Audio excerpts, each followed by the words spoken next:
Spiritual Healing. Preface. By the name of God, the compassionate, the merciful. 1. The meaning of true gratitude for every great bounty of the Sustainer of the worlds consists of many parts. One of these parts is spiritual happiness, the true state and nature of which is entirely different from external and physical happiness. For instance, the miracle of spiritual happiness turns into an ocean of humility and ardent love and drowns the grateful mu'mins in it, due to which they scatter the precious pearls of tears in the path of God and prostrate in his court with the utmost yearning of their heart and soul. Alternatively, by such a miraculous and recognition, ma'arifat-filled gratitude, the fire of love intensifies and the true mu'mins completely melt in their hearts. It could also be that they receive the pleasant, sweet and enrapturing shocks of spiritual electricity, or that internally they feel an extremely sweet and wisdom-filled fever of miraculous purification, and a special quake occurs between sleep and wakefulness. 2. From the preceding statement, we come to know about another alchemic prescription, which is that true gratitude, filled with ardent love, acts as a complete cure for all spiritual diseases, as indicated by the wisdom-filled statement of the glorious Qur'an. If you are grateful, I will certainly give you more bounties. Surah 14, Ayat 7. It should also be remembered that according to God, the compassionate, the merciful, there is only one bounty, which is the compendium of innumerable bounties and pleasures of the intellect, soul, and body. However, for his servants, this bounty is like a universe, which is full of manifold bounties. Thus, if we are grateful to God in the sense of knowledge and good deeds for the bounty he has given us, there will certainly be an increase in the collective bounty. Indeed, every kind of health is also a divine bounty. Thus, the improvement and progress of health also depends on the act of gratitude. Now you have to know how the obligation of gratitude can be truly fulfilled. 3. My most esteemed and dear friends and companions, let us express our gratitude to God, the Great, the Exalted, through supplication, munajat, and the shedding of tears, giriauzari, for this intellectual and spiritual bounty, that due to his mercy and kindness, after Qur'anic healing and healing through knowledge, spiritual healing is also complete. I wish that in the destination of effacement and merging, we were rendered into particles and had become the world of particles, alam-i-zar, and in harmony with the echo of the Sur of Israfil alayhis salam, we were doing his tasbih and tahlil, i.e. reciting Subhanallah and La ilaha illallah, for these heavenly bounties which he, through his grace and benevolence, has showered upon us. Even though we are not able to thank him adequately, yet the feeling of the lack of this exalted ibadat will create a special blessed pain in our heart and mind, which, God willing, will cure all other pain, the example of which is given at the end of this book. 4. It is a marvellous coincidence that last year, from 6th September to 4th October 1988, I was in London with my dear friends. During this time, the first 7 articles were completed, and the remaining part of this book was written in Pakistan. Now again, these pure souls of London, through the pull of their spiritual attraction, have brought me here, so that I may write the last portion of this book, the preface, thus completing a circle.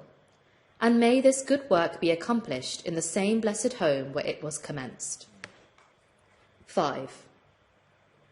Those scholars who have done the highly pleasant and captivating translation of my books as the bounties of paradise, and in view of its importance, usefulness, and greatness, even though it does not need any praise, according to me it is necessary to use a simile or an allegory to describe this revolutionary work. The season of autumn was ruling over the garden and orchard of the book. Praise be to Allah that now the sovereignty of eternal spring has been established. In other words, there were some gems lying scattered in a dark corner, and a discerning jeweller saw them. They were picked from there and placed in a lofty position. Or another example of this is a fortunate girl, a paragon of beauty endowed with a good nature, whose foster father adorned her with elegant and splendid clothes and precious ornaments, and gave her in marriage to a prince fond of knowledge. 6. I do not shed tears on occasions of personal calamities and afflictions, but on the occasion of supplication I do shed tears. If one of my friends encourages me, I feel a burning and melting sensation, and tears flow from my eyes. However, this blissful state happens only occasionally. Another occasion to shed tears is when an excellent translation of my books is done. The translation of my works is a miracle for me, by which I am extremely affected and drown in the ocean of tears. Giriyauzari. This happens, perhaps, because of the fact that I am a helpless person.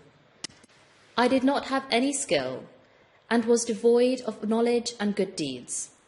Who then gave this treasure, and what can be the cause of this gift? 7. If my students who live in Pakistan, England, America, Canada, France, etc., had not cooperated with me in the service of knowledge, then by God, I, a weak human being in every respect, would not have been able to do anything. I am sure that a sensible historian, who would be interested in this work, will record their esteemed names and their meritorious deeds with reference to me for the future generations. Yet, let us speak about that luminous history of mu'mins, which is written not by erring and forgetful men, but by the honourable angels, Kiram Katibin, Surah 82, Ayat 11. That is the Book of Deeds, which will be read in paradise with great glory. Study carefully the verses related to the Book of Deeds in the wise Qur'an, particularly the verse of Illiyin, Surah 83, Ayat 18, whose wisdom is extremely wonderful. 8. It is said in the noble Qur'an, nay, most surely the record of the righteous is in Illiyin. And what will make you know what Illiyun is? It is a written book which those close to God see. Surah 18, ayats 18 to 21. You will certainly feel overwhelming happiness to read that the above-mentioned living book is two heavenly and two earthly extremely great angels, namely, the universal intellect, the universal soul, and their two manifestations, mazhars, for the signs of plural in and un in the words Illiyin and Illiyun are used for rational beings. Thus, it is extremely necessary that you should recognize the record of deeds. Number 9. You might have understood the Qur'anic wisdom that God always creates two opposite things from one another, such as He makes the night to pass into the day and the day into the night. Surah 3, Ayat 27. One meaning of this is that the additional existence, exoteric knowledge, of the student comes into being through the teacher, and the additional existence, esoteric knowledge, of the teacher is due to the student, so that it may always be a circle. Although the mother gives birth to a child, yet, on the other hand, it is also necessary to see that it is due to the child that a woman is called a mother, and that milk is created in her. There is also a great wisdom hidden in the example that the stock of human milk in the mother's breasts is in the chest in front of the human heart, whereas in female animals, the place of milk is opposite to this. Thus, 12 springs, 6 plus 6, of the mother's milk are fixed for the child, as mentioned in the Qur'anic story of Hazrat Musa alayhi salam, Surah 2 ayat 60 and Surah 7 ayat 160. 10. Hazrati Musa alayhi salam and Hazrati Harun alayhi salam were the spiritual parents of the mu'mins in their time. It is clear that the natiq has the position of the father and the asas that of the mother. Thus, according to the example of the milk of the mother, there was the stock of knowledge in the blessed heart of Hazrati Harun alayhi salam. For the spiritual upbringing of the mu'mins and the manifestations, mazhars, of this knowledge were his 12 naqibs, hujjats. Surah 5, ayat 12. Another example of spiritual knowledge is that, although apparently it was a rock from which the 12 springs of water gushed out, yet its esoteric meaning, mamsul, was the heart of Hazrati Harun alayhi salam, from which God caused the knowledge, consisting of 12 levels, to flow through Hazrati Musa alayhi salam. Thus, the above-mentioned 12 naqibs were the 12 springs of Hazrati Harun's knowledge alayhi salam. 11. Since this is the preface of the book, as a principle, it has to be recorded for the information of the readers and the future generations how such an important, comprehensive and ever-reaching work has been accomplished. Who were the fortunate ones who participated fully in it in one way or another? I have indicated their names on different occasions. Nevertheless, the time is ripe for a booklet to be written in this connection, and to that end, the following personalities have been requested to compile it. 12. Fatali Habib, President. Nasrullah Kamruddin, Vice President. Qur'anic Hikmat. Muhammad Abdulaziz, President. Muhyiddin Shah Sufi, Vice President. Idara-i Arif. Ghulam Rasul, President. Subaydar, retired, Yusuf Ali, Vice President. Qur'anic Hikmat, Gilgit Branch. Ghulam Qadir, Advisor, Ex-President. Subaydar, retired, Ali Dad. Chairman, Burushaski Research Academy. Sultan Ishaq, Chairman. Idara-i Arif. Gilgit Branch. Amin Kotadia, Chairman. Idara-i Arif, London Branch. Nuruddin Rajpari, Chairman. Idara-i Arif, American Branch. Nur Ali Mamji, Coordinator, America. Imam Karim Dad, Coordinator, France. These personalities, with the help of other office bearers and members, will compile the above-mentioned history. God willing, this work is not too difficult. 13. I congratulate all my dear friends on the completion of this book and humbly pray that may the Sustainer of the worlds make this humble attempt of ours sincere and useful for everyone. Ameen. O the Lord of the worlds. Nasiruddin Nasir Hunzai, London. 8 Zulhijjah 1409 AH. 11th July 1989 AD. The Spirit of the Qur'an, by the name of God, the Compassionate, the Merciful. 1. In this series of divine medicine and spiritual healing, it is extremely necessary to mention the spirit and spirituality of the Qur'an, so that it may be revealed to the esteemed readers that the meanings in which the Qur'an is healing or shifa, Surah 17, Ayat 82, is in the sense of light and luminosity, spirit and spirituality, and knowledge and wisdom.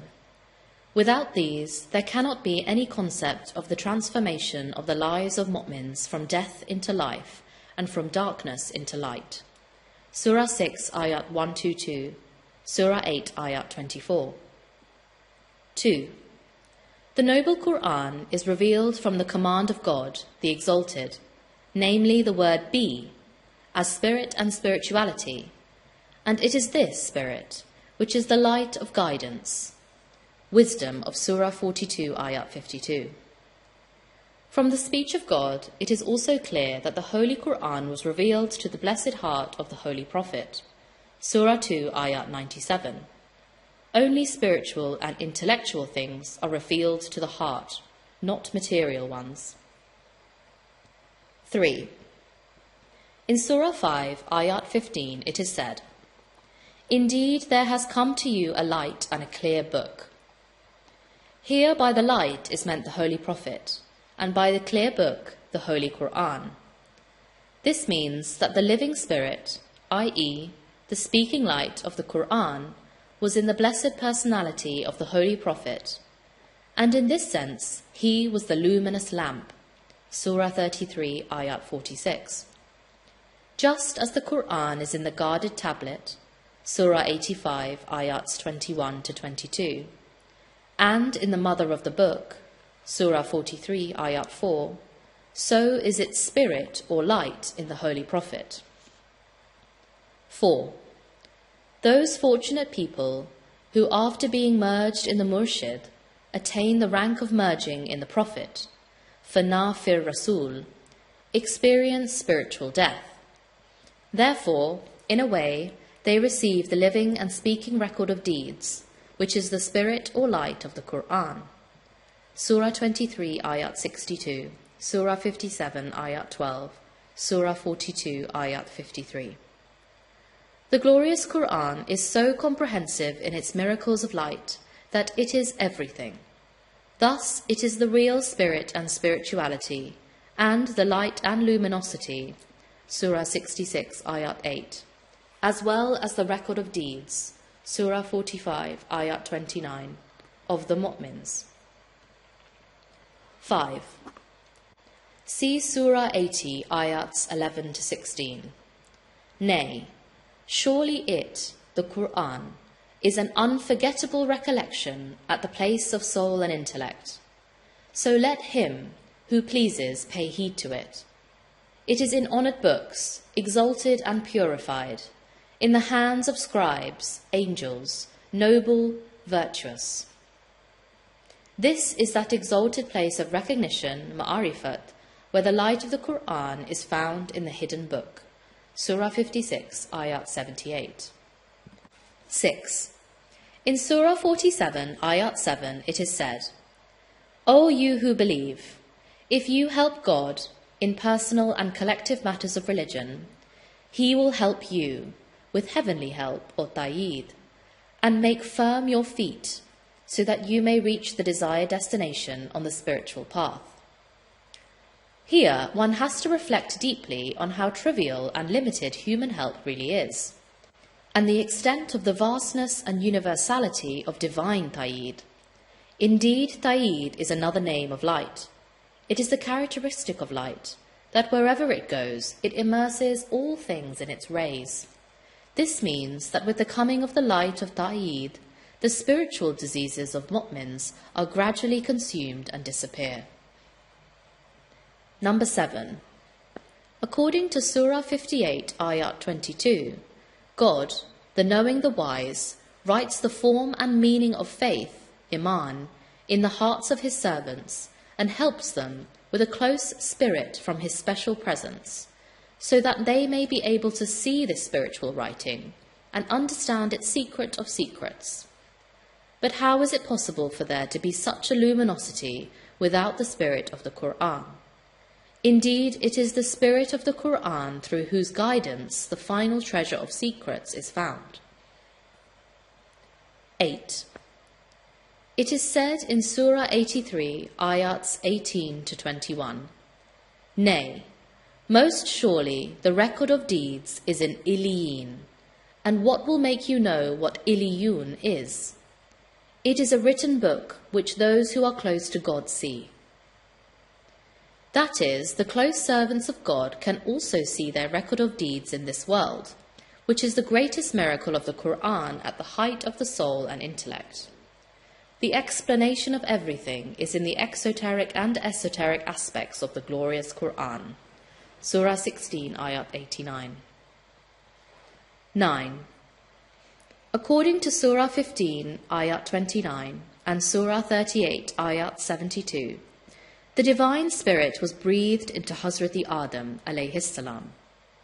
The same most Holy Spirit was also given to other prophets, one of the prominent examples being Hazrat Isa alayhi salam, about whom it is said, a spirit of him, Ruh Minhu, Surah 4, Ayat 171.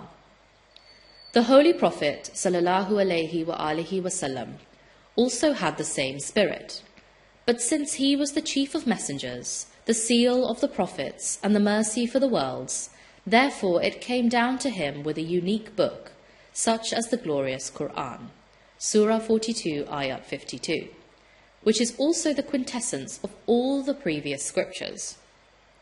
Thus the wise Qur'an became manifest, Mubin, Surah 5, Ayat 15, but the light had to necessarily remain in him, so that when needed it may be shed on it, the Qur'an.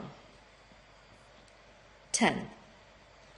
After the sublime place of the prophets comes the place of the awliya, in the sense that they, in the light of the spirit and spirituality of the Qur'an, see the renewal of similitudes, tajadudi amsal, concerning the prophets.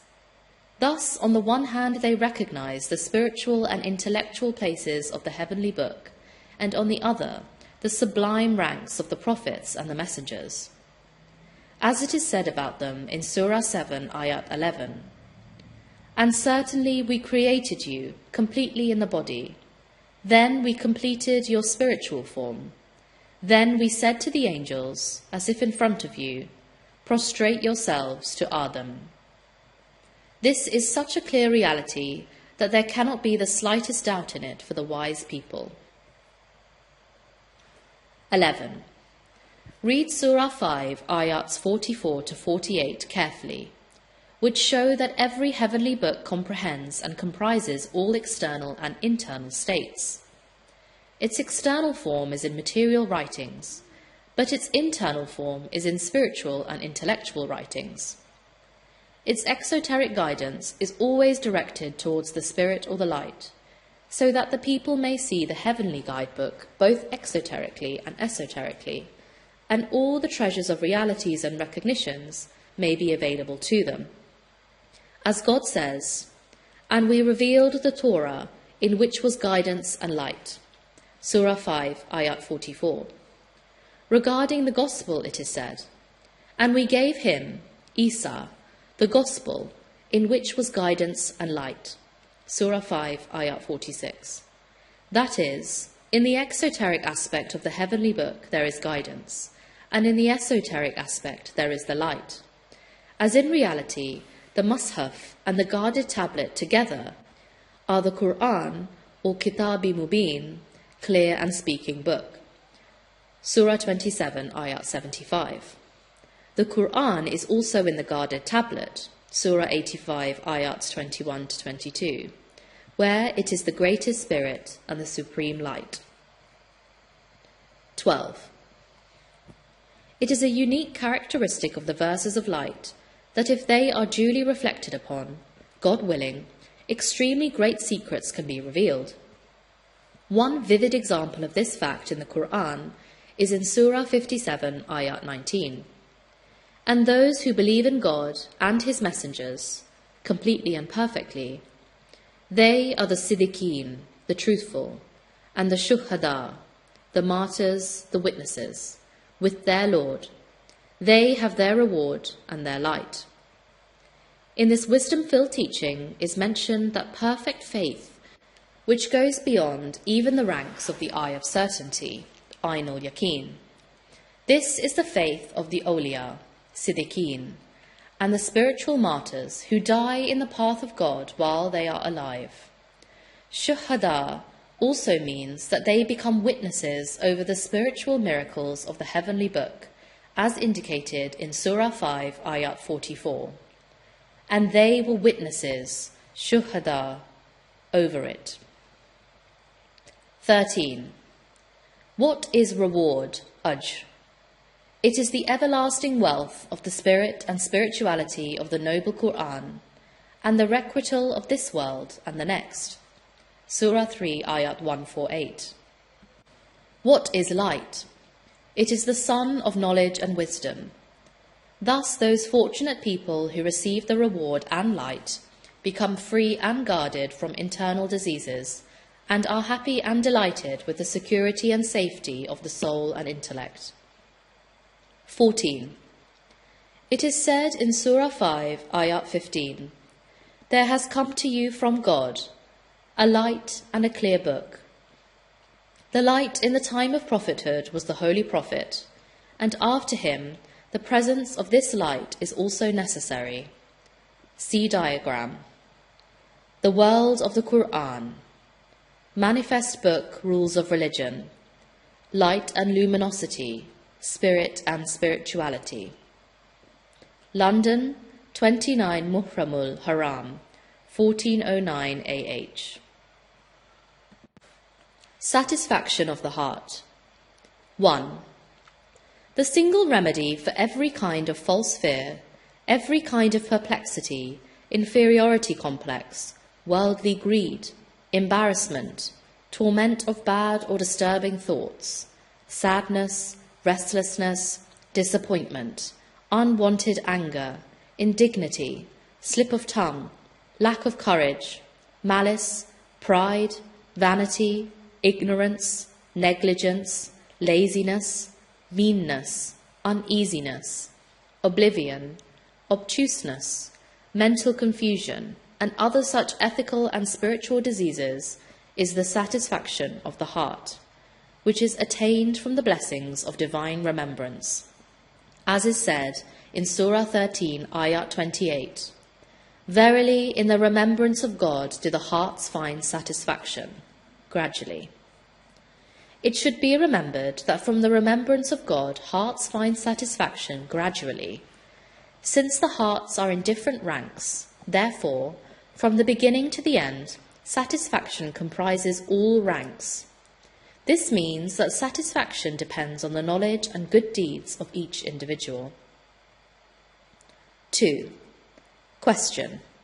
How does the satisfaction of the heart come into being from the remembrance of God, the Holy? If a mu'min is afflicted by a great calamity and remembers God abundantly, in what sense does this remembrance produce satisfaction and peace? 3. In Qur'anic healing and healing through knowledge, you might have seen a reference to the noble hadith in which it is said that with every person there are two companions, one is an angel and the other is a jinn, shaitan. The angel always persuades him to do good, and in contrast, the devil incites him to do bad.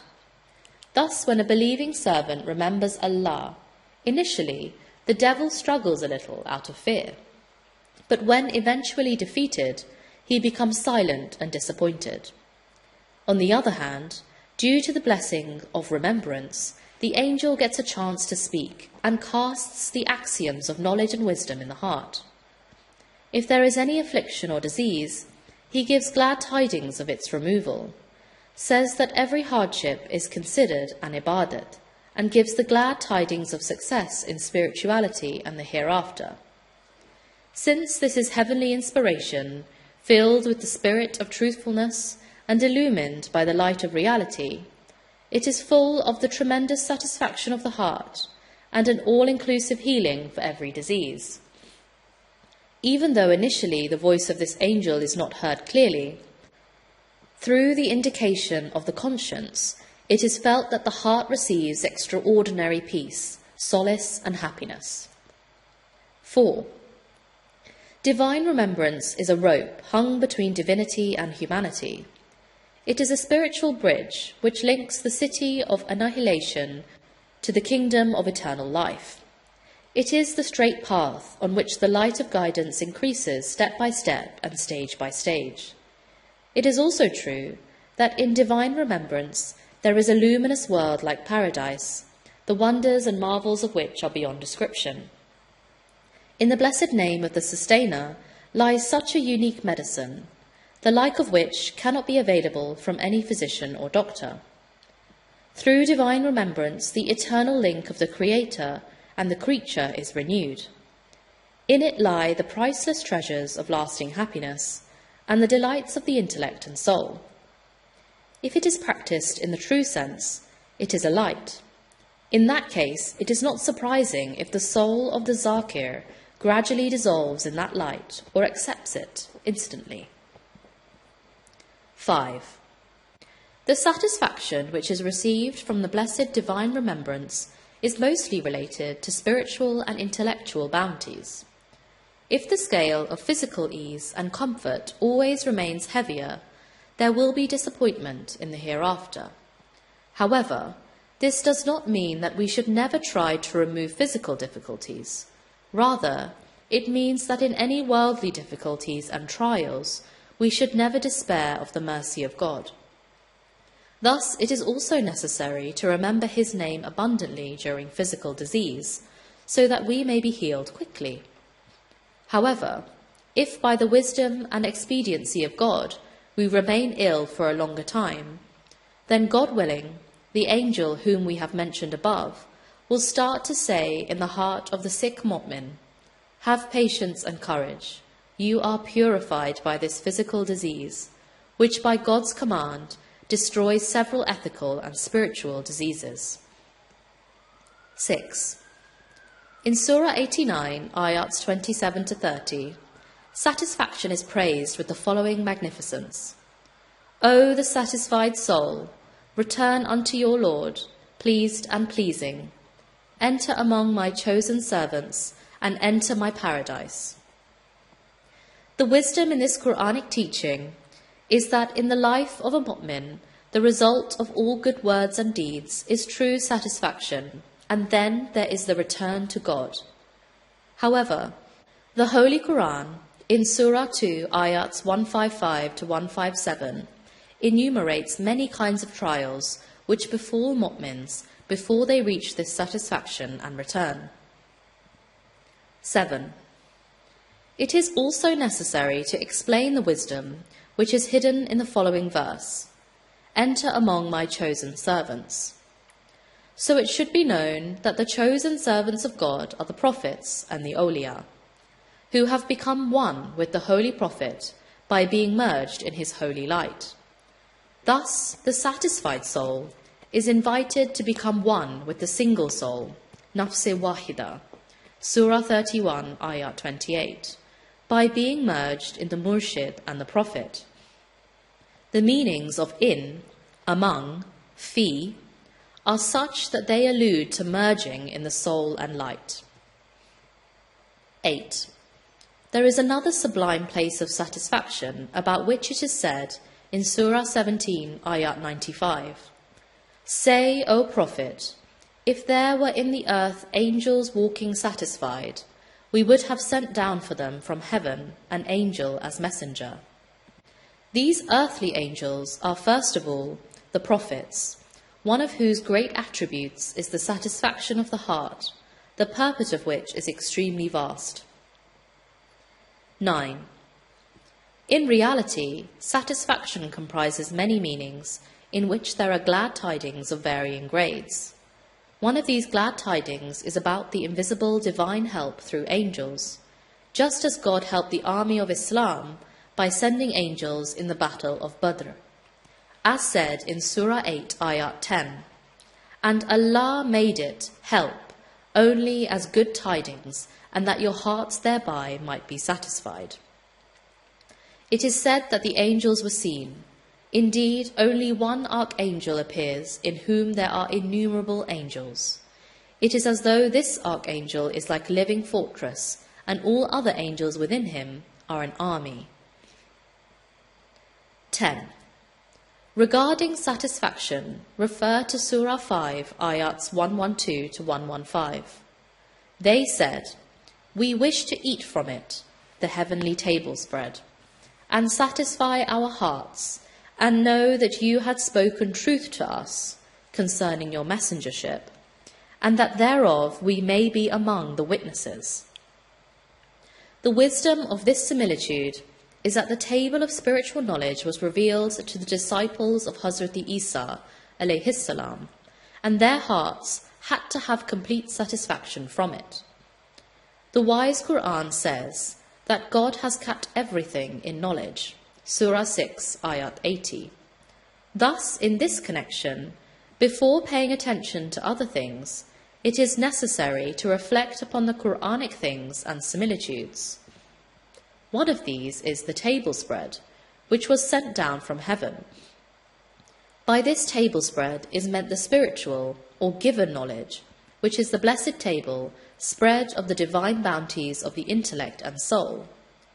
Each of these bounties is nourishment as well as medicine for the intellect and soul. Then why should there not be the satisfaction of the heart from it? 11. As mentioned earlier, there are varying grades or stages of satisfaction. Here we have to mention that the final and the highest grade of satisfaction is in the example of Hazrat Ibrahim alayhi salam, Surah 2, Ayat 160. The noble prophets and the great awliya, through their holy lives, present the examples of realities and recognitions. This is extremely necessary, so that by God's command they may be able to make the sick and afflicted humanity walk on the paths of peace. Thus the wise Qur'an declares unequivocally that the path of those who are favoured, Surah 4, Ayat 69, is open for all, so follow them, i.e. progress spiritually and benefit from their spiritual companionship, so that you may be enriched with the peerless treasures of the eternal secrets and everlasting wealth of recognition, ma'arifat. 12. A physical doctor, emphasizing prevention and then cure, would say, "See, do not neglect even the smallest disease. Rather, you should have recourse to its treatment, for most of the time, the slightest poor health turns into a major disease." Similarly, the glorious Qur'an, in allegorical and parabolic language, has said, "In comparison to physical disease, spiritual disease catches quickly. Therefore, you should be in constant remembrance, and you should always take care of the satisfaction of the heart. If you are slightly neglectful, and the devil gets a chance to spread the germs of his like in your heart, you will be in great difficulty. These germs can very quickly give birth to a serious disease. Therefore, time and again, check whether, by the remembrance of God, the heart is satisfied or not. If it does not receive pleasure, happiness and satisfaction from a supreme bounty such as the remembrance of God, you should know that this is the symptom of your illness." London, 3 Safarul Muzaffar, 1409 AH, 15th September 1988 AD. The Qur'an and the Interpretation of Dreams, Part 1. 1. Praise be to Allah that this pleasant subject of spiritual healing is related to the wise Qur'an, directly or indirectly, in which there are innumerable mercies and blessings, both apparent and hidden. Thus, today as ever, I would also like to negate myself with the utmost humility and giriyauzari and rely upon Allah, for it is He who in reality shows mercy and gives help. 2. I believe that to say that the Holy Qur'an is a great miracle is not enough, while in reality it is the world of intellectual miracles. For the treasures of the hidden sciences which it contains, and the gems of secrets, etc., which the treasures contain, are extremely marvellous and astonishingly precious. In these treasures of secret sciences are the secrets of dreams as well.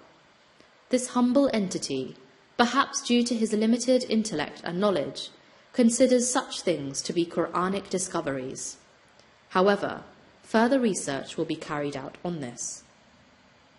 3. Someone could ask that since the Holy Qur'an is not a book of dreams, how can a mu'min use it for the science of the interpretation of dreams? The answer is that it is a fact, according to the people of knowledge, that the wise Qur'an is the fountainhead of the necessary sciences.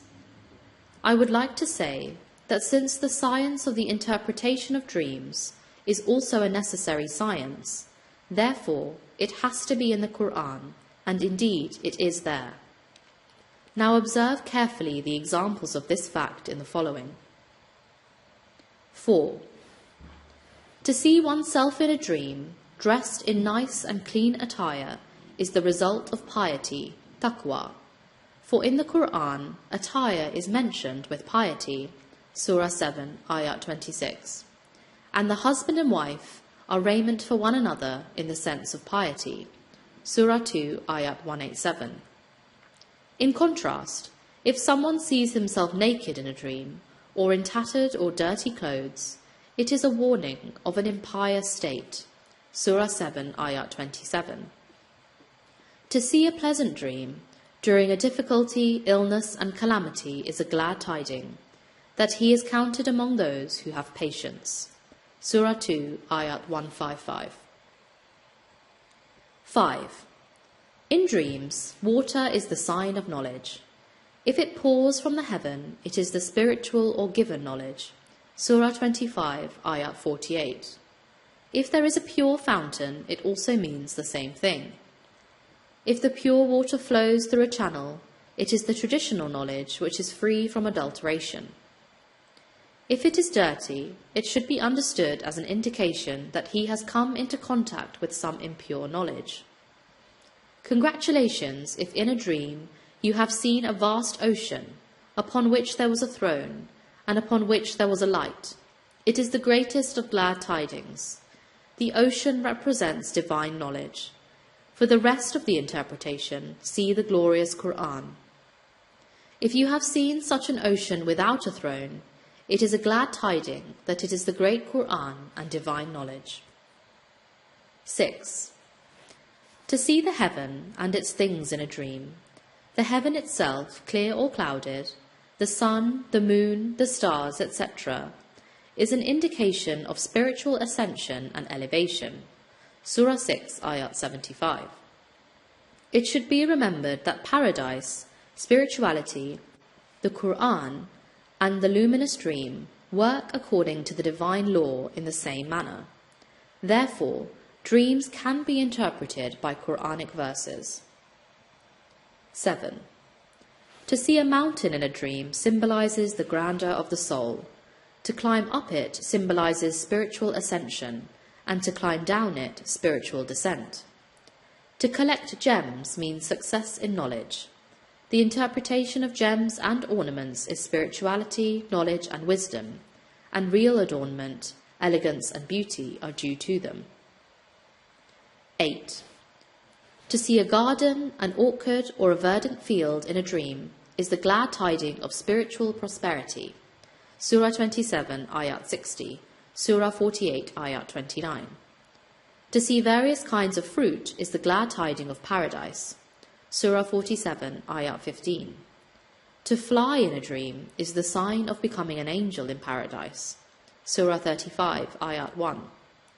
To see a book is the example of receiving the record of deeds. To see the scene of one's death in a dream indicates the necessity of dying spiritually before physical death, Surah 2, Ayat 94. And to see oneself ill indicates a spiritual disease, Surah 10, Ayat 57. 9. The name of the person whom you see in a dream is also important, for there is an interpretation of the name as well.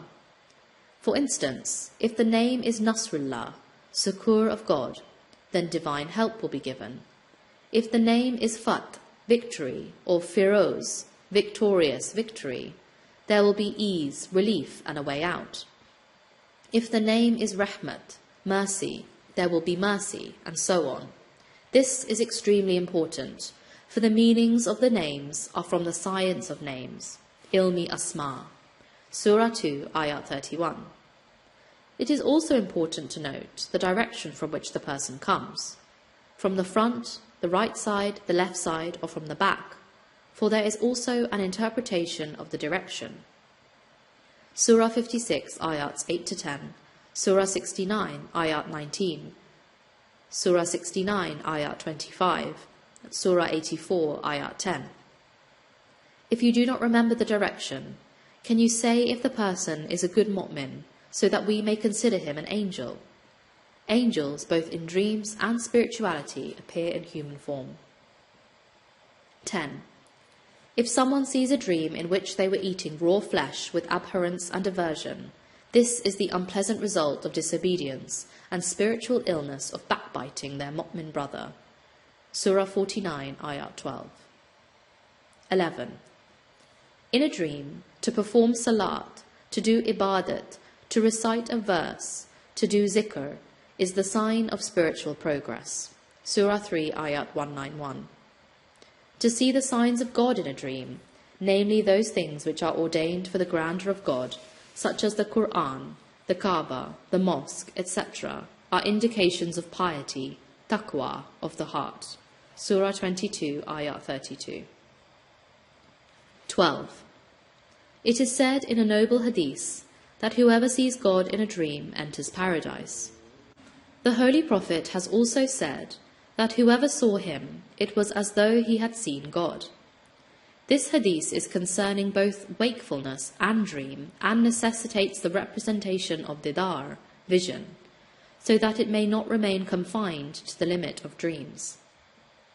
Thus, the religion of nature always makes the presence of the representative, or Khalifa, of the Prophet a necessity in this world, so that according to the command of, "Enter among my chosen servants," the action of merging in the representative, fana fil Khalifa, merging in the Prophet, fana fil Rasul, and merging in God, fana fillah, may always continue. 13. In dreams or in spirituality, to see an angel with a martial sign, gun, etc., or to see an army, or to ride a horse, shows spiritual jihad. Surah 3, Ayat 125, Surah 100, Ayats 1-5. And to see the scene of a battle itself is the actual jihad. 14.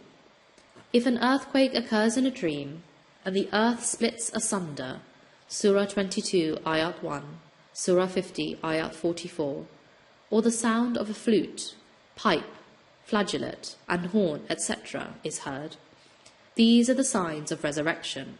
Surah 6, Ayat 73, Surah 36, Ayat 51. If a spiritual quake occurs to a mu'min, it is his purification. Surah 33, Ayat 11, Surah 99, Ayat 1. 15.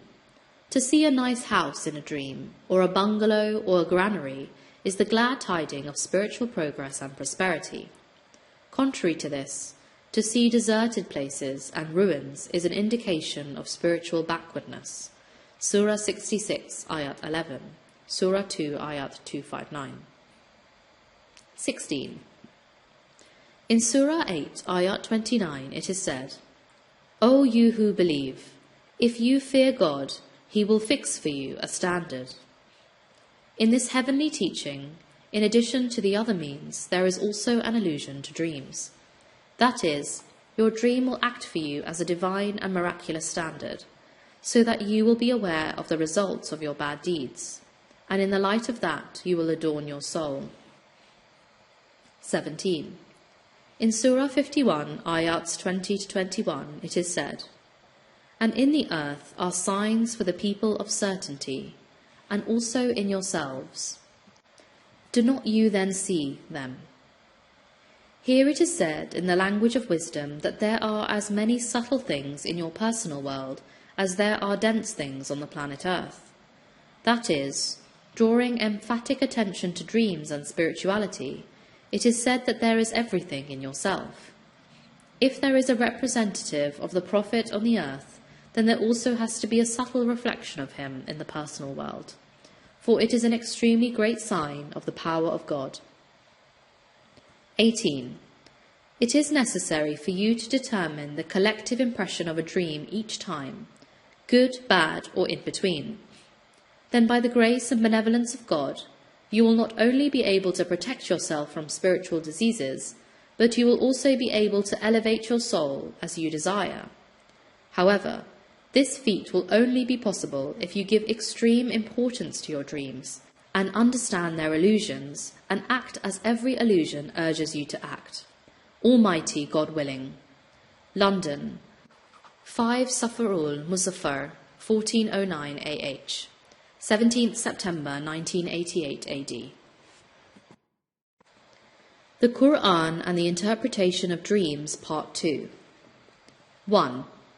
The Supreme Creator has created 4 worlds for humankind, which are the world of wakefulness, the world of imagination, the world of dream, and the world of spirituality, which is ultimately called the world of the hereafter.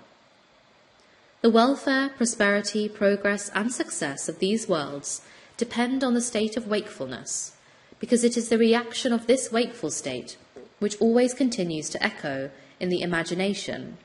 Then the results of its deeds appear in dreams, and finally the punishment or reward of its words and deeds is given in the hereafter. Thus it is extremely necessary for every Muslim to duly obey God and the Messenger, so that those magnificent promises which God has made for mu'mins concerning this world and the next may come true. 2. The external mirror is able to reflect the physical shape and form of man, but it cannot show the face of the heart and the soul. Therefore, in order to do so, God has created a separate and miraculous mirror, which is dream, and has given it to man, so that every intelligent human being will see the goodness and badness of his word and deed in the same detail as he will see his record of deeds on the day of resurrection. Nevertheless, the great difference is that in the Book of Dream, correction and improvement are possible time and again, but having received the record of deeds, no improvement can be made to it. 3. The glad tidings of seeing heavenly things in dreams and spirituality are in 7 degrees. Given in ascending order, these exalted degrees are: first, clouded sky; second, the raining sky; third, the clear sky in which there is nothing; fourth, the sky full of stars; fifth, the sky with shining moon; sixth, the sky with illumining sun; seventh, the rank which is both the east and the west, and which all the prophets and awliya have seen. 4. The main purpose of man's dreams is to improve himself. If one has received a glad tiding, he should thank God, may he be blessed and exalted, with utmost humility for this favour. If, however, there is a warning, he should repent and remember God abundantly, so that he may have mercy on his condition. 5. One extremely important and fundamental law concerning this subject is that all prophets in their respective times were sent to the people as bringers of glad tidings and as warners, Surah 2, Ayat 213. And this work is accomplished in 4 ways: through the heavenly books, through the blessed tongue of the prophets, through their successors, and through dreams. Thus, when a Muslim receives a glad tiding in a dream, he should reflect on its possible background. That is, who is the main bringer of the glad tiding? I am certain that it is that exalted personality known as the mercy of the worlds, i.e. the Holy Prophet. This means that the luminous dream is one of the parts of the prophethood of the Holy Prophet. Therefore, its progress, which is possible through knowledge and good deeds, is extremely important.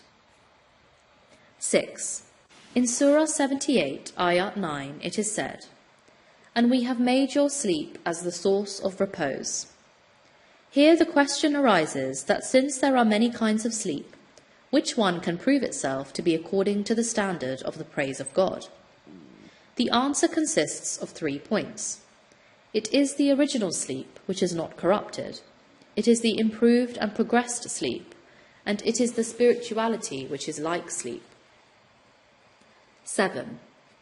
The eyes of the prophets sleep, but their hearts do not sleep. If that is the case, then necessarily the light of zikr may be constantly repeating itself in their foreheads.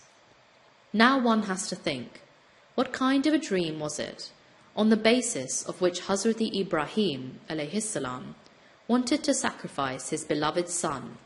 Surah 37, Ayat 102. Was it the one which mingles with spirituality and becomes one?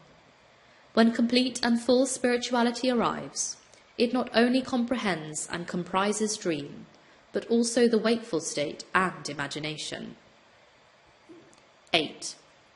Sleep is neither alike in animals nor in human beings. It depends on their vocation, age, ibadat, and spiritual exercise. Thus, the friends of God definitely experience that at a particular stage, sleep and spirituality become one.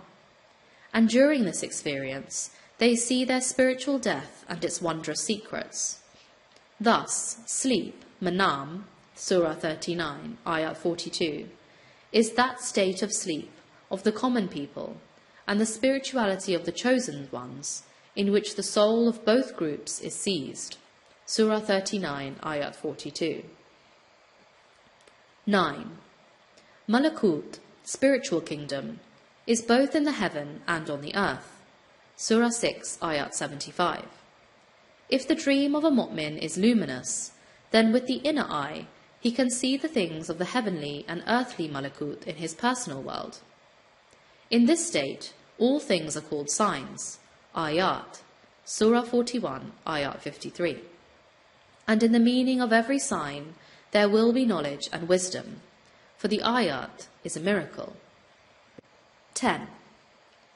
Since the luminous dream is among the parts of prophethood, and each of its things is a divine sign, it can have many interpretations. While its immediate and general interpretation will remain true in its place, yet due to its multifaceted law, it is possible that the dream may indicate to the people of every rank and every vocation according to their own state. This is the reason why everyone sees dreams according to his own daily environment. 11. It is not possible to give the interpretation of everything of the world of dreams in these few pages.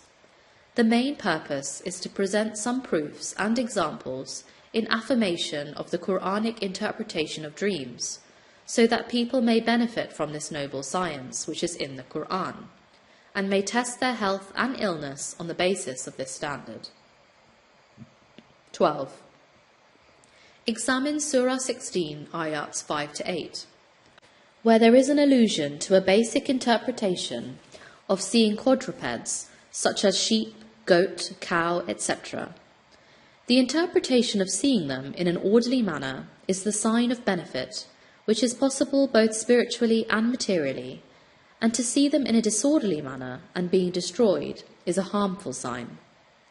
If a horse, etc., is seen in a dream, it is an indication of the spiritual jihad and journey on the one hand, and the physical journey on the other. 13. In a dream, the attack of ferocious beasts, such as a dog, is not good. Surah 7, Ayat 176. Regarding such dreams, some people think that it is an example of an external enemy, while it is very probable that it is the reflection of one's inner dog, i.e., the habit of oppression, tyranny. For there is everything in the personal world. In the following, a chart of examples is given, through which you will be able to know which habit is represented by which animal in dreams and spirituality, so that by being aware of these principles of the science of interpretation, the amelioration of the soul may be easier and faster. Chart of the Mazahir, loci of manifestation. Dominant habit and mazhar, locus of manifestation. Gluttonous soul, gluttony, cow. Deep sleep, abundance of sleep, rabbit. Enmity, rancor, camel, bear, snake. Pride, coquetry, peacock. Haughtiness, self-conceit, elephant. Cunning, deception, fox. Ire and fury, oppression, dog, lion, etc. Corruption, unlawful eating, crow, etc. Lasciviousness, lust, donkey, cock, etc. Greed, avarice, pig, duck, ant. Perversity, deviation, wolf. Mimicry, foolery, monkey, parrot. Spying, hoopoe. Sycophancy, flattery, cat. Theft, stealing, rat. London, 7 Safarul Muzaffar, 1409 AH, 19th September 1988 AD. Cure by understanding the Qur'an. 1.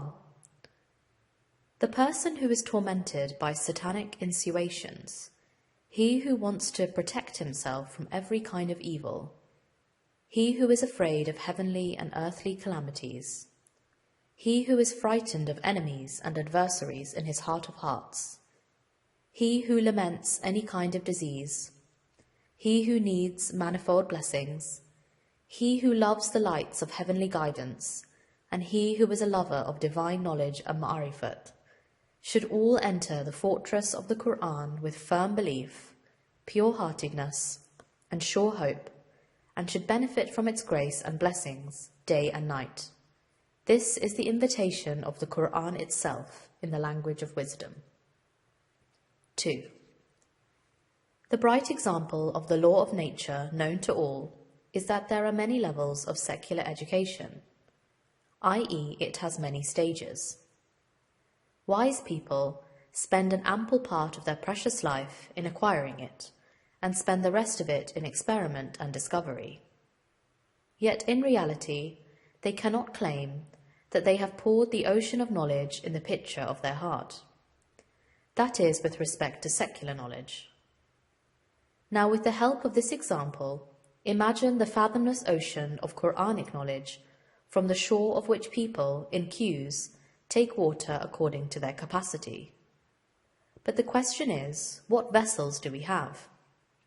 Answer: water skin, bucket, water hide, leather bottle, saucepan, jar, pitcher, jug, glass, etc.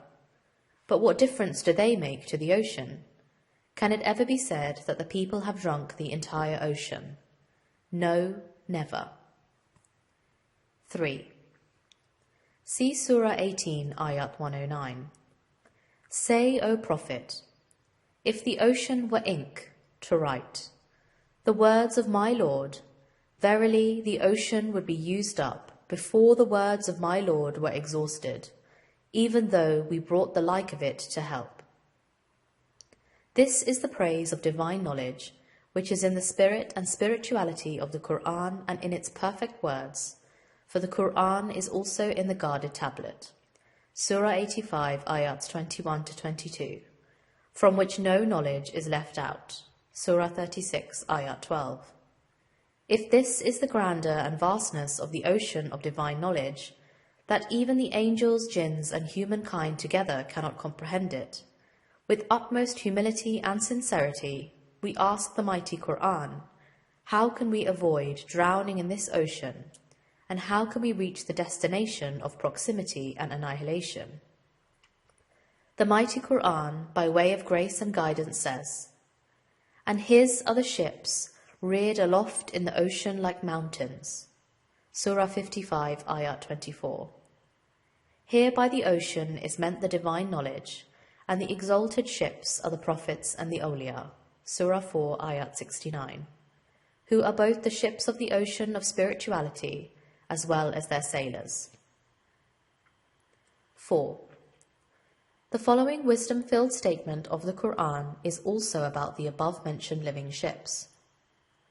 All those in them become merged, in God, fanna fillah, and it is only the face of your Lord, the Lord of majesty and honor, which endures forever.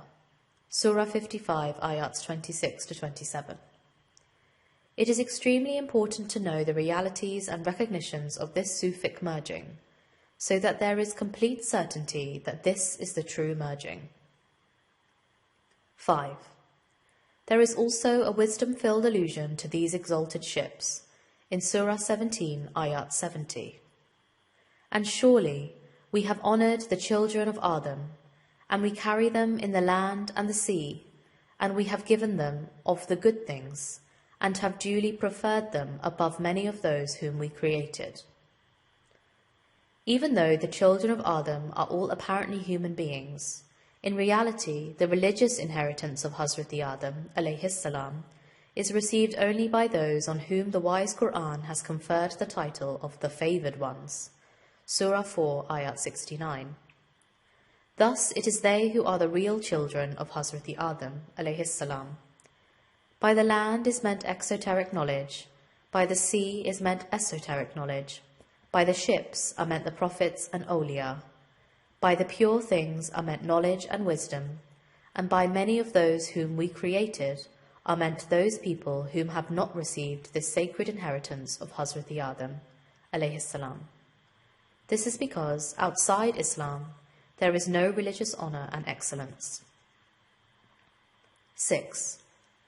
How exalted, convincing and pleasant, and how full of favours is the wisdom-filled allusion of the wise Qur'an, where there is the glad tiding of the possibility of reaching the destination of proximity and merging through the ocean of spirituality. Thus it is incumbent upon the people of faith to reflect and ponder deeply upon the Qur'anic verses. 7. In Surah 20, Ayat 114, the Holy Prophet is addressed by God. Say, O my Lord, increase me in knowledge. From the exalted command, it is evident that the Holy Prophet used to say this prayer all the time, and accordingly, his knowledge constantly increased until a ladder of spiritual knowledge was placed for him from the earth to the sublime throne. Further, in this blessed verse, there is the emphatic allusion for mu'mins that they are in dire need of knowledge in order to understand the Qur'an. Therefore, it is necessary that they should always repeat this prayer. 8. The wise Qur'an is such a perfect and unique book of God, the Blessed, the Exalted, that the hidden sciences of its depths are acquired as blessings and wisdoms. This pleasant and sweet acquisition depends greatly on reflecting and thinking. Thus, everywhere in the Holy Qur'an, attention is drawn to this special and necessary matter. For example, it is said in Surah 38, Ayat 29, This is a blessed book we have revealed unto you, that they may ponder on its verses, and that the people of intellect may reflect. Another example is in Surah 47, Ayat 24. Do they not ponder on the Qur'an, or are there locks on their hearts? From these examples it becomes undoubtedly clear that intellect, wisdom and reflection are extremely important in order to understand the Qur'an. 9. In Surah 7, Ayat 204, it is said, And when the Qur'an is recited, listen to it and remain silent, that mercy may be shown to you. Mercy, Rahm, means benevolence, kindness, and also pardon. Why not, after all, it is the exalted attribute of Rahman, the compassionate, and Rahim, the merciful. Certainly, mercy will be shown to the listeners according to their states and conditions, whether they are in the state of illness or in any other state. In any case, the benevolent Lord will cast the glance of mercy on them. 10. One of the names of Almighty God, the Absolute Healer, is Shafi, because healing and true health are in His powerful hand, and therefore it is He who gives healing, health and peace. As it is said regarding Hazrat Ibrahim alayhis salam, and when I am sick, then He heals me. Surah 26, Ayat 80. This sickness can be any of the physical, spiritual and intellectual sicknesses. Thus you should read the Qur'an with the intention of receiving healing from every kind of disease, and reflect in order to understand its true meanings. God willing, you will be successful. The glorious Qur'an, which is the healing speech of the Absolute Healer, contains divine prescriptions for every kind of disease. 11. There is a wisdom-filled command of God, the Blessed, the Exalted. Therefore, remember me, I will remember you. Surah 2, Ayat 152. This faith-illumining and soul-nourishing command is given to the Muslims. Now let us see what is said about the hypocrites. They forgot God, so as if he also forgot them. Surah 9, Ayat 67. An extremely important question to ask here is, how does God remember his servants and how does he forget the hypocrites? It is an amazing question, the answer to which is that when the believing servant remembers God with utmost humility and self-effacement, God looks at him with the glance of mercy.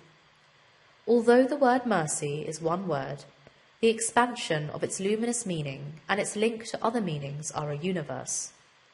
Therefore, a very brief description of the glance of mercy is as follows. 12. Mercy, first of all, starts from, you alone we worship, and from you alone we seek help. Therefore, it is the pleasure of servitude and the light of divine help, ta'id. Then this sweetness and light progress further and become a personal world, in which there are countless bounties. The supreme bounty of the personal world is the sacred love of God and his messenger. However, that wisdom-filled love does not wish to drive you mad, such that you shun society and take the path of the desert. Among countless bounties, one chief bounty is knowledge. Just as people become aware of a world of scientific things through external knowledge, in the same way, there should not be any surprise if a luminous personal world is created within you through the blessings of divine knowledge. If you believe in it, then realize that God remembers his servants in degrees, one example of which is mentioned here. As for the question regarding the hypocrites, in what sense does God not remember them? It is sufficient to say that he does not look at them with a glance of mercy. London, 11 Safarul Muzaffar, 1409 AH, 22nd September 1988 AD. Different wisdoms. 1. Question. Why do undesired and unwilling thoughts occur in the human heart? What can be their cause? Answer. The heart is the fountainhead of life and the senses. Therefore, for the continuity of the flow of the river of life, survival and consciousness, it is necessary for something to be there. Thus, when the heart is not in use with control, it is inspired with something of piety or insinuated with something of impiety. Surah 91, Ayat 8, according to one's existing condition and state.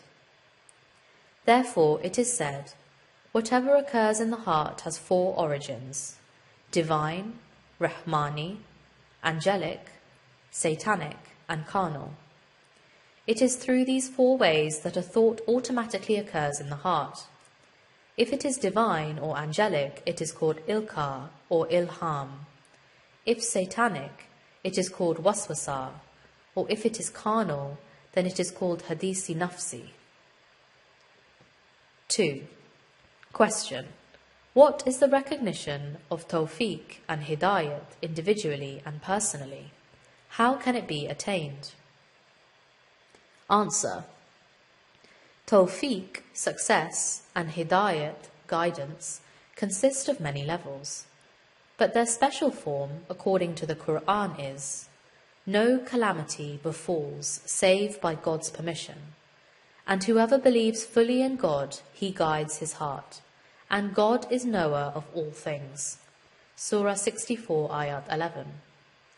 That is, when the believing servant passes through external and internal trials on the path of God, with ibadat, spiritual exercises, knowledge and good deeds, he favours him with all kinds of special tawfiqat, successes and guidance.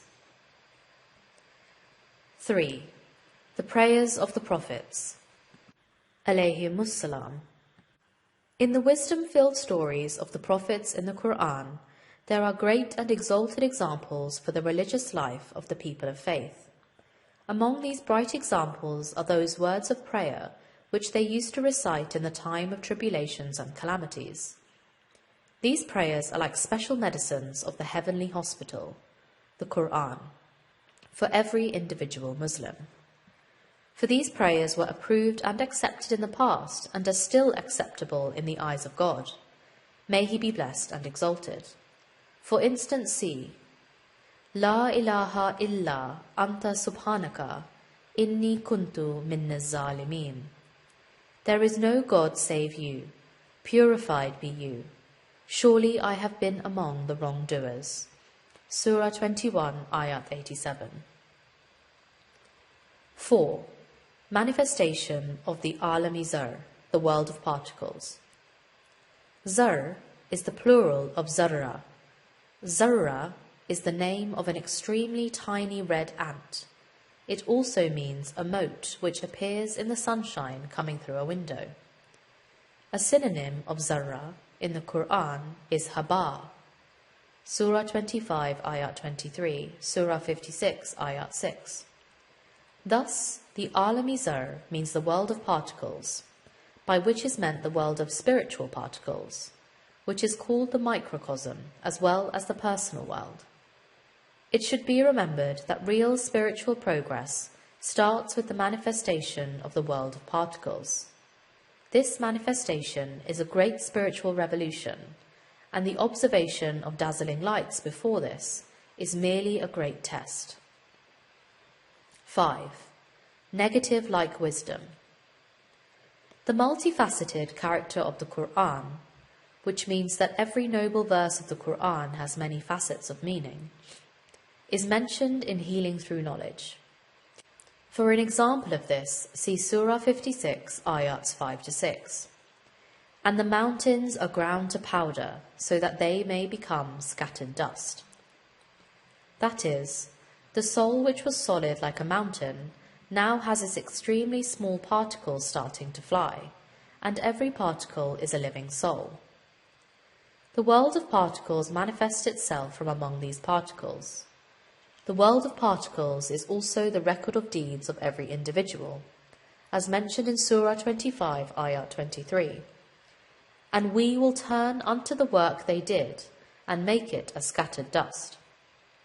This is a negative-like wisdom, namely a wisdom which apparently seems negative, but is not so in reality. This is because it is a veiled mention of a great secret of the record of deeds. 6. Record of deeds, Book of Deeds. As mentioned in the above, the record of deeds will be utterly different from the books of this world, and very wonderful, for it is based on the scattered particles of the soul, as mentioned in Surah 17, Ayat 13. And we have fastened every man's record of deeds on his neck, and we shall bring forth for him on the day of resurrection as a book which he will find scattered. However, this will be the initial form of the book of deeds, and eventually its manifestation will be as a luminous person. 7. Man, jinn and angel. Try to find out in the light of the wise Qur'an whether or not man, jinn and angel can be at one at some place. Is there any link between them at present, or is each of them a totally separate creature from Azal? These and other such questions are extremely important. In this connection, we would like to say that creation in fact takes place on the circle of nature, which the Holy Qur'an has called Khalq min ba'di Khalq, a creation after a creation, Surah 39, Ayat 6, the details of which are in Surah 23, Ayats 12 to 14. Thus, the last link of this circular chain is Khalqi Akar, another creation, i.e. the subtle creation, and the verse in which it is mentioned is, Then we created it another, or ultimate, creature, Surah 23, Ayat 14. 8. The perfect creature. Another creature, or the ultimate creature, is man, but in the subtle body, which is both jinn and angel. Some proofs of this fact are: A. It is said in the Qur'an, Surah 23, Ayats 12 to 14, Verily we created man from a quintessence of clay, then we made it a drop of sperm which remained in a secure place. Now it did not remain quintessence of clay. Then we created the drop of sperm a clot. Now it did not remain a drop of sperm. Then we created the clot, a little lump. Now it did not remain a clot. Then we created the little lump bones. Now the little lump is totally changed. Then we clothed the bones with flesh. In this state, the physical creation of man becomes perfect, and being born in this world, continue to pass through the stages of life. Then we made him another creature, Khalq Akar, i.e. the ultimate creature, or the subtle creature. Now it is free from bones and flesh, for in this divine teaching it is crystal clear that in every following creation the previous state does not remain. B. To say another creature is itself a bright proof that here the subtle creature is mentioned. C. To say, so blessed be God, is the third proof, for in this divine attribute it is alluded that he confers the spiritual creatures with blessings. D. The fourth proof is the best of creators, for the creation of the higher creatures is mentioned in this praise of the Supreme Creator. 9. Moth and silkworm. One of the countless marvels and wonders of God's power is that by his command, the moth and the silkworm come into being from one another, of which the moth symbolizes the subtle creature and the silkworm the dense creature. In reality, neither of them is anterior or posterior. Rather, both of them equally and simultaneously revolve on the circle of creation. In other words, in reality, they are the same one creature which revolves on this circle. Certainly, it is the same law addressed to Hazrat Adam alayhi salam and the subtle or spiritual creatures. Descend you all from it. Paradise. Surah 2, Ayat 38. In short, they were all subtle in paradise, but when they came down to this world, they became dense. Refer to the diagram on the next page. London, 14 Safar-ul Muzaffar, 1409 AH, 26 September 1988 AD. Excellence of intellect and wisdom. 1. It is said in a noble hadith that when God, may his glory be glorified, created the intellect, he granted it speech and said to it, "Come forward." It came forward. Then he said, "Go back." It went back. Then he said, "By my honor and majesty, I have not created a thing more beloved than you, and I will perfect you in the one whom I like." In another hadith, the Holy Prophet says, God Almighty has not created a creature which is more honored with him than the intellect. 2. Regarding the intellect, Hazrat Ali alayhi salam says, Al-aqlu aqlan, matbu wa masmu, wala yanfa'u masmu, iza lam yaku matbu, kamala yanfa'u, zaw'ush shamsi, wa zaw'ul aini mamnu. The intellect is of two kinds, innate and acquired by listening. The intellect acquired by listening does not help if the innate intellect is not there, as the light of the sun does not help if the eye is deprived of light, impaired vision. Lugatul Qur'an 2:147. 3. Another name for the intellect is lub, the plural of which is albab. Lub means that which is free from every kind of adulteration. Lub means the gist and essence of everything. Since the unadulterated intellect also is the gist and essence of a human being, therefore it is called lub. According to some, it also means pure. In short, every lub is intellect, but every intellect cannot be called lub. It is because of this that the glorious Qur'an relates all those principles which only the pure intellects can comprehend to the ulul albab, those who have lub. 4. Intellect is called nuya, plural nuha. Nuya is derived from naha, which means to prevent. since the intellect also prevents man from shameful actions and improper things. Therefore, it is also called Nuhya. And the word Ulun Nahar, people of intellect, is mentioned twice in the wise Quran. Surah 20, Ayat 54, Surah 20, Ayat 128. 5. In Surah 29, Ayat 43, it is said, "And those similitudes we strike them for the people, but none understand, yakilluha, them, save those who possess knowledge, al-alimun." In this verse there is an allusion to the perfect intellect mentioned in the beginning, which is the divine ulama. It is these ulama who by the grace and help of God understand Qur'anic similitudes. Thus, such a noble intellect which acts at this level has paramount excellence. 6. The intellect attains perfection from the observations and studies of the earth of the personal world, which is the earth of spirituality. As it is said, "Have they not travelled in the land of the personal world? And have they hearts wherewith to understand, yaqilun, and ears wherewith to hear? For indeed it is not the eyes that grow blind, but it is the hearts which are within the bosoms that grow blind." Surah 22, Ayat 46. In this noble verse, human beings are invited to the recognition of their soul, self, so that it may lead them to the recognition of the Lord, and therefore the opening of the eye of the heart forever. 7.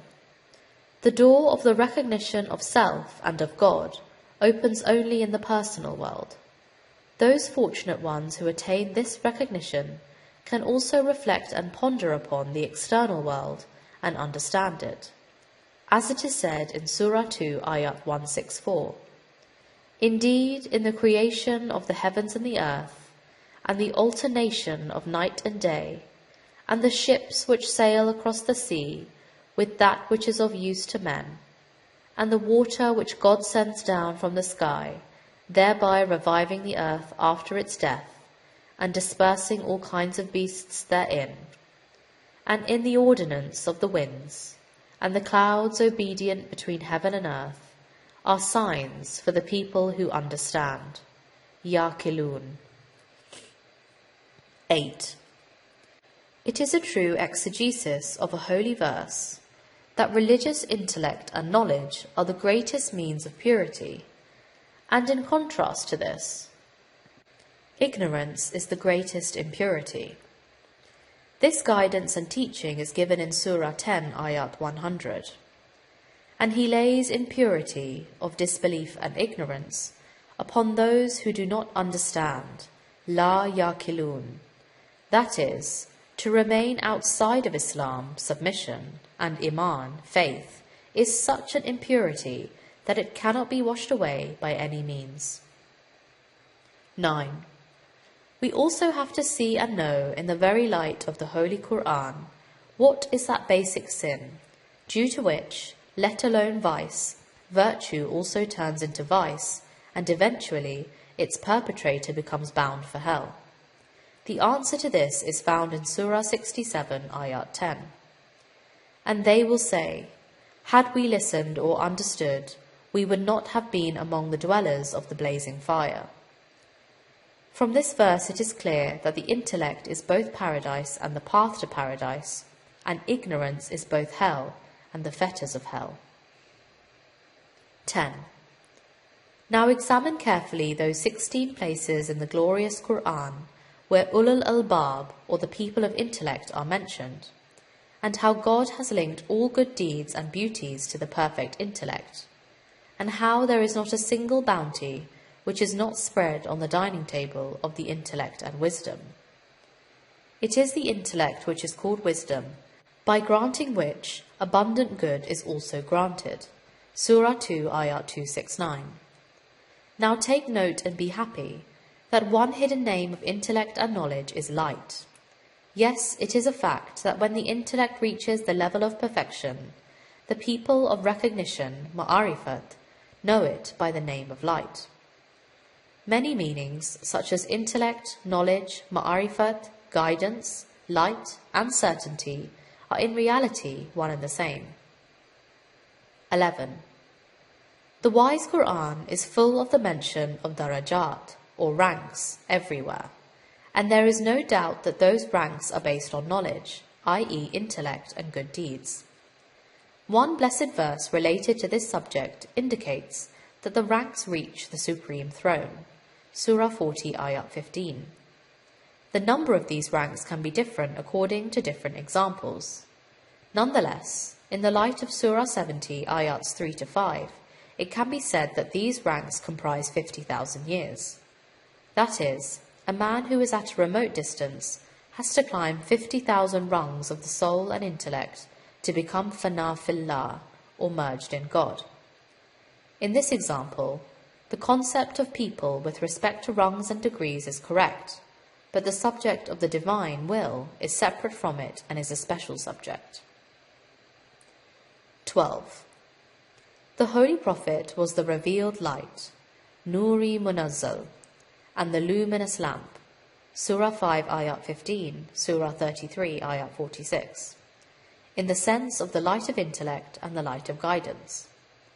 Therefore, we can say with absolute certainty that this heavenly light of the intellect and wisdom was not only illumining the assemblies of the people of faith in the external world, but its greatest work and miracle was to illumine their hearts, and this actually happened. Illness is in the heart, as mentioned in Surah 2, Ayat 10, and the same illness is also darkness. Thus, the main work of light is in the heart of a believing servant, and that is to remove every kind of darkness of intellect and soul, and to spread light in its place, so that the inner senses may wake up from the sleep of ignorance and start their work. 13.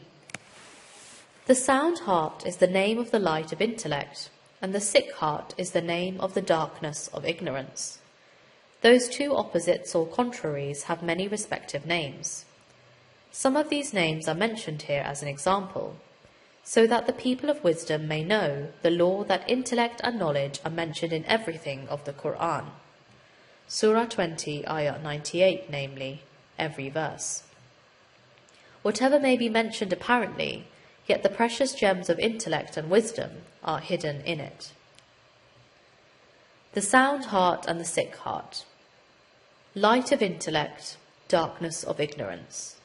Light of submission and faith, darkness of disbelief and hypocrisy. Light of guidance, darkness of polytheism. Light of knowledge and wisdom, darkness of ignorance.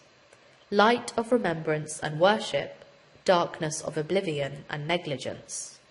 Light of truth and reality, darkness of falsehood. Light of truthfulness and certainty, darkness of lie and doubt. Light of obedience, darkness of disobedience. Light of love and affection, darkness of enmity and grudge. Light of insight, dark of benightedness. Light of good, darkness of evil. Light of recognition, darkness of denial to recognize. 14. If it has become possible for the misleading, muzil, Satan, to spread the darkness of disturbing thoughts in the hearts of people, then on the other hand, according to divine justice, it has also become possible for the true guide to erase darkness from their hearts, by illumining them with the light of guidance. A bright example of this great feat is in Surah 6, Ayat 122. It is he who was dead, and we have raised him unto life, and set for him a light, through which he walks within men, as him whose similitude is that of the one who is in darkness, from where he cannot emerge. 15. There is a veil on the great wisdom of the above-mentioned blessed verse, which is: mate, dead, has three meanings. A. See Surah 2, Ayat 28. And you were dead, amwat. B. Death before death, which happens to the perfect man. C. In comparison to the luminous life of the perfect man, his previous life was no more than a death. Then see the meaning of finnas, in the people. Is the extent of the light simply to walk amongst the people externally, or does it have a very great meaning? Reflect deeply on this. 16. It is said in a hadith, "Beware of the perspicacity of the mu'min who sees through the light of God." Hadisi Masnawi, page 14. Who can such a mu'min who is at the perfect level of faith be? Such a mu'min can only be the perfect man, namely the wali. Other mu'mins who, according to this command, cannot be at this level of light, need to fear the rank of light. However, it is possible for them to progress and merge themselves in the perfect guide. 17. The perfection of the intellect and knowledge lies in the signs and miracles which appear in spirituality. Full-fledged spirituality starts from the stage where Hazrati Israfil alayhis salam, as well as Hazrati Israel alayhis salam, are, and in which the dead are revived and shown spiritual and intellectual miracles. Such an observation is only possible for fortunate mu'mins when they slaughter the ox of their carnal soul with the knife of knowledge, ibadat, and spiritual exercise. Surah 2, Ayat 73. 18. The light of intellect is a living word, which continues to have a luminous and wisdom-filled conversation in the heart and mind of the siddiqeen, the truthful, and the shuhada, martyrs, witnesses. Surah 57, Ayat 19. A bright example of this is that of Hazrati Maryam alayhis salam, in whom the light of Hazrati Isa alayhis salam was revealed in the form of a word. Surah 4, Ayat 171. Hazrati Ibrahim alayhis salam also made this light an enduring word in his children under the title of the lasting word. Surah 43, Ayat 28. In short, light is not only the name of the illumination of the inner eye, but it also illumines all spiritual and intellectual powers like an unprecedented and unique sun. 19. Sakinat means satisfaction, consolation of the heart, tranquility, peace. If it is God-inspired, it is called a spiritual miracle and is far superior to physical peace.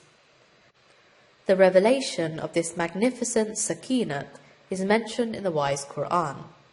See Surah 48, Ayat 26, for instance, in which the Nagmah-yi taqwa, word of piety, which was a supreme name and was affixed to the heart and mind of the mu'mins, is also mentioned with the revelation of sakinat.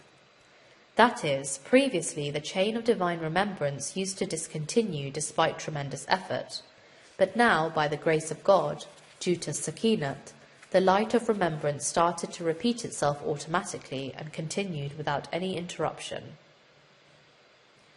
20. The Suratu Yasin is the heart of the Qur'an, and the blessed verse, Surah 36, Ayat 83, which is at its end, is the gist and essence which contains the allusion, ishara, to the beginning and the end of the divine word, an act and the pearl of the universe and the existence.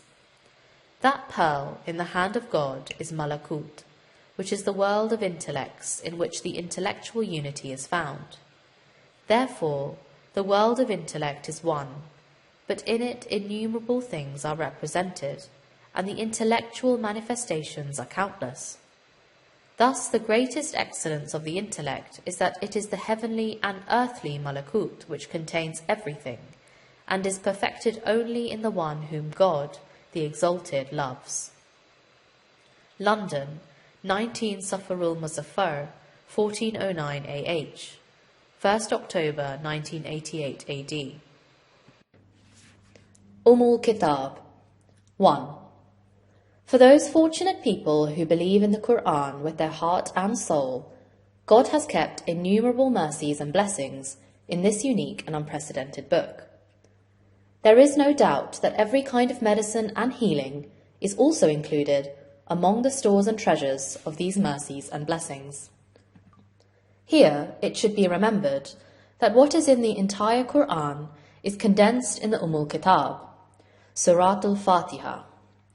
Thus, if a Muslim, mu'min, wants to benefit easily from the bounty of healing of the Qur'an, they should have recourse to the Surat al-Fatiha, which is the Surat al-Shifa, for it is the Kitab and the essence of the Qur'an.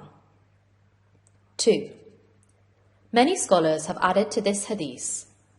Indeed, God has gathered the sciences of the first and the last in 4 books, and their sciences in the Qur'an, and its sciences in the Fatiha. The sciences of the Fatihatul Kitab in Bismillah, and those of Bismillah in its letter Ba. The reason for this is that the purpose of all sciences is the union of the servant with his Lord, and the letter Ba in Bismillah is used in the sense of ilsaq, i.e. connecting and joining. Therefore, this sense or illusion joins the servant to the Lord of Honour, which is the ultimate purpose. Al-Itqan 4:127. 3.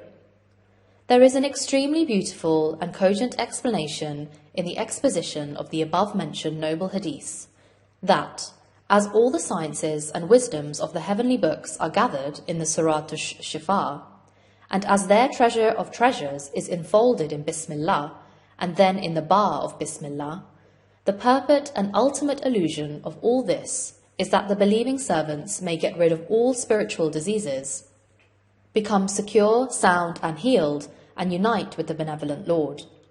In other words, they should attain the rank of Fana Fillah, merging in God, and Baqa Billah, survival by God, for it is the highest and greatest bounty among the most marvellous and extremely pleasant bounties in God's Godhead. 4. Kitab is given many attributive names due to its countless virtues and beauties, such as Fatihatul Kitab, Fatihatul Qur'an. For the Mushaf, Qur'an, begins with this surah as well as the teaching of the Qur'an and the recitation of the Salat, namaz. Qur'an. One of the reasons for this naming is that Shay means the origin of a thing, and the Suratul Hamd is the origin of the Qur'an, because it contains all the purposes of the Qur'an and all its sciences and wisdoms. Another reason for naming it so is that it is the most excellent of all the surahs. Thus, as the chief of a community is called the Qawm, similarly it is called Kitab and Qur'an. According to another version, it is so called because its honour is equal to that of the entire Qur'an. It is also said that the reason for naming it so is that it is the refuge of the people of faith and the gathering place while returning, just as the ensign of an army under whose shadow the soldier takes refuge and gather is called 5.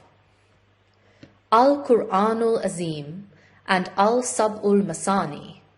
The Holy Prophet has said, it, Kitab, is the Qur'an, and it is Al-Sab'ul Masani, and it is Al-Qur'anul Azim.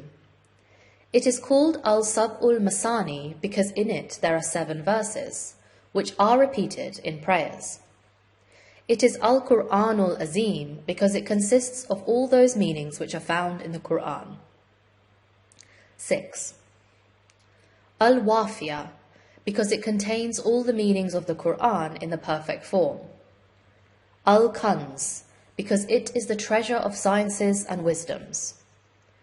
Al-Kafiyah, because in the performance of the Salat, this surah alone is sufficient, but without it, no other surah on its own can suffice. Al-Asas, for it is the origin and first surah of the Qur'an. An-Nur, because it contains the light of knowledge and wisdom. The Suratul Hamd, and the Suratul Shukr, because God's praise and gratitude is performed by it. 7. The Suratul Hamdil Ula and the Suratul Hamdil Kasra. because the initial praise and brief praise is performed by it.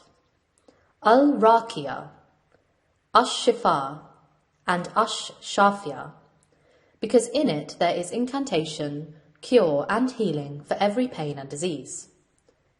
The Suratul Salat, As-Salat, and the Suratul Dua, because Salat depends on this surah. According to some scholars, one of its names is also Salat, and also contains the prayer which is Ihdina, guide us. 8. The Suratul Su'al, the Suratul Talimul Masala, the Suratul Munajat, and the Suratul Tafwiz, because in it there is the asking of God and the way of asking, which is based on praise. In it is munajat and also trust, for the servant by saying, "And from you alone we seek help," entrusts all his affairs to God. 9. The above-mentioned 25 names of Kitab and the reasons for their naming are mentioned in Al-Itqan, Volume 1. Now we would like to say that in order to benefit more and more from the countless mercies and blessings of the Kitab, it is necessary to have more and more certainty, and this depends on knowledge alone.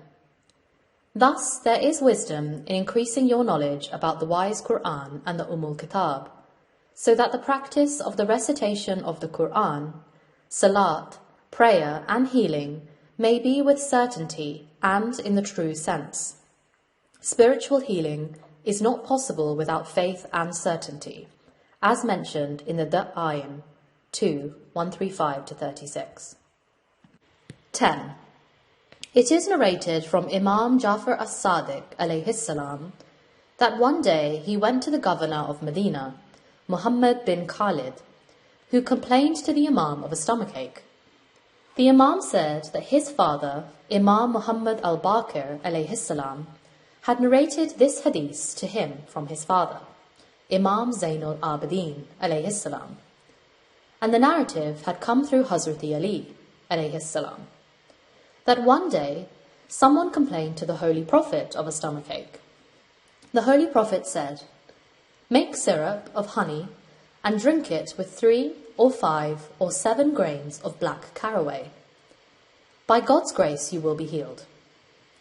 The person acted accordingly and was healed. Therefore, you should also act accordingly. At this time, one of the people of Medina, who was present there, objected and said, "O Abu Abdullah, we had also heard this hadith and had also acted accordingly, but it did not benefit us." On hearing this, Imam Jafar as-Sadiq became angry and said, "By this cure, God benefits only the people of faith, and it benefits those who believe his prophets. God does not benefit the hypocrites and those who act without believing in the Prophet." 11. The sacred things of the Holy Qur'an are of 3 kinds: the names of God, the verses, and the surahs. Just as among the names, the supreme name is the greatest, so among the verses, the greatest is the Ayatul Kursi. And among the surahs, the greatest is the Suratul Fatiha. Although the supreme name is not apparent in the Qur'an, the greatest verse and the greatest surah are clearly apparent. Therefore, a mu'min who eagerly wants to know the supreme name should with the same eagerness benefit from the Kitab and the Ayatul Kursi. This is because without gratitude and appreciation for the great bounties granted, it is not possible for the other greater mercies to be revealed. 12. In Qur'anic Healing, under the title of Divine Love, we have written the exegesis of the Kitab in the light of love. Here, God willing, we will try to write its exegesis in the light of recognition, ma'arifat. A. In Bismillahir Rahmanir Rahim, the dot under the ba of Bismillah symbolizes the pearl of intellect, which is also in the divine pen, and which, at the height of the rank of Azal, joins the Arifs, the people of ma'arifat, to the Lord, the Compassionate, the Merciful. For the ism is derived from Samu, which means to be high. That pearl is the origin and foundation of the universe and the existence, as well as its gist and quintessence, just as the world of letters comes into being from a dot and again logically contracts into the same dot. B. Alhamdulillahi Rabbil Alameen. Praise belongs to God, the sustainer of the worlds. Everybody praises God according to his ambition and access, so the people of Ma'arifat praise him on the basis of the observation of lights and the bewilderment caused by his beauty and majesty. They see that God has created extremely pleasant and exalted bounties for the nourishment of the soul and the intellect in the personal world. C.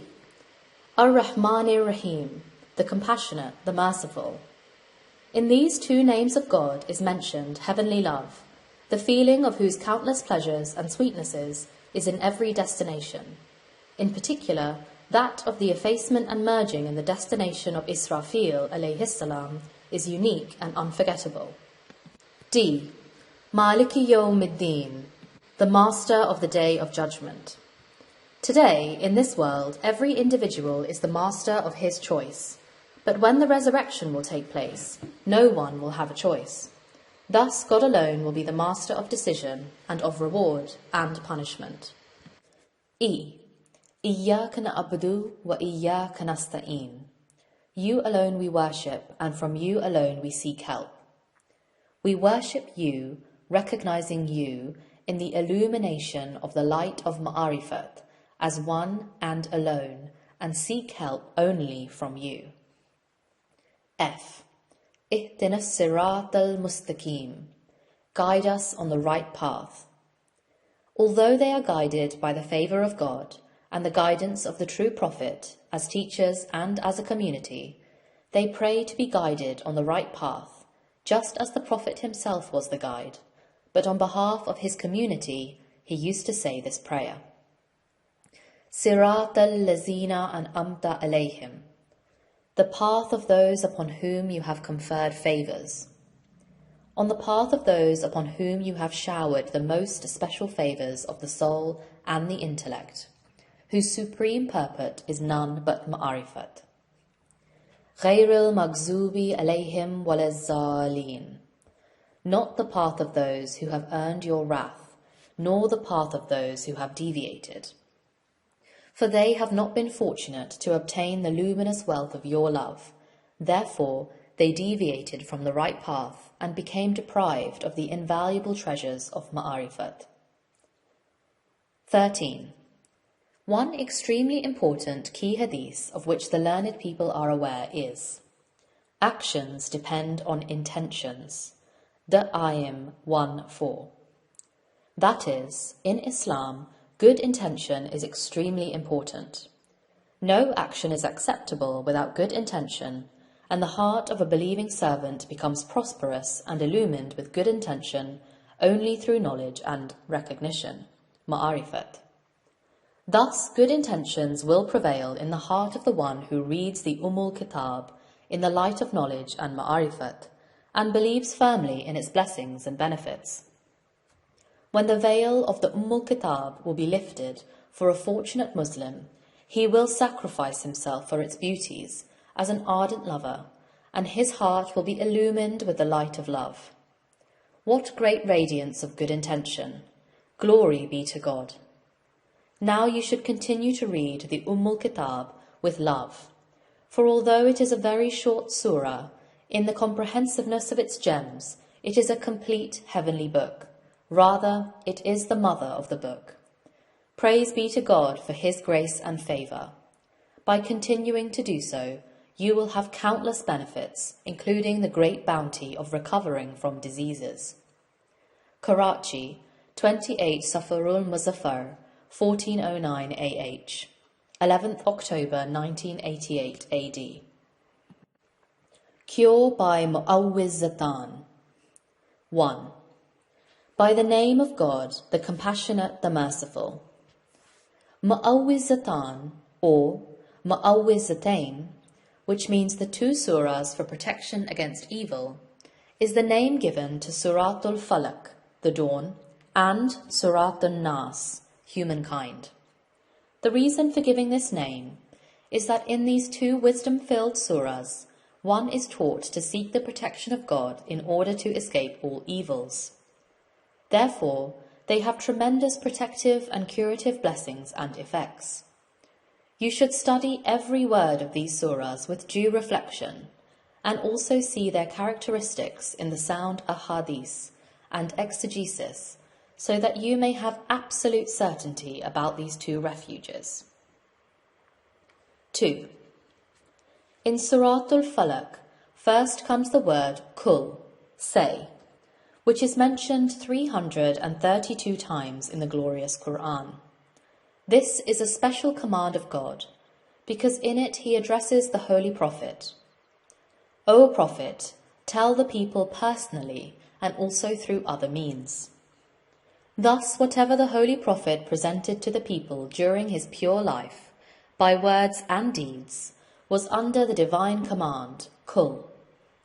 Further, the execution of this command also continues through the two important things which the Prophet has left for the sake of guidance.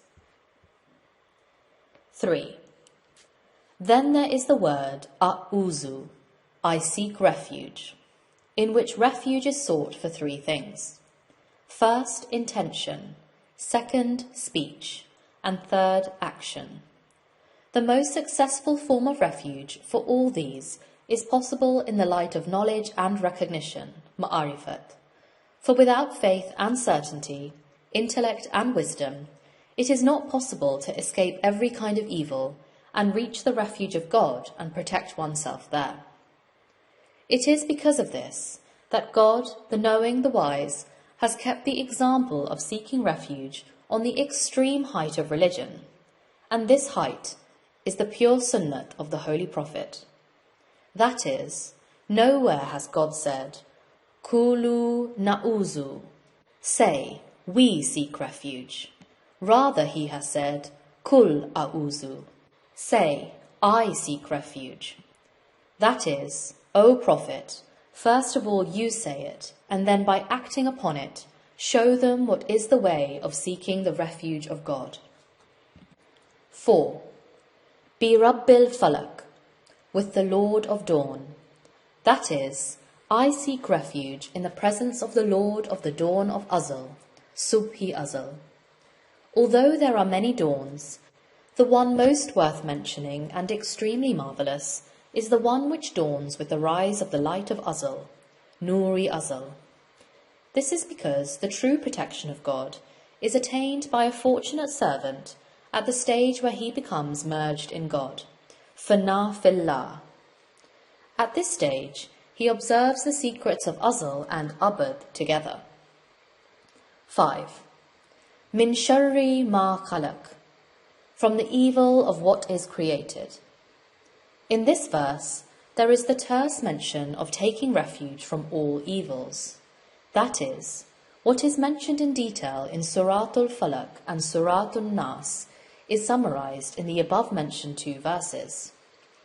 From the preceding, it is evident that it is Falaq, namely spirituality, and the dawn, light of Azal, which erases the darknesses of all evils and puts an end to them. 6. وَمِن شَرِّ غَاسِقٍ إِذَا وَقَبَ, and from the evil of the dark night when it overspreads. Qasiq is an active participle which means that which spreads darkness. This means a person who spreads the darknesses of ignorance. Such a person is more dangerous than the dark night, since there is as much good in knowledge and wisdom as there is evil in ignorance. Thus, according to the law of seeking refuge, it is necessary and essential to escape the ignorant and ignorance and seek God's refuge. 7. وَمِن شَرٍّ نَفَاسَاتِ فِي الْعُقَدِ, and from the evil of the women who blow on knots. For the exegesis of this, see Qamasul Qur'an, pages 609 to 610. 8. وَمِن شَرِّ حَاسِدٍ إِذَا حَسَدَ, and from the evil of the envier when he envies. The wisdom of this noble verse says that not only do the external evils of malignant people influence you, but so do their internal evils. Jealousy is an example of the latter state. That is, if the jealousy of the jealous were not to come as an arrow, then the command of avoiding it and entering the refuge of God would not have been given. Thus it is evident that evil comes by both external and internal paths. 9. By the name of God, the compassionate, the merciful. Kul a'uzu bi rabbin nas. Say, I seek refuge with the sustainer of the people. That is, I keep myself protected and peaceful in the refuge of the majestic sustainer, who has the absolute power of nourishing and sustaining people, physically, spiritually, and intellectually. The intellectual bounties come from the Azali treasures, for the supreme fountainhead of sustainership lies there. 10. Malikin Nas, Ilahin Nas, the King of men, the God of men. Here in the word Malik, king, is alluded the great importance of the divine laws, and in the name Ilah, the worshipped one, special attention is drawn to worship. This means that without following the divine laws and without worshipping God in the true sense, no one can receive protection in his presence. 11. Min sharril waswasil khannas, from the evil of the sneaking whisperer. Waswas, whisperer, and khannas, sneaking, are among the names of Satan, and all the deceitful flowery discourses of the devils from among humankind and jinn, Surah 6, Ayat 112, are included in the whispering, waswasa, of Satan. 12.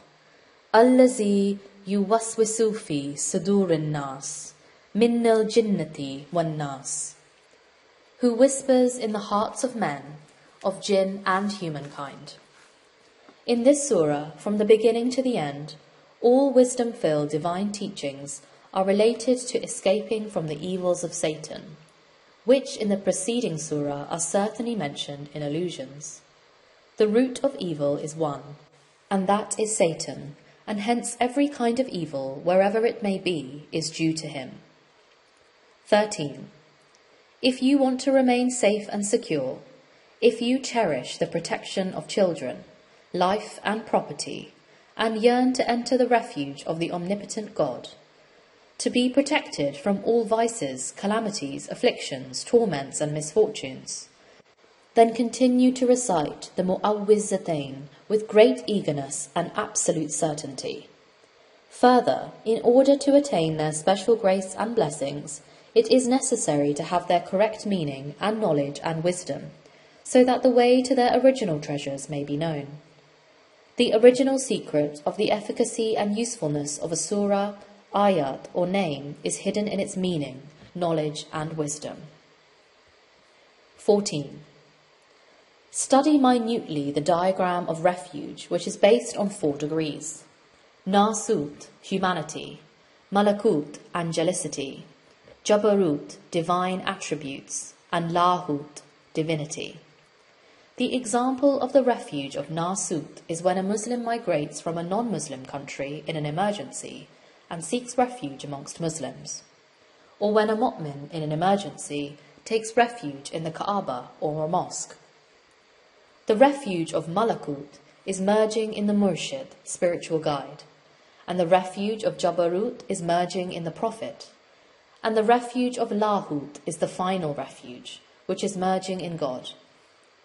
From another aspect, there are 4 mergings: merging of zikr, remembrance, merging of fikr, reflection, merging of ishq, love, and merging of ma'arifat, recognition of God. 23 Rabi 1, 1409 AH, 5th November 1988 AD. Heavenly Love. 1. If love for God, the Prophet, and the Commander of the Faithful is true and perfect, it is heavenly love in every respect. For the command of this love is in the heavenly book, namely the Qur'an, and its honourable mention and magnificent publicity is made among the angels of all heavens. As it is said in a noble hadith, when God loves one of his servants, he tells Jibrail that he loves so-and-so. Therefore he should also love him. And Jibrail starts to love him. Then Jibrail tells the people of heaven that God loves such and such a person. You should also love him. The people of heaven start to love him, and then he becomes loved in this world. Bukhari 4:291, Tirmizi 2:502. 2. Those who have no religion are called atheists. Hence, in their case, neither is God's friendship conceivable nor his enmity, for they do not believe in God at all. The rest of the people who have a religion all claim to have the friendship of God. However, according to divine law, this claim can only be justified if someone obeys the Holy Prophet absolutely, and this is the decision of the wise Qur'an itself. Surah 3, Ayat 31. Here it is also essential to note that without loving the true Prophet, there is no true obedience. 3.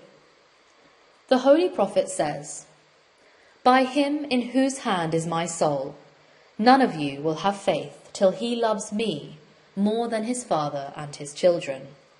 Bukhari 1:20. In short, the Qur'anic verses and prophetic ahadith regarding true heavenly love are so numerous that it is not possible to mention them all here. 4. Frankly speaking, the sacred and angelic teaching of the love for God and that for his beloved Prophet is acquired from that living university, which in the Sufic language is called Murshidi Kamil, or the perfect guide. Since heavenly love is the greatest and most effective panacea for all spiritual diseases, its acquisition is equally difficult. The proof of this reality is obvious. Merging in God is not possible directly without merging in the Prophet, which in turn is not possible without merging in the Murshid or the spiritual guide. This is because the door of divinity, uluhiyat, is prophethood, and that of prophethood is walayat. Have you not read that there are doors to the heavens? Are these doors not those of the spiritual heavens? Surah 7, Ayat 40. Otherwise, where are the closed doors to the physical heaven? 5. A mu'min cannot have the slightest doubt in the fact that in the religion of nature, Islam, the rank of the Siddiqeen, namely awliya, has to be after the prophets. Surah 4, Ayat 69. However, it is necessary to know, how does every wali on the straight path follow the Prophet and lead the people? Is the diagram of obedience in the above-mentioned verse, Surah 4, Ayat 69, not as follows? Straight path. Mutti'een, obedient ones. Salihin, righteous ones. Shuhada, imams or witnesses. Siddiqeen, assases. Anbiya, prophets. 6. Indeed, love and merging has 3 levels: walayat, nubuwat, and uluhiyat. You may have studied the virtues of the awliya of God in the Holy Qur'an and the noble hadiths carefully, as mentioned in Surah 10, Ayat 62 to 64. Behold, verily the friends of God have no fear, nor do they grieve. Those who believe perfectly and fear God, for them are glad tidings in this life and in the hereafter. Fear is related to the future and abad. Grief is related to the disappointments of the past and azal. God shows his awliya the secrets of azal and abad together, in which they see their higher eye, anayi ulwi, free from fear and grief. This is because there is an everlasting paradise, where all the bounties are always available intact. 7. When a wali receives glad tidings from God, it is of a practical and personal nature. Such glad tidings mean to have a constant feeling and comprehension of the marvels of the subtle, spiritual world. which includes the wisdom-filled conversation of the intellect and the soul, and the recognition, ma'arifat, of all great secrets. Here it must be remembered that every prophet is a wali, friend of God, but it is not necessary for every wali to be a prophet. Thus, in the above-mentioned verse, Surah 10, Ayat 62, all the awliya, friends of God, prophets and siddiqeen are mentioned together. Therefore, its explanation and glad tidings embrace all spiritual and intellectual stages. That is, the mention of the awliya with the prophets necessitates that their spirituality be extremely sublime. 8. Heavenly love is a light, a helping angel, a spiritual burning and movement, a sweet pain which is a panacea or universal cure, a minor resurrection which is pure awakening and an awareness, a paradisal melody which only the soul hears, a unique fragrance which is the essence of all fragrances, a precious pearl from which flow the rivers of knowledge and wisdom, a bright sun which contains the prosperity of the soul and the intellect, a soul-nourishing cellular pleasure, the highest insight, an extremely useful miracle of Israel, alayhi salam, an instrument of Israfil, alayhi salam, which causes one to melt and shed tears, a magnificent angelic tumult, a heavenly purification which is caused by the rays of the light of love, a silent prayer in which the divine vision is sought, a curative current of the lightning of Sinai, a shirt of Yusuf, alayhi salam, a wisdom-filled effacement and merging, a glad tiding of the sempiternal life, an echo of the exalted throne, and a divine mercy. 9. Heavenly love becomes fresh and mellow every time by knowledge and wisdom and zikru ibadat. This is the single means through which the veils of the beauty and majesty of Jabarut and Lahut are lifted, because under the influence of the manifestation which had happened on the mountain of Azal, Turi Azal, or the mountain of intellect, it had smashed into countless pieces of gems, which are all in the wise Qur'an. Thus, if such a gem is observed with the inner eye, then certainly in it will be seen the reflection of ma'arifat, of the divine manifestations of Azal. This is the greatest external miracle of the glorious Qur'an, and by this vision of knowledge you can always make true love fresh and mellow. 10. Among the 3 stages of merging, the most difficult is the stage of merging in the murshid. First of all, it is not easy to recognize the true and perfect murshid. If, fortunately, the murshid is found, even then effacement and merging cannot be attained unless there is absolute certitude of his hidden beauties as a result of struggle in the light of knowledge and recognition, ma'arifat, and through which the fire of love is kindled. If by the help of God, the Blessed, the Exalted, all these difficulties are overcome, God willing, this sign is the glad tiding of progress. 11. The simile and similitude of divine love is given from the example of fire. Thus, when an individual becomes the son of Adam, alayhi salam, in the sense of faith, knowledge and piety, the sacred fire descends from the spiritual heaven and eats his sacrifice, the sheep of the carnal soul. Just as the sacrifice of Hazrati Habil alayhi salam was accepted. Surah 5, Ayat 27. This is a great spiritual event. Nonetheless, there are also partial examples, namely, the subsidiary ranks of the miracle of love, so that the spiritual diseases of people may be cured gradually. 12. Question. It is said in a hadith, "He who loves the Qur'an, let there be glad tidings for him." Darimi 2:433.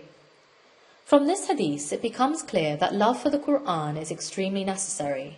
The question arises, is merging in the Qur'an possible while it is in front of us?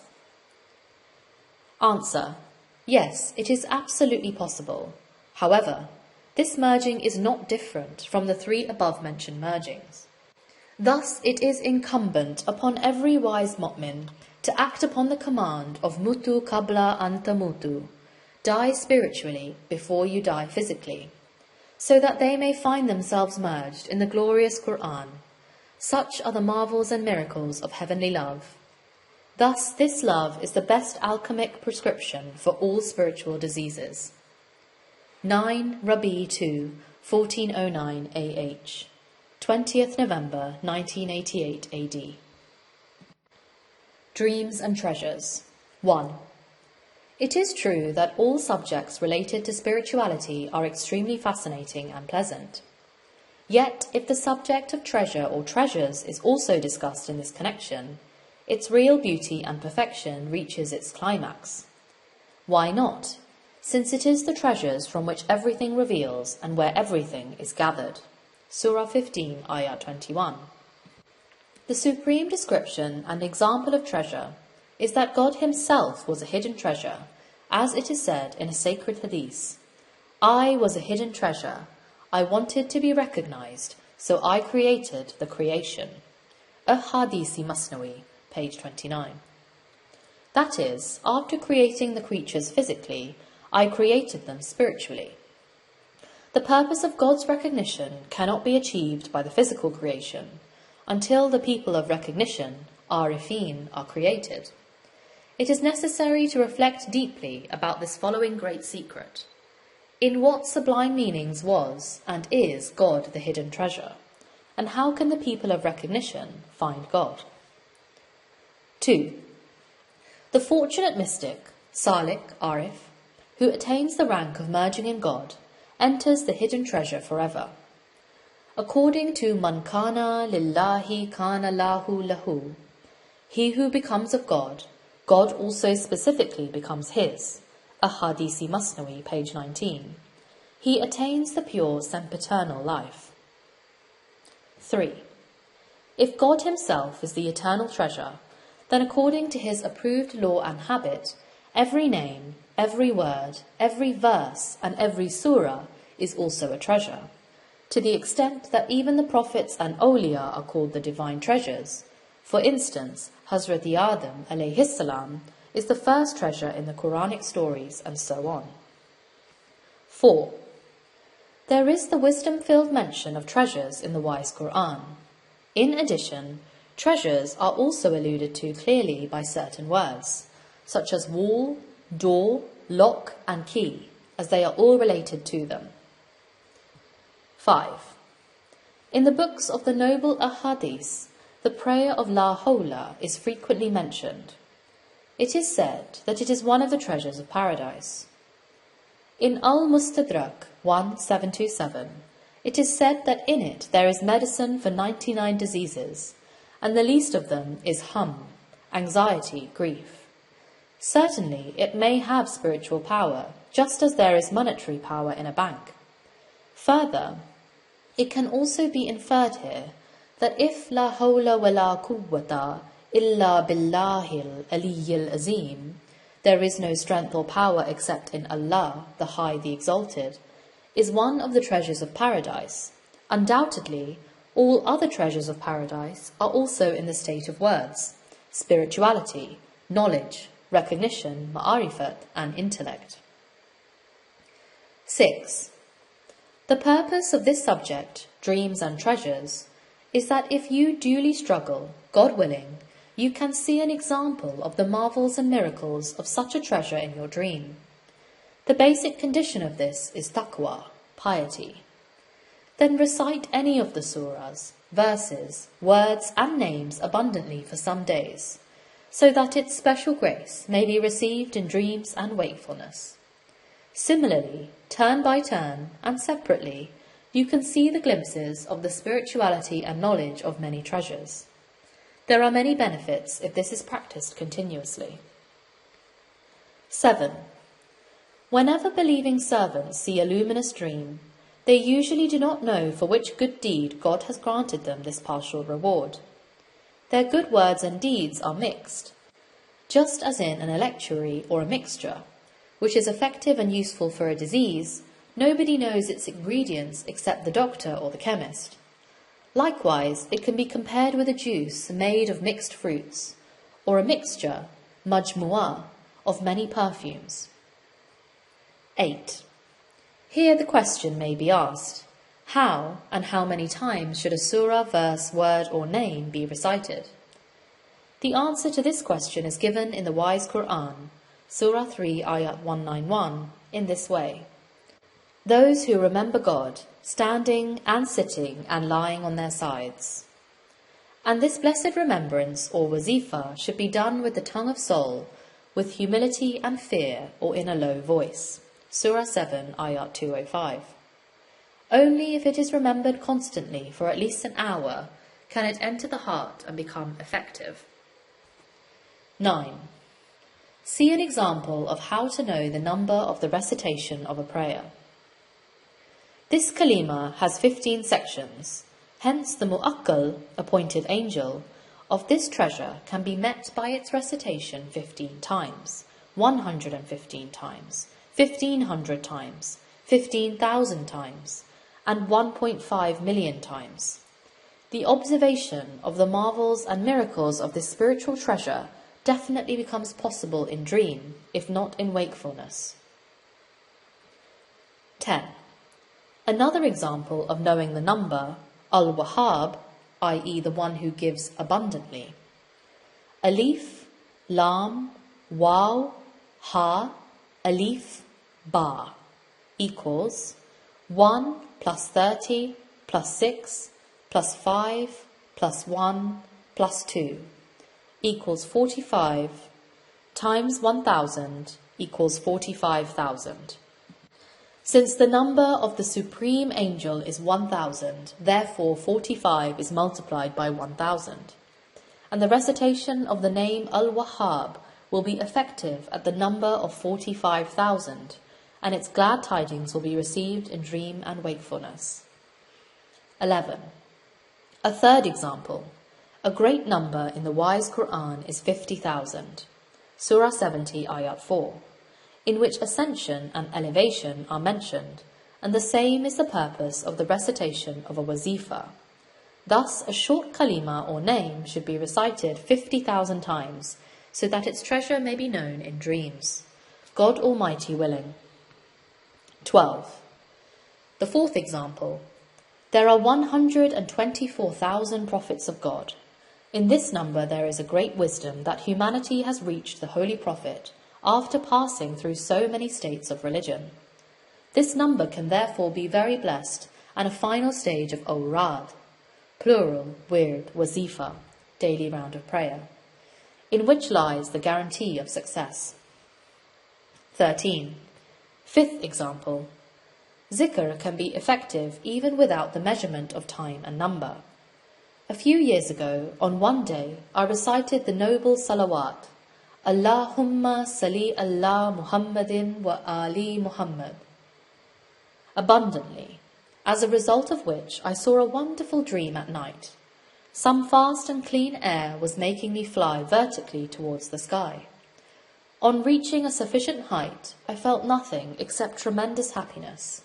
This was a wisdom-filled miracle of the treasure of salawat, and its illusion is extremely wonderful. 14. Sixth example. Good dreams are very many, but here we are discussing those dreams which occur under the influence of a particular wazifa. Thus, on the night of 21st November 1988, after Ibadat, I saw an extremely unique dream. I was somewhere with some of my dear friends, including my dear Ghulam Qadir. We were climbing up a slope with some goods from some low-lying land. On the way, we saw some sheep and goats, which appeared to be alive and moving, but were very sad because they had no trace of skin on their body. With great surprise, I asked what had happened to them. Someone answered that they had been skinned so that their wool, hair and skin could be used. Again I asked if these poor animals would not die soon. The answer was no. After some time, their skin, hair and wool would grow again. We went further up and sat in a place to rest. In the meantime, I felt that there was something in my mouth which should be taken out. Thus I pulled it with my right hand and took it out, and saw that it was an extremely beautiful necklace of pearls. When I woke up, it occurred to me that I had recited La Hawla abundantly, therefore I had seen this meaningful dream. 15. If you are a true lover of the Qur'an and the Hadith, then continue to attain favours and blessings from the treasures of wisdom constantly. Not only is the secret of protection and safety from all spiritual diseases hidden in this wazifa or practice, but there are also other countless benefits. Now note carefully, in reality, for whom are the countless treasures which are in God's Godhead? God is free from and above everything. He is undoubtedly the master of everything, but in the sense of granting it to others. The brightest proof of this is that he himself is the hidden treasure of the people of recognition, ma'arifat. In this there are profound allusions for the people of intellect. Karachi, 17 Rabi 2, 1409 AH, 28th November 1988 AD. Acceptable prayers. 1. When discussing spiritual healing and subjects such as dream and treasures, an intelligent person will definitely ask, is there any short and easy way in the light of which every mu'min can recognize the special and acceptable prayers of the Qur'an, and by the grace and blessings of those blessed and acceptable words, kalimat, the hearts of the people of faith may turn completely towards God, calamities repulsed and difficulties made easy. 2. The answer to this appropriate question is that there are two ways. One is extremely difficult and the other is easy. The one which is difficult is related to spirituality and the recognition of oneself, which we do not discuss here. First, we should discuss the one which is easy. Thus, the easy way of the recognition of the special and acceptable prayers of the Qur'an is as follows. 3. Praise and glorification of God. Hamdu Sana. Whenever in the Qur'an, a surah or a verse starts with the praise, hamd, glorification, sana, tasbih, to say subhanallah, and tahlil, to say la ilaha illallah, of God, the Great, the Exalted, there, one of the many aspects of knowledge and wisdom is related to special prayer, as in the beginning of Surat al-Fatiha. 4. Allahumma, O Allah. Some acceptable prayers start with the holy name of Allahumma, just as Hazrat Isa alayhi salam started his prayer with it in the divine court, for the sending down of the Ma'idah, dining table, when his disciples asked him. Surah 5, Ayat 114. 5. Rabbana, Rabbi, our Lord, my Lord.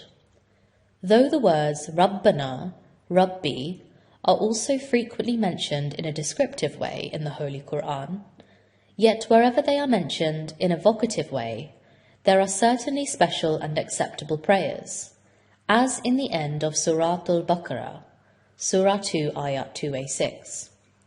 Rabbana la tu'akizna, our Lord, do not punish us, and in the beginning of many such verses in which it is used in a vocative way.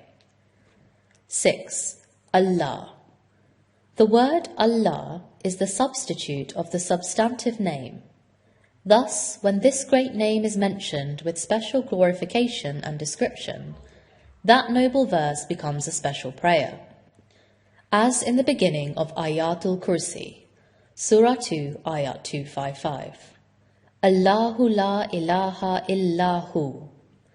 Allah, there is no God but He. 7. La ilaha. Those blessed words, kalimat, whose foundation is based on the oneness of God, may He be exalted, are also very effective prayers, and special azkar, plural of zikr, such as the prayer of Hazrati Yunus alayhi salam, La ilaha illa anta subhanaka inni kuntu minna zalimin. There is no God but you, glory be to you, I am among the wrongdoers. Surah 21, Ayat 87. 8. Kul, say. 4 kuls, Suratul Kafirun, Suratul Ikhlas, Suratul Falak, and Suratul Nas, and also those sacred verses which start with the word Kul, are among the agreeable and acceptable prayers to God, the Exalted. For Kul has 2 meanings: to tell the people and to say or recite as a prayer, as commanded in Surah 20, Ayat 114. وَقُلْ رَبِّي زِدْنِي ilma. Say, O my Lord, increase me in knowledge. Another example is in Surah 6, Ayat 91. Kullillahu summa zarhum. Say, Allah, then leave them. Medical exegesis. When the adversaries start to torment you in the form of disturbing thoughts, then recite Allah, Allah in your heart of hearts, so that you may be able to go ahead leaving them behind, i.e. the disturbing thoughts caused by them. 9. Sallu alayhi. Indeed, God and His angels send salawat upon the Prophet. O you who believe, you also send salawat upon him and salute him as ought to be saluted. Surah 33, Ayat 56. This divine command shows the very great importance of salawat, that in God's Godhead, according to the exigency of wisdom, it is so important that it is sent by Himself and His angels. The salawat, namely Allahumma salli ala Muhammadin wa ali Muhammad, alludes that a mu'min's recitation of salawat, being merged with heavenly recitation, can show a great miracle. 10. Prayers of the Prophets. Just as the prophets are the chosen servants of God, so are all their prayers, which are mentioned in the Qur'an, selected and acceptable. Thus, the blessed prayer of Hazrati Adam alayhi salam has 2 aspects. One is exoteric, Surah 7, Ayat 23, and the other spiritual, Surah 2, Ayat 37. According to the spiritual aspect, the sacred and pure words which were taught to him were the perfect words, Kalimati Tamat, and the supreme names, Asma-yi Izam. Although the supreme name is one, yet under it or in its treasure there are many beautiful names. Thus, Hazrati Adam alayhi salam was given the knowledge of all the supreme names of God and the perfect words. It must be remembered that the original meaning of Tawbah is to return, and this has many stages. The last one is the place of Azal. Thus, the Tawbah of Adam alayhi salam means that he reached the observation of the secrets of Azal through his knowledge. This is the real meaning of Allah's attributive name, Tawwab, Surah 2, Ayat 37. 11. An amazing prayer. A wisdom-filled prayer of Hazrati Nuh alayhi salam. And Nuh said, My Lord, leave not one of the disbelievers in the land. If you should leave them, they will mislead your servants and will beget none save lewd ingrates. Surah 71, Ayats 26 to 27. Question. What kind of prayer is this?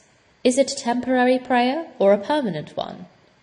If we suppose that all the disbelievers perished in the deluge, the question arises, how did they come into existence in the land which Hazrati Nuh alayhi salam prayed should be cleansed from the dirt of disbelievers?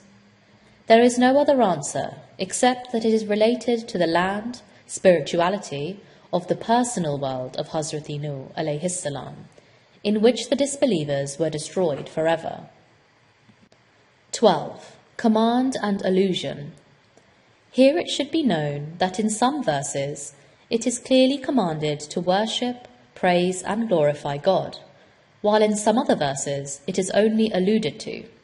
For instance, in Surah 33, Ayat 42, one is clearly commanded to do the tasbih of Subhanallah, but its paramount importance is mentioned in the allusions of those blessed verses, which indicate that tasbih is done by everything. There are many such verses.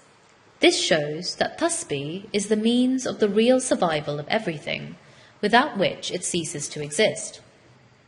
The same paramount importance of salat and sujood, Surah 24, Ayat 41, Surah 16, Ayat 49, is applicable to the subsistence of the universe and the existence. 13. Prayers of mu'mins. For example, Hasbunallahu wa ni'mal wakil. Allah is sufficient for us, and what an excellent advocate He is. By this blessed prayer, false fear vanishes, and the heart attains satisfaction and peace. 14. The openings and the endings. The openings and the endings of the surahs are full of wisdom-filled marvels and miracles, and in some of them there are special prayers too. For instance, in the beginning of Al-Hamidat, i.e., the surah starting with Al-Hamd, and the Musabahat, i.e., the surah starting with Sabaha, there are prayers, because as mentioned earlier, a surah or verse in which Hamd and Tasbih are mentioned takes the form of a prayer. This is about the special prayers, words, kalimat, or tasbihat, in the beginnings of the surahs. Now regarding the endings, just as a tree is the essence or seed in the beginning, a tree in the middle, and again the essence or seed in the end, similarly, not only the Qur'an, but every surah as well, is its gist and essence in its beginning and ending. By this example, try to understand the importance and significance of the ending of every surah. 15. See at the end of Suratul Rahman, Tabarakasmu, Rabbika Zil Jalali wal Ikram. Blessed be the name of your sustainer, the Lord of majesty and benevolence. That is, the supreme name of God, which is alluded to in Al-Hayy Al-Qayyum, and in the illumination of its light one, knows all the beautiful names. Al-Asma'ul Husna, for certain. It is the fountainhead of the favours and blessings related to intellect, recognition, ma'arifat, knowledge and soul. Thus, all those great favours which are mentioned in the Suratul Rahman are the blessings of this supreme name. Thus, those who recognize the supreme name of God become enriched with heavenly blessings forever. Their good prayers will be accepted, all their religious wishes will be granted, and they will be safe and secure from every spiritual disease. 16. To have more knowledge of this subject, you should also see the Kitab ut-Tib in the collections of hadith and the books of jurisprudence, and perform every acceptable prayer with absolute certainty. This is because the pure word, knowledge and ibadat, ascends towards the exalted court of God, the great, the exalted, and the good deed elevates it, Surah 35, Ayat 10, so that it may be merged in kun fa yakun, be and it is, and the hand of God may perform some miracle. Thus, a special and acceptable prayer, by the command of the Lord of the Throne, God, can accomplish many useful, meritorious deeds. 3 Jumada 1, 1409 AH, 14th December 1988 AD. Israeli Wisdom. 1. Meaningful questions. Have you thought about Hazrati Israel alayhi salam and his army in the wise Qur'an? Explain the difference between spiritual death and physical death. In what kind of death is the recognition of Hazrati Israel alayhi salam and other angels possible? What state is called the partial death? What does the glorious Qur'an say about sleep? If sleep is death, what kind of death is it, spiritual or physical? Is spiritual martyrdom mentioned in the Holy Qur'an? If so, in which surah and which verse? Is there one angel of death for all, or does each person have his personal one? In what sense is Israel alayhi salam a guardian angel, mu'akkal, over every human being? Surah 32, Ayat 11. 2. Is it true that sleep is a kind of death, and that therefore the mu'akkal who causes sleep is Israel alayhi salam and nobody else? To whom is the work of awakening entrusted? Is it Hazrati Israfil alayhi salam? How does Hazrati Israel alayhi salam seize the soul of someone, and what is the role of his army? How is the soul of those who die in accidents seized?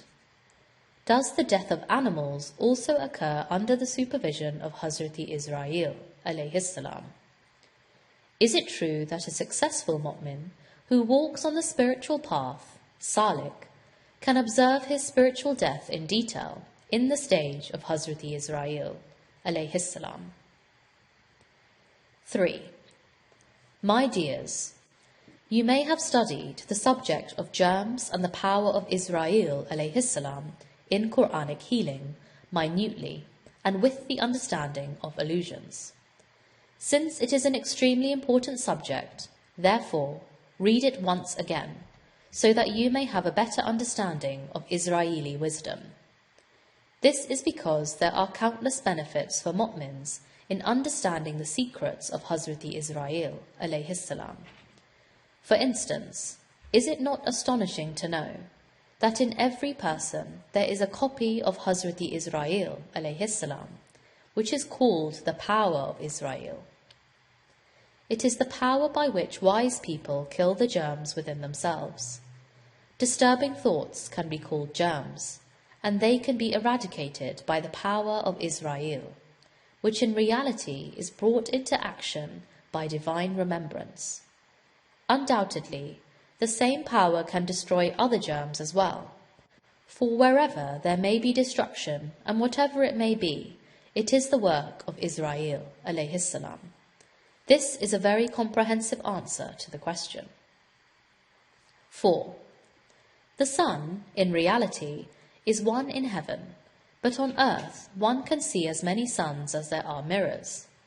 Thus, though Hazrati Israel alayhi salam is only one in the higher world, yet his living pictures, which are unique in efficacy and activity, are in all people.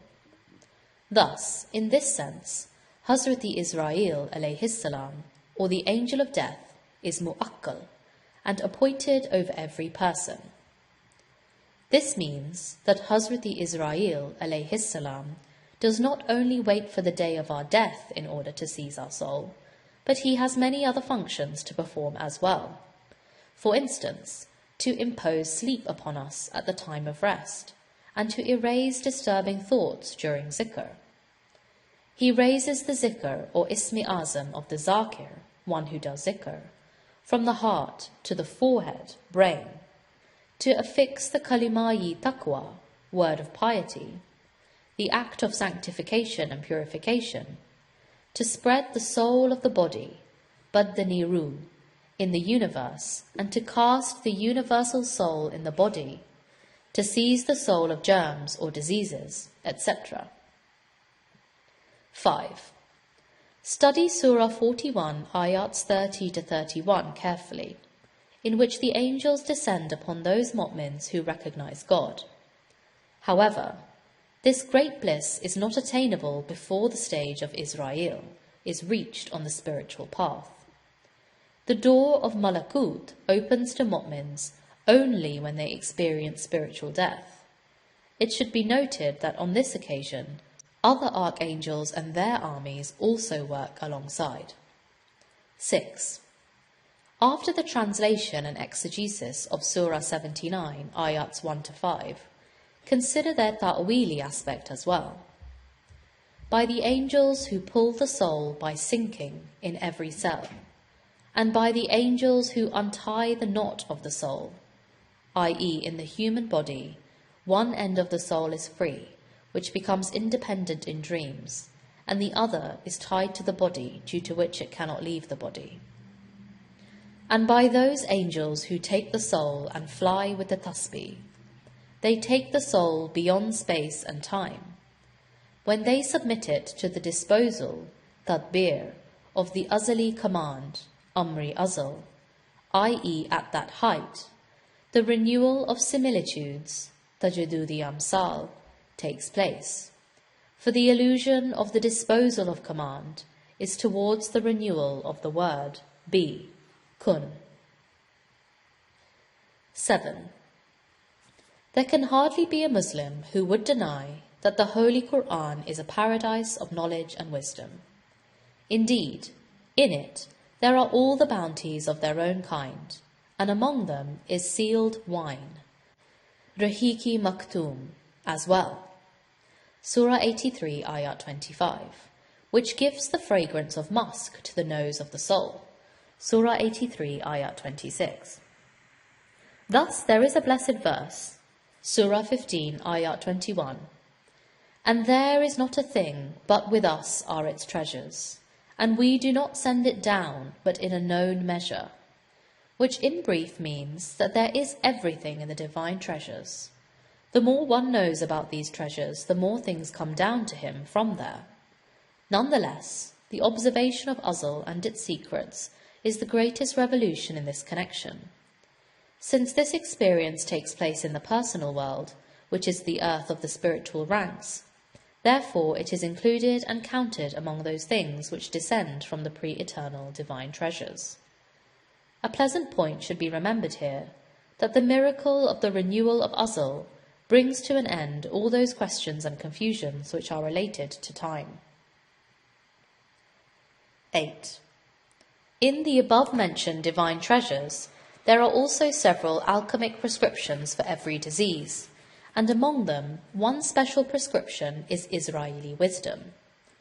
Thus, after every salat, by reciting the tasbih of Fatima alayha salam, you should think that, by God's command, Israel alayhi salam and his army are pulling out the diseases of your body and soul, and with this the germs are also exterminated. The blessed tasbih is Allahu Akbar 33 times, Alhamdulillah 33 times, Subhanallah 33 times, and La ilaha illallah once. The Ayim 1:168. 9. Hazrati Israel's alayhi salam vocal existence is a self-repeating supreme name, Isme Azam, which is also the Kalimah-yi taqwa mentioned in Surah 48, Ayat 26. Thus, when spiritual death occurs to a mu'min, Israel alayhi salam constantly recites the above-mentioned supreme name in his left ear, and his army, who are in spiritual particles, enter the countless cells of his body and take the soul out by way of the head, but the very end of the soul remains linked with the brain. Then the soul from the universal soul is cast in the mould of his body. This act, i.e. the renewal of similitudes of the seizure of the soul, is repeated for approximately 180 hours, in which the other angels also take part, particularly Hazrati Israfil alayhi salam. 10.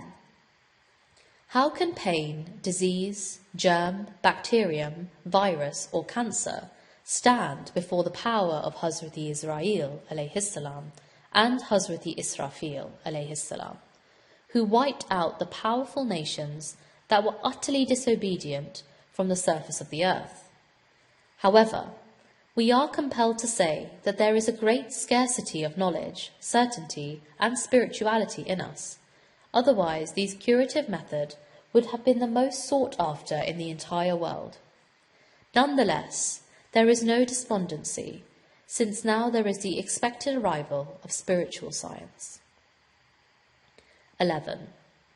When a person suffers from a severe disease, he suffers from acute pain day and night. But when he falls asleep, he is relieved to a great extent. The cause of this is nothing other than the fact that Hazrati Israel alayhi salam has seized his soul for a while during sleep. Surah 39, Ayat 42.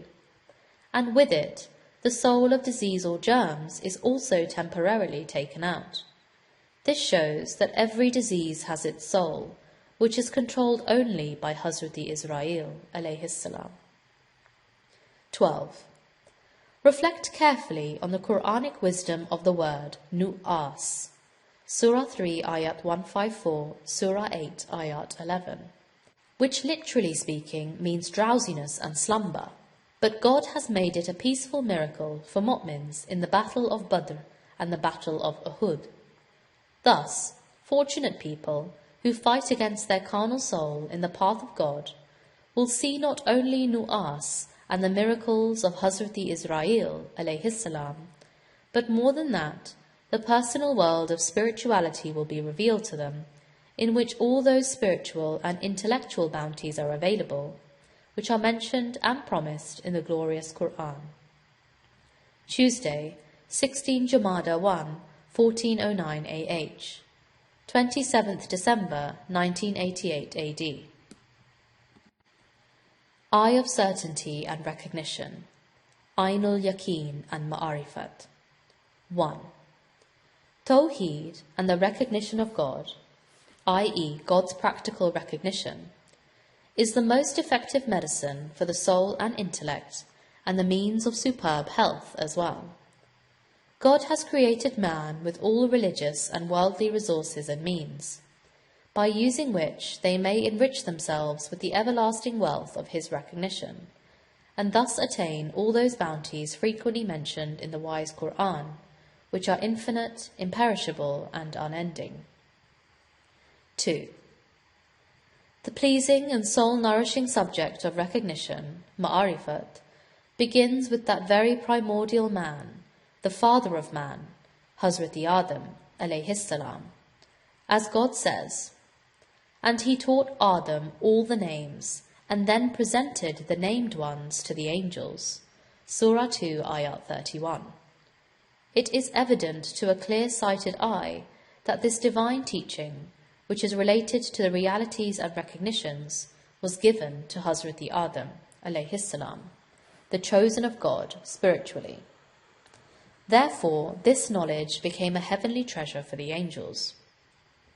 No one should doubt that God had specially given his vicegerent the knowledge of the beautiful names, Surah 7, Ayat 180, in the illumination of which he had seen all the secrets of recognition, Ma'arifat, by observing with the eye of certainty. 3. See the subject of paired fruits of paradise in the book Healing Through Knowledge. Indeed, there is nothing without a pair, because it is only God who is pairless. Accordingly, no fruit of knowledge of the Qur'an is alone. Rather, it is a sum of two. For instance, take the phrase children of Adam, which has a common and a special meaning. The common meaning is known to all, and therefore it is necessary here to explain only the special meaning, which is that, in reality, the children of Adam are the prophets and the awliya. For it is in their succession that the excellence, vicegerency, and spirituality of Hazrati Adam alayhi salam continue hereditarily, and it is with them that the treasure of knowledge of the names of Hazrati Adam alayhi salam, the chosen, has remained hidden. 4. In Surah 7, Ayat 172, it is said, "And when your Lord brought forth from the children of Adam, prophets and awliya, from their backs their descendants, particles of the soul, and made them to see and recognize their own soul, and asked them, 'Am I not your sustainer?' They said, 'Yes, we bear witness, because we have seen that you are our sustainer.'" Here it is necessary to know that every prophet and every wali observed this miracle, which took place in the light of spirituality and recognition, ma'arifat, individually in his own time. It should also be remembered that ash-shuhud and ash-shahada mean to be present and to observe with either the eye or insight. They are also used for simply to be present. Mufradatul Qur'an, pages 274 to 275. This means that perfect men observe the soul with the eye of certainty, and there is the renewal of similitudes of the event of alast, am I not, in each of their personal worlds, so that the means of attaining recognition, ma'arifat, should not be lacking. 5. Another synonym of recognition, ma'arifat, is yaqeen, as it is clear from Surah 6, Ayat 75. And thus did we show Ibrahim the spiritual kingdom, so that he may be among the arifin, muqinin. See also Surah 51, Ayat 20. And in the earth there are signs for the people of ma'arifat, muqinin. Thus, Ayn al-Yaqeen means the eye of recognition, ma'arifat, and this rank comes after Ilmul Yaqeen, or the knowledge of certainty.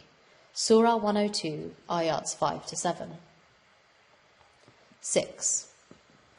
How excellently the wise Qur'an, which is the fountainhead of knowledge, recognition, ma'arifat, and truthfulness, reminds us of the universal principle of Hazrat Ibrahim, alayhi salam. Then whoever follows me is surely of me. Surah 14, ayat 36. That is, whoever acts upon my religion in the real sense will be merged in me, i.e. the Prophet, and will be merged in my spiritual and intellectual being, and except for the external prophethood and messengership, will attain all the ranks of recognition, ma'arifat. The same purport is found in Surah 4, ayat 69, which is revealed about those who have received the divine favours, namely the prophets, awliya, shuhada, and salihin, whose spiritual and intellectual companionship can be attained by anyone who truly obeys God and the Prophet. 7. The purport of the wisdom-filled verse, Surah 5, ayat 44, is: God revealed the Torah, whose spiritual aspect alone was preserved and free from every kind of interpolation. Hence, bright guidance, the speaking light, and the treasure of recognition, ma'arifat, were in its spirituality. Thus, Hazrat Musa, alayhi salam, and all the prophets of his cycle, who had submitted their self and I to God at the place of recognition, ma'arifat, used to guide the Jews in the light of this spiritual Torah. The same was also done by the people of God and the ulama, for they had memorized the knowledge and wisdom from the spiritual Torah when they had observed the renewal of similitudes of its revelation with Ayn al-Yaqeen, or the eye of certainty. In this sense, they were present at the place of revelation, and also witnesses, Surah 5, ayat 44, of it. This example, like a key to a very great treasure, is extremely important. 8. When the word shaheed is related to the spiritual aspect of man, it is used in 4 senses simultaneously. 1. The one slain in the path of God. 2. The one who has been present at the spiritual and intellectual places. 3. The one who has observed the renewal of similitudes of the spiritual and intellectual miracles. And 4. The one who is the eyewitness of these events. In fact, these are the 4 virtues of a mu'min walking on the spiritual path. A bright example of this is in Surah 57, ayat 19. And those who duly believe in God and His messengers are those who are siddiqeen, the truthful, and shuhada, with their sustainer. For them there is their reward and their light, not only in the hereafter, but in this world also. Surah 57, ayat 19. It is obvious that here the word shaheed can be used in the 4 meanings mentioned above. 9.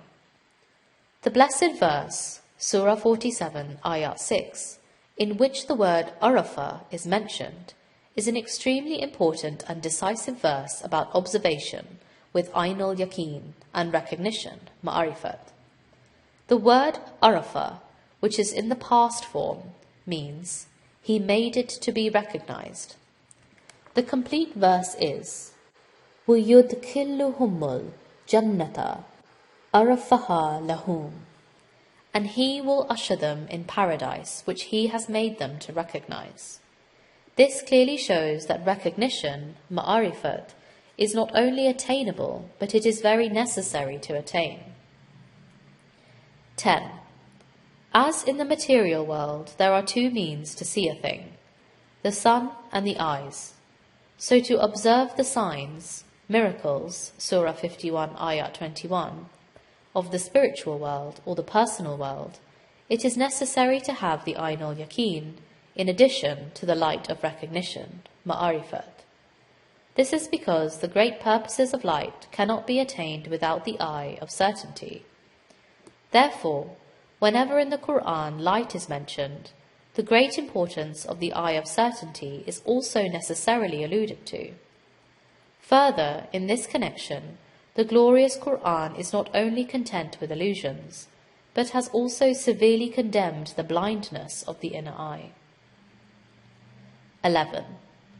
The Holy Prophet, by God's command, started the mission of Islam in such a way that he used to invite people to what he had seen in the illumination of the light of recognition, Ma'arifat, with the inner eye.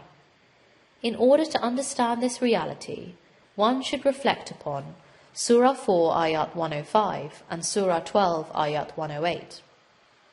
There can be neither any doubt nor any amazement in this fact, for God has sent his beloved Prophet after making him a living light, Surah 5, Ayat 15, and a luminous lamp, Surah 33, Ayat 46.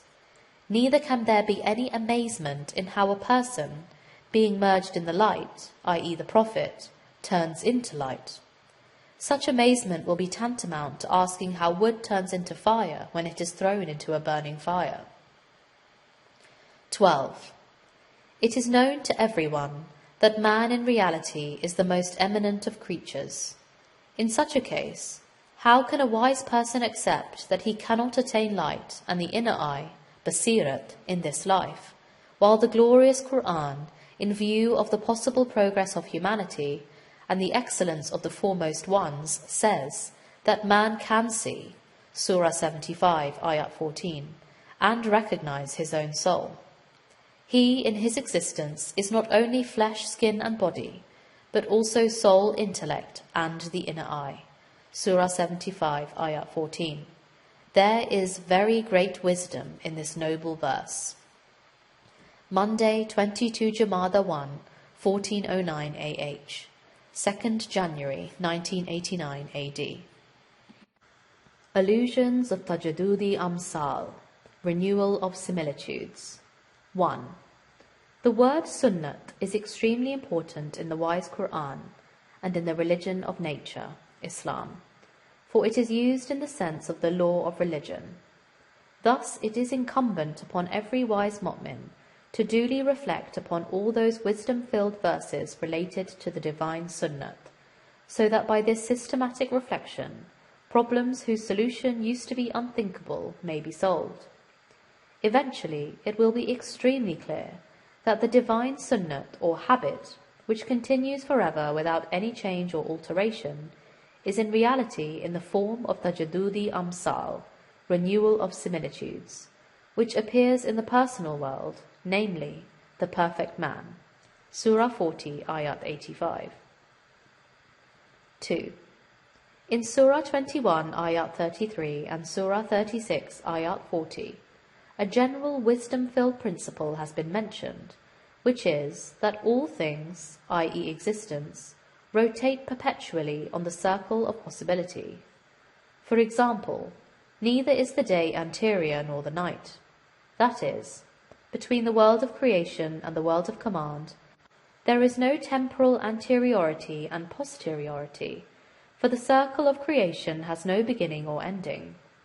Rather, it is a reflection or shadow of the azali and abadi realities and recognitions under the influence of the divine act.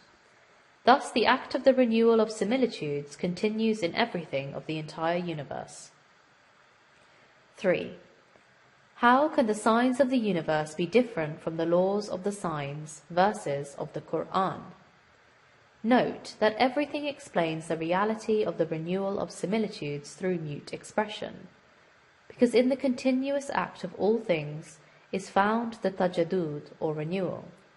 For instance, the perpetual circular motion of the heaven, the constant emission of light of the sun, the moon and the stars, the incessant flow of the waves of air, the unending journey of water on its circle of ascent and descent, the perennial recurrence of day and night and seasons, etc. In short, in all those divine signs which are in the external world, the act of the renewal of similitudes is very conspicuous, which is a clear proof of the divine sunnat. 4. The divine signs of the personal world are also full of divine wisdoms. It can be seen at close range how the demonstration of the renewal of similitudes continues forever in these living miracles. For instance, see the miracle of the palpitation of the heart, which is the best example of the azali tajaddud or renewal. By this palpitation, in every moment there is a new wave of life and survival in the human body, just as innumerable universes come into existence at the place of azal, from the succession of the word be. The same illusion is also found in the pulse, respiration, circulation of blood, etc. 5. The reality of the renewal of similitudes also gleams forth from the flame of the lamp.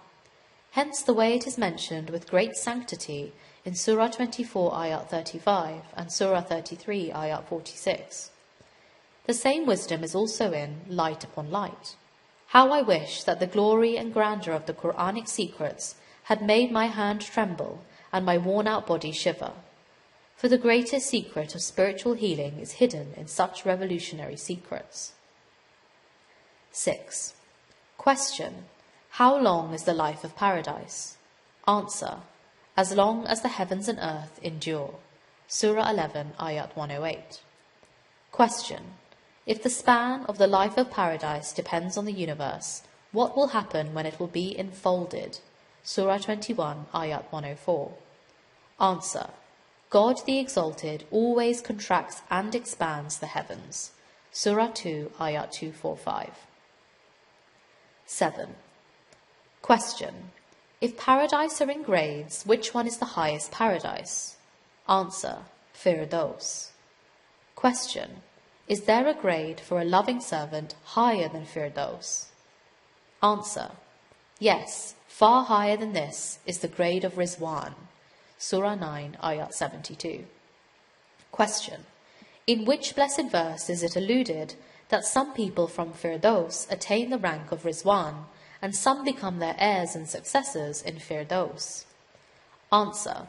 This allusion is made in two wisdom-filled verses of the Suratul Mu'minun, Surah 23, ayats 10 to 11.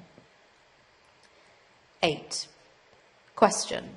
Some ulama say that in the Holy Qur'an, the story of only one Adam is mentioned, for the first man was one. Others say that more than one Adam is mentioned in a wisdom-filled way. What is your view? Answer. I personally believe that in countless great cycles, God has created countless Adams, and this is mentioned in the wisdom-filled allusions of the noble Qur'an. For instance, the Qur'an implies that all those people whom God created from the time of Adam of this cycle till today, and who are in front of you, historically speaking, were created in accordance with his sunnat of creation, which has continued from before. Surah 30, ayat 30. 9. The supreme purpose of the sacred Mi'raj, ascent, of the Holy Prophet was to disclose to him the great secrets. Among these secrets was the secret of the circle of no beginning and no ending, which is alluded to in Kaaba Qawsaina o Adna. a distance of 2 bows' length or even nearer. Surah 53, Ayat 9.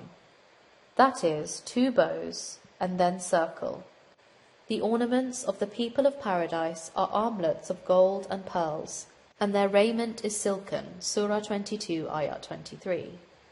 In armlets there is an allusion to the circular wisdom, hikmati mustadir, namely the secrets of the circle, in pearls to the pearl of intellect, and in silken raiment to the subtle body. 10. The attributes of creatorship, sustainership, and the rest of the attributes of God which are related to humankind are not contingent, rather they are eternal. That is, they are always there. Thus it is not possible to prove a time in which there was his attribute of creatorship without creatures, nor his kingdom without his being the king. 11. It is true that man, being merged in God, has time and again remained in the world of command in a state of intoxication and rapture. But this merging is not possible in his essence. It is possible only in his attributes.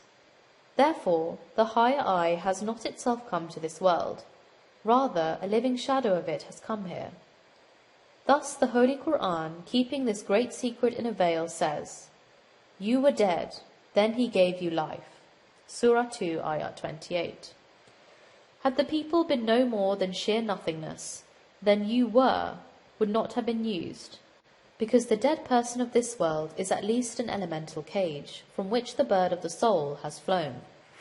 Similarly, it is said in Surah 10, Ayat 31, "And who brings forth the living from the dead, and brings forth the dead from the living?"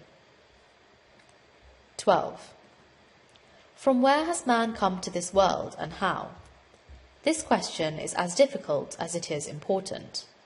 However, if the light of Qur'anic wisdom is granted, no question is difficult. Thus, when we look in the Qur'an in the illumination of its own light, this fundamental law of the spirit and intellect becomes clear, that it was revealed as a subtle and simple soul. Thus the Qur'an exists not only in the form of a book in the external world, but also in the world of command, preserved in the form of a hidden book, Surah 56, Ayat 77 to 78, and guarded tablet, Surah 85, Ayats 21 to 22. Thus, how can this great event be devoid of wisdom? In fact, this is the greatest practical guidance of the Qur'an, by which we can understand how the human soul came here and where it exists. 13. How excellently Mawla-yi Rum has said, "Ma amada nistim in saya-yi mast."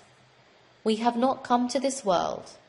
This body is the shadow of our real existence. Kulliyati Shams, page 1350.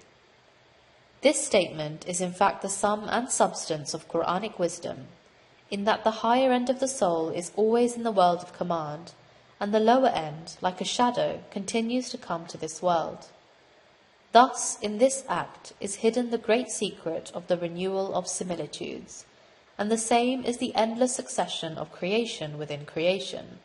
Surah 39, Ayat 6. 14. According to Surah 17, Ayat 85, the meaning of the soul being from the command of the Lord is that in Azal, the soul not only came into being from the word be, but its life and survival and recognition also lie in the renewal of similitudes of this same Azali command, i.e. be. Thus it should be remembered that the renewal of similitudes is the soul and eternal life of both the worlds. One of its bright examples in Surah 24, Ayat 35 says that there is a constant flow and radiation of the waves and rays of the divine light in everything of the heavens and the earth of the universe. 15. In connection with spiritual healing, it is extremely necessary to have depth of thinking and reflection, and to use revolutionary research. But without divine grace, no good deed can be accomplished. Therefore, in order to have success, we need to have recourse with extreme humility and indigence to the sacred court of the Lord of Honour. Tuesday, 1 Jamada 2, 1409 AH, 10th January 1989 AD. Minor Resurrection. 1. The Holy Prophet says, "He who dies, his resurrection takes place." Ihya 4:64. Death is of two kinds, spiritual and physical. Therefore, the minor or personal resurrection occurs to the chosen servants of God before physical death, whereas the common people experience it after physical death. It happens so because it is not possible to observe the treasures of the secrets of recognition, ma'arifat, with the eye of certainty without dying before death. This dying before death is called the minor resurrection and is discussed here. 2. In the sacred verses of the Surat al-Baqarah, in which the slaughtering of an ox is mentioned, in addition to an external miracle, there is also a wisdom-filled example of how mu'mins can attain the pure life, by sacrificing their carnal soul, which is like an ox, through knowledge, ibadat and discipline. That is, how mu'mins can be eternal by dying during their lifetime. Mawlawi Matnawi, in his renowned book, Masnawi, 3:3897-3906, has explained this wisdom as follows. 3. Consider me the ox of Hazrati Musa, alayhi salam, which was granted a special life. Every particle of mine is a resurrection of every free human. By the ox of Hazrati Musa, alayhi salam, was meant a sacrificed living martyr, whose smallest particle, subtle particle, was the source of life for a slain one. At its stroke, the murdered man sprang up from his place. At the words spoken by God, "Strike him with part of it," Surah 2, Ayat 68. O my noble ones, slaughter this ox if you desire the resurrection of the souls of insight. I died to the inorganic state and became endowed with growth, and then I died to vegetable growth and attained to the animal. I died from animality and became Adam, man. Why then should I fear? When have I become less by dying? At the next remove I shall die to man, that I may soar and lift up my head amongst the angels, and I must escape even from the state of the angel. Everything is perishing except his face. Surah 28, Ayat 88. Once more I shall be sacrificed and die to the angel. I shall become that which enters not into the imagination. Then I shall become non-existence. Non-existence will say to me, in tones loud as an organ, "Verily, unto him shall we return." Surah 2, Ayat 156. 4. Regarding Hazrati Yaqub's alayhi salam, death of recognition, ma'arifat, before his physical death, the wise Qur'an says, Surah 2, Ayat 133, "Were you witnesses when the death of ma'arifat came to Yaqub?" That is, have you seen in the Tajaddudi Amsal, renewal of similitudes, of the personal world, the death of recognition, ma'arifat, of the prophets and the awliya? The question is raised here to indicate that it is possible to see it, and its purpose is to draw attention to the above-mentioned reality. Thus, the meaning of the presence of such a death is that with it, a personal resurrection, minor resurrection, of knowledge and recognition, ma'arifat, takes place. 5. God, in these wisdom-filled verses, Surah 41, Ayats 30-31, says, "Those who said with their heart, 'Our sustainer is God,' and then they remain steadfast, the angels of the night of power descend upon them, and practically they say, 'Fear not, nor grieve, but hear good tidings of paradise which you are promised. We are your friends in this life of the world and in the hereafter.'" This is the spiritual death before the physical death, and the personal resurrection of the friends of God. Among these angels, Hazrati Israfil alayhi salam and Hazrati Israel alayhi salam are foremost, and the purpose of whatever they do by God's command is to remove the fear and grief of the mu'mins through friendship, and to open the door of the secret of recognition, ma'arifat, to them. 6. Every reality is like a diamond which has many facets. Thus, the facet of the reality of resurrection, which we discuss here, might possibly surprise an Aziz. This is because, in the beginning, due to the exigency of wisdom, not only were the secrets of resurrection kept hidden, but many other sciences too, which gradually revealed later on, and some still continue to reveal today. Then how can the blessings of the wise Qur'an, which is among the divine treasures, Surah 15, Ayat 21, be limited, while the collective illusion of the noble Qur'an is to new discoveries of knowledge and recognition, ma'arifat. 7. Truly speaking, resurrection has a fixed time, and is also beyond time. This means that the major resurrection is not going to take place before the fixed time, whereas the minor resurrection, which is ordained for the sake of the acquisition of recognition, ma'arifat, continues to always happen within the chosen friends of God, so that the door of realities and recognitions may always remain open to them and never be closed. It should be remembered that the supreme bliss of the highest spiritual progress, namely Fana fil Murshid, merging in the Murshid, Fana fil Rasul, merging in the Prophet, and Fana fillah, merging in God, can be attained in every time. This magnificent and unique event is the minor resurrection. 8. Question. If it is accepted that there is an individual resurrection and also a collective resurrection, then without experiencing the all-inclusive collective resurrection, how can an Arif attain the treasure of recognition, ma'arifat, while he has the limited observation of the minor resurrection? Answer.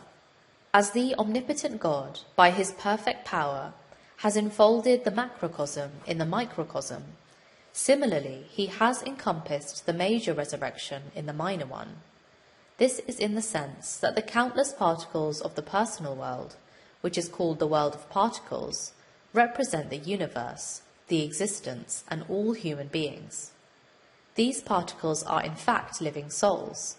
Thus, all human beings gather in an Arif. Thus, in his case, the minor or personal resurrection takes place in the form of the collective resurrection. 9.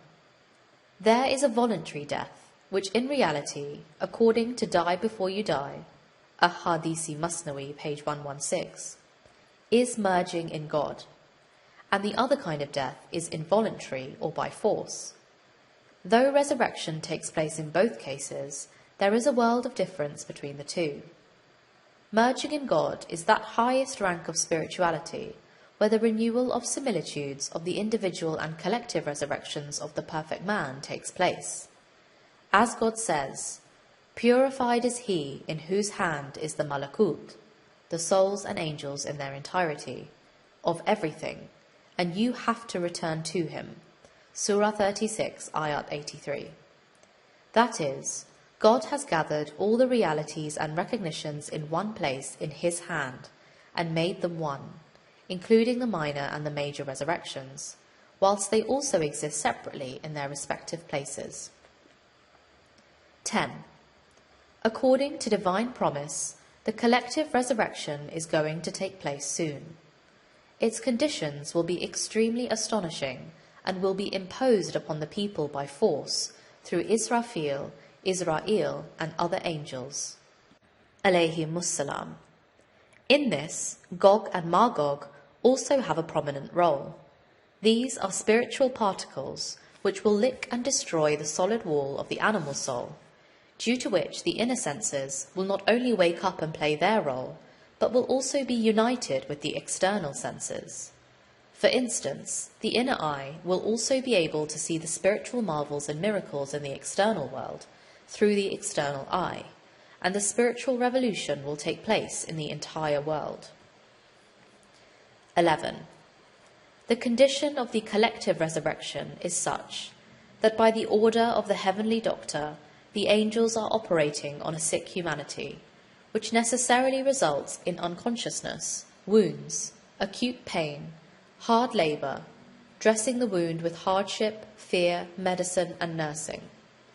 Thus it is incumbent upon every wise mu'min to look after his spiritual health, so that the extremely delicate and most difficult medical examination, in which the soul is seized again and again and every particle spiritually grafted, may be easy. 12. The entire Qur'an is full of the secrets of resurrection. No verse of it is devoid of the wisdom of the purpose of the hereafter.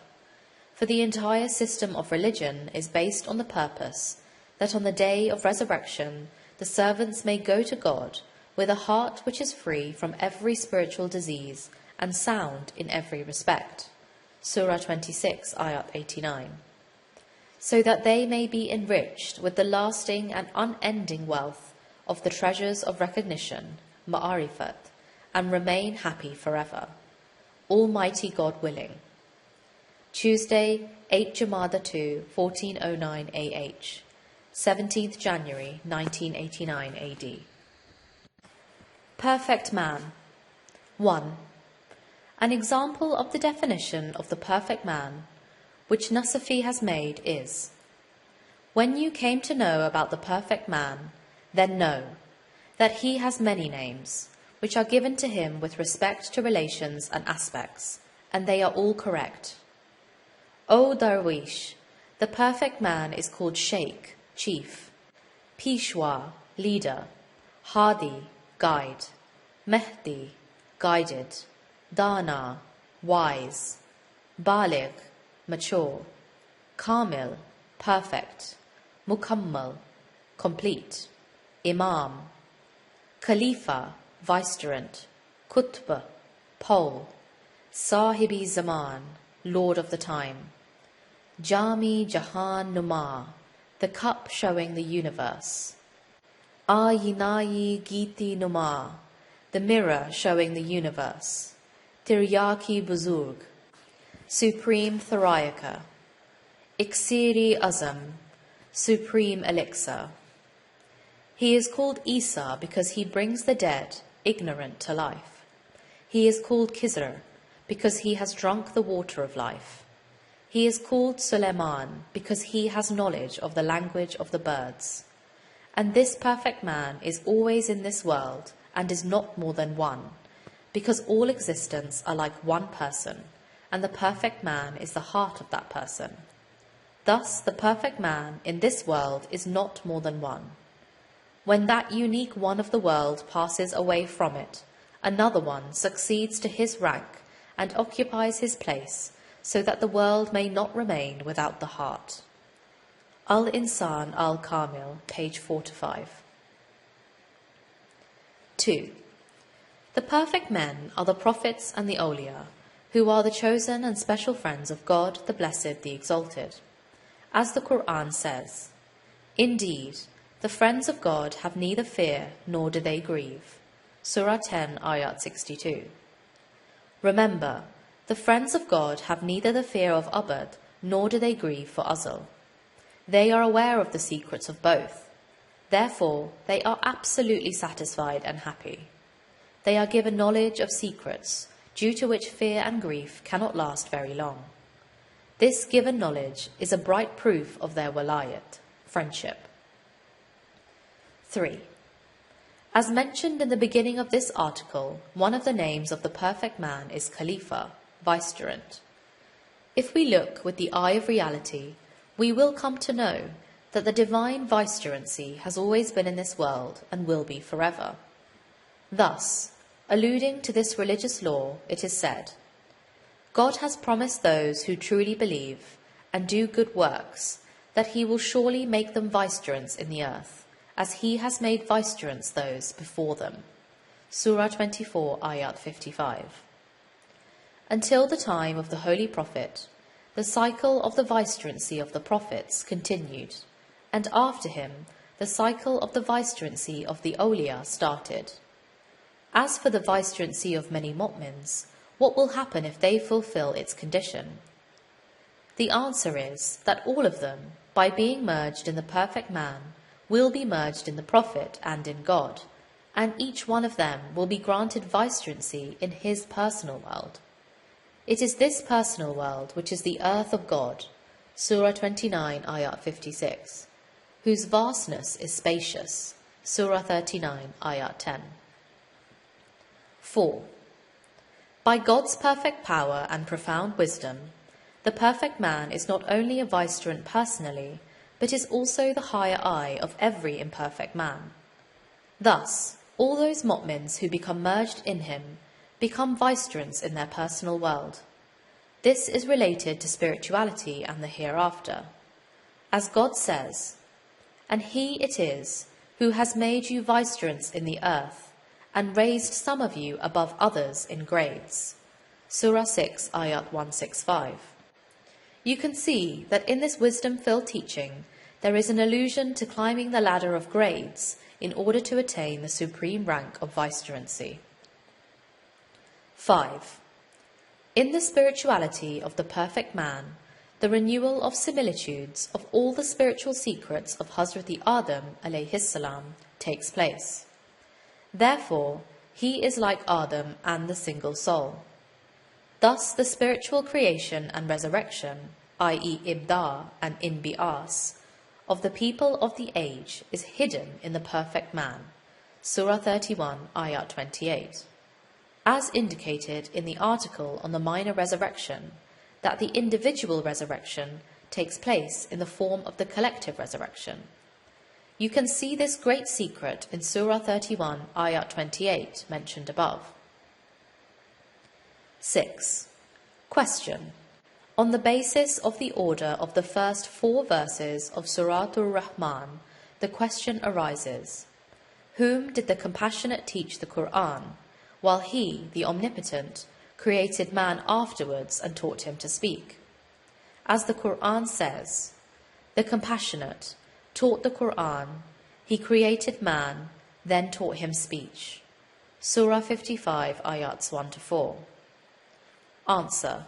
The chosen servant of God whom he teaches the Qur'an is the perfect man, in whose personal world the extremely great secrets and symbols of the appearance of resurrection, higher spirituality, the world of command, Azl and Abad are revealed.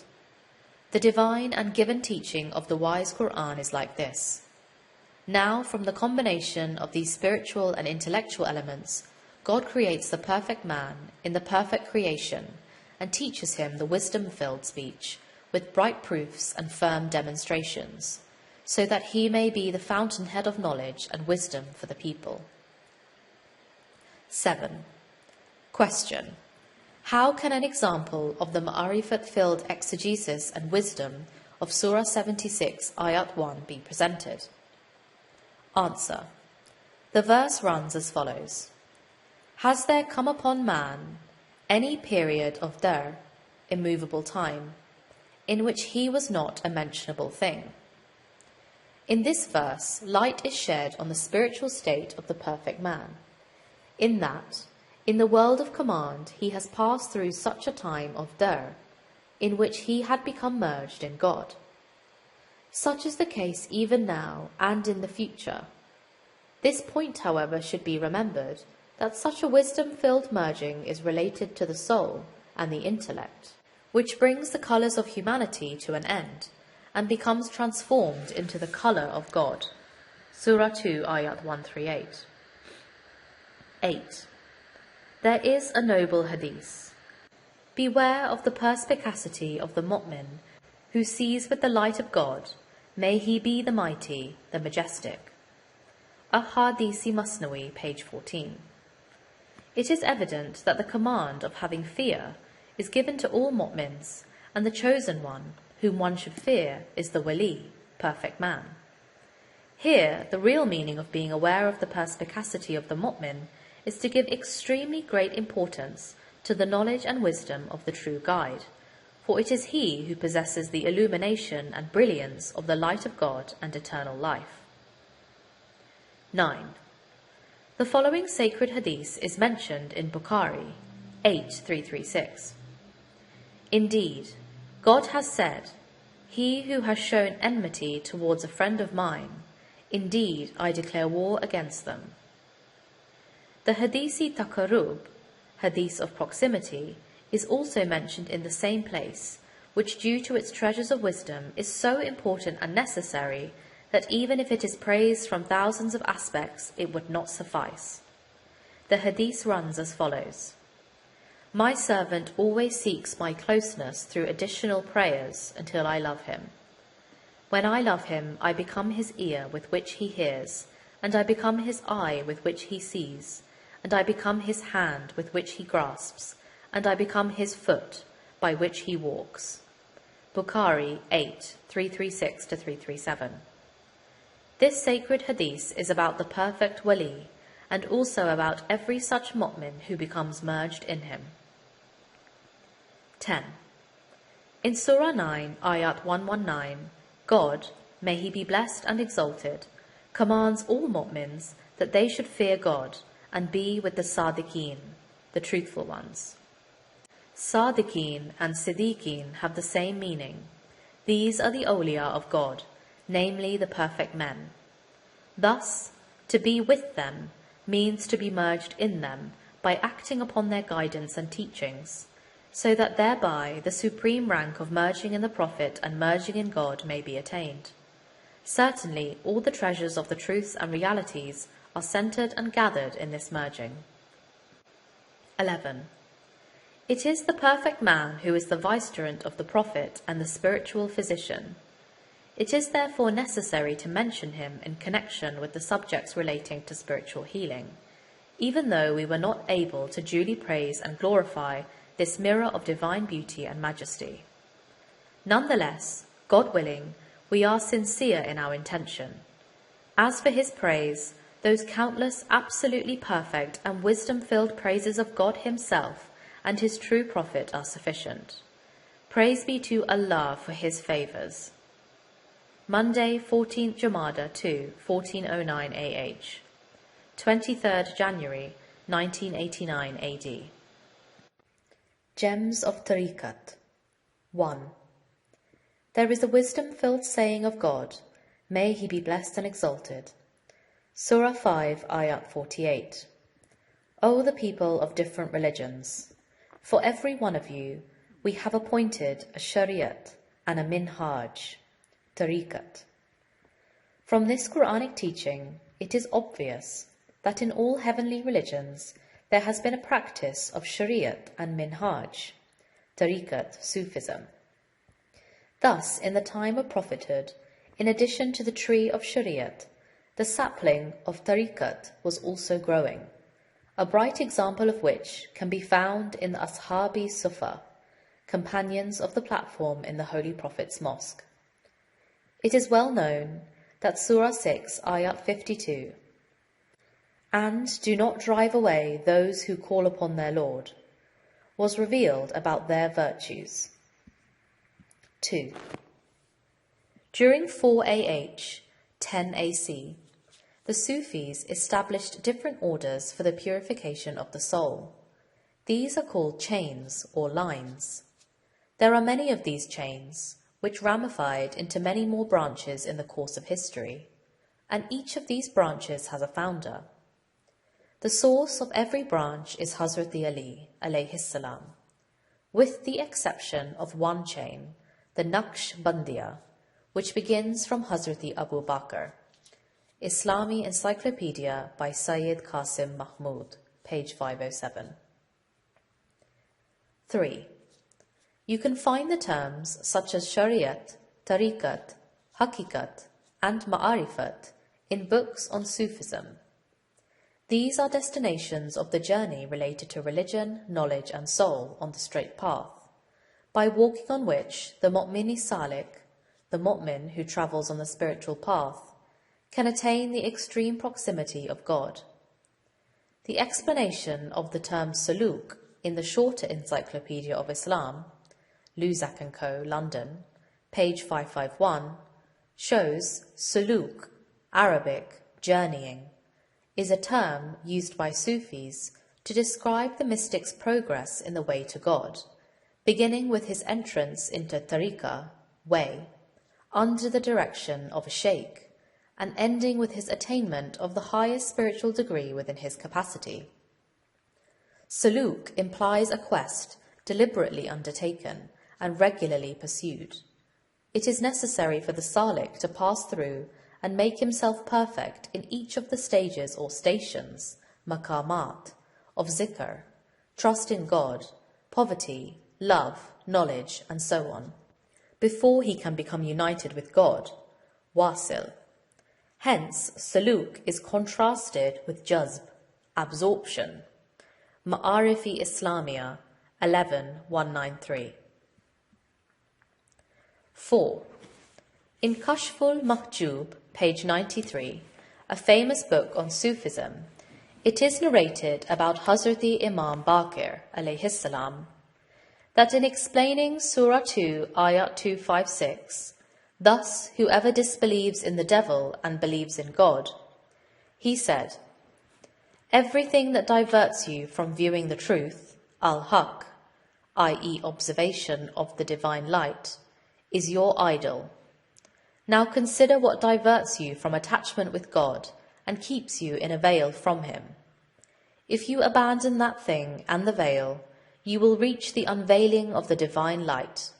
You will not be prevented from the truth or be veiled from him. And he who is prevented from the observation of the truth should not claim divine proximity. 5. In the same book, in the chapter on Tawbah, an extremely pleasant point is mentioned, which is, Tawbah, return, is of 3 kinds. One is from error to good, one is from good to more good, and one is from one's own existence toward God, may he be exalted. Ibid, page 383. Explaining the Tawbah of the 3rd kind, I would like to say that the Tawbah of the prophets and awliya is the ultimate return to God, and that in their personal world there is the unveiling of the treasure of Azal and the observation of God, al-Haq. It is certain that those perfect words which were given to Hazrati Adam alayhi salam, Surah 2, Ayat 37, for the sake of remembrance and supplication, and as the treasures of knowledge and wisdom, were for the purpose of this Tawbah of the prophets and awliya, namely the observation of the hidden treasure and true merging. 6. In Surah 29, Ayat 69, God says, and for those who strive for us, we surely show them our paths of the secrets of recognition, ma'arifat. According to this divine teaching, to fight against the carnal soul is considered the greater jihad by the Holy Prophet. Thus, had the carnal soul not have been the greatest disbeliever and the root of spiritual diseases, such an intense opposition and such a great struggle would not have been necessary. However, it is obvious that the carnal soul is a very great cunning disbeliever. There is no doubt that the disbeliever suffers from the disease of ignorance. Therefore, his complete recovery is necessary in the form of the greater jihad, so that he may be a sound and healthy believer in knowledge and recognition, ma'arifat. 7. The Mu'min Salik, by divine favour and success, continues to progress in the spiritual stages in his personal world, i.e. within himself, until the most amazing event and greatest miracle of this spiritual journey takes place. That is, although the journey was from Azal towards Abad, yet finally both become unveiled together. The reason for this is that the beginning and the end of the circle of creation and command are in the same place, just as on a clock face the starting point, 0, and the sign of 12 o'clock are at the same place. Thus the treasure of Azal is within you, but behind 360 veils, of which 180 are dark and 180 luminous, and every veil is a destination. It should be remembered that the dark destinations are not as difficult as the luminous ones. This is because the moment the Sufi sees the light, he thinks that this is the light of God, whereas it is the first of the luminous veils from which he has to go much further. 8. The desired or final destination of the Salik is the unveiling and observation of Azl and its secrets, which is the highest and most exalted place of the Tajaddudi Amsal, renewal of similitudes, where the doors of the treasures of all realities and recognitions always remain open, and where there is every kind of manifestation of the spiritual beauty of the spirit of the Qur'an. It is the place where there is the manifestation of the eternal speech and action of God, which are the universal command and the universal act, respectively. That is, be. In other words, there God says, be, and unfolds and infolds the universe, and then there is its continuous renewal of similitudes. 9. Regarding the salat of the Holy Prophet, it has been mentioned. When the Prophet used to pray, there used to be a simmering in his breast like the simmering of a cauldron. Al-Mujam 2:239. And it is said about Hazrat Ali alayhi salam that when he was intending to pray, his body used to shake. Ibid, page 387. This is the highest example of the ibadat of the prophets and awliya. 10. The Sufis believe in divine vision, for without divine vision, real ma'arifat or recognition is impossible. Ma'arifat is the divine purpose for the sake of which jinn and humankind are created. As God says, I have not created the jinn and humankind except that they may worship me, i.e., they may recognize me. Ibadat or worship certainly also implies ma'arifat or recognition. Therefore, the Sufic translation of this holy and wisdom-filled verse is absolutely correct. Ibid, page 342. 11. There is no doubt that just as faith, knowledge, good deeds, and other commendable attributes develop and become gradually perfect, so recognition, ma'arifat, too has many ranks. Indeed, in the spirituality of a Salik, it is these ranks which make the ladder, the distance of which is 50,000 years. Surah 70, Ayat 4. Yet those mu'mins to whom God, the Exalted, grants the light of guidance, their light runs rapidly. Yas'a nuruhum. With them through these ranks. Surah 57, Ayat 12, and Surah 66, Ayat 8. Here, Yas'a is in the aorist tense, which means runs and will run. Thus, these mu'mins run with the speed of light, just as the Holy Prophet had gone to Mi'raj, spiritual ascent, with the extremely rapid speed of lightning. Thus, the greatest secret of guidance and the final destination is hidden in this. 12. The mighty Qur'an, representing the above-mentioned mu'mins, says, Our Sustainer, perfect our light for us, by making it reach the stage of perfection. Surah 66, Ayat 8. Thus it is clear that the purpose of this light is guidance and recognition. That is, the function of this light is to guide the mu'mins to the final destination and to make them aware and cognizant of the secrets of the manifestations of Azl, so that they may remain forever enriched with a unique and everlasting wealth of recognition, ma'arifat. Tuesday, 22 Jamada 2, 1409 AH, 31st January 1989 AD. Barakat, blessings of the Qur'an. 1. In the material world, every flower always has the same one colour and one smell. But the flowers of the spiritual world are extremely amazing. Each one of these flowers, due to its manifold and unending manifestations, serves as a complete garden. For instance, the word barakah in Arabic is a beautiful and an attractive flower of the paradise of knowledge and recognition, ma'arifat, which contains a pleasant universe of pleasing and refreshing flowers of extremely deep meaning and wisdom. Thus there are so many colours and fragrances of knowledge and wisdom in barakat, singular blessing, that it is not possible for any human being to count them. Barakat means endless divine good, namely the continuous creation of endless bounties for the sake of the intellect, soul and body. 2. The meaning of barakat is so high that God has approved it to be his attribute and has mentioned it in 9 places of the wise Qur'an. For example, Tabarakalazzi, blessed is he who. Tabarakallah, blessed is God. Tabarakasmu Rabbika, blessed is the name of your sustainer. He has also called the noble Qur'an Mubarak, blessed, by enriching it and adorning it with the countless blessings of the body, soul, knowledge, recognition, ma'arifat, and heavenly medicine and healing. This shows that God's barakat or blessing is an extremely great bounty which never ends. 3.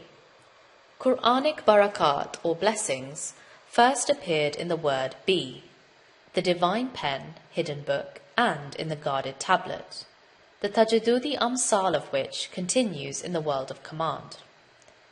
Had this original barakat not continued forever like an ever-generating source, the subsidiary barakat or blessings of both the worlds would have necessarily ceased. That is, it is not possible for the universal command, i.e. the command of be, which is the speech of God and the fountainhead of the Qur'an, to ever become silent.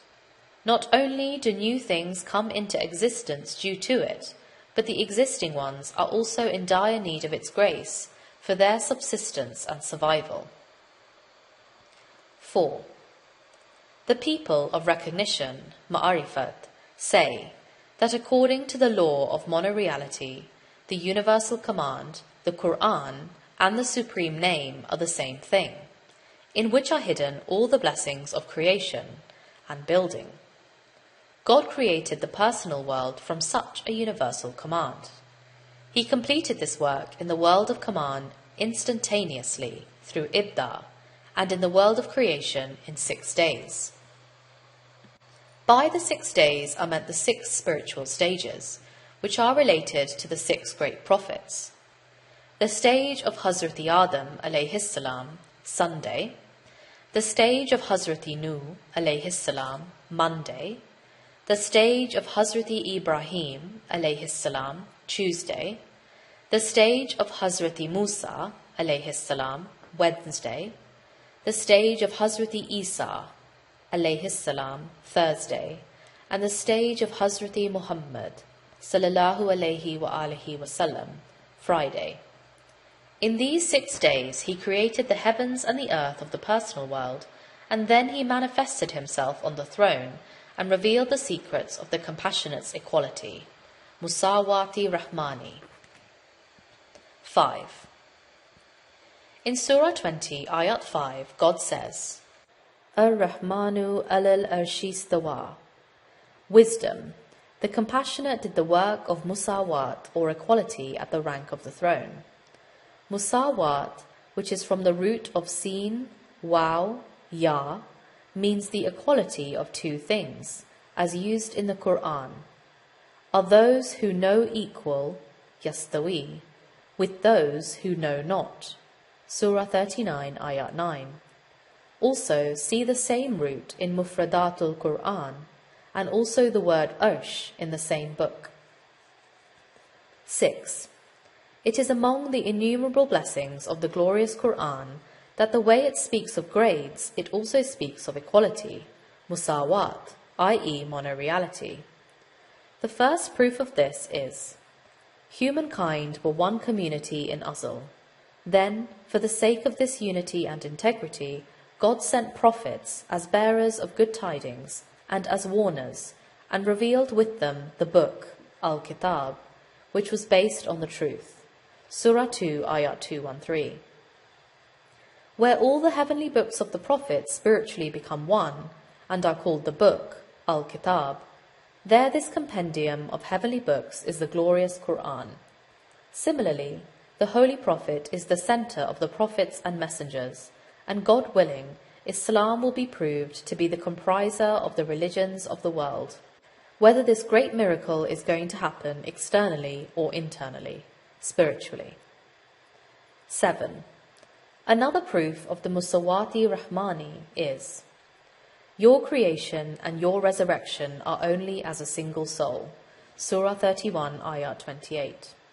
That is, the present temporary difference between human beings is definitely there, but their azali and abadi state is equal, just as in the world of particles and in the world of ibda and inbi'as of Hazrat Adam alayhi salam, all people were like a single soul.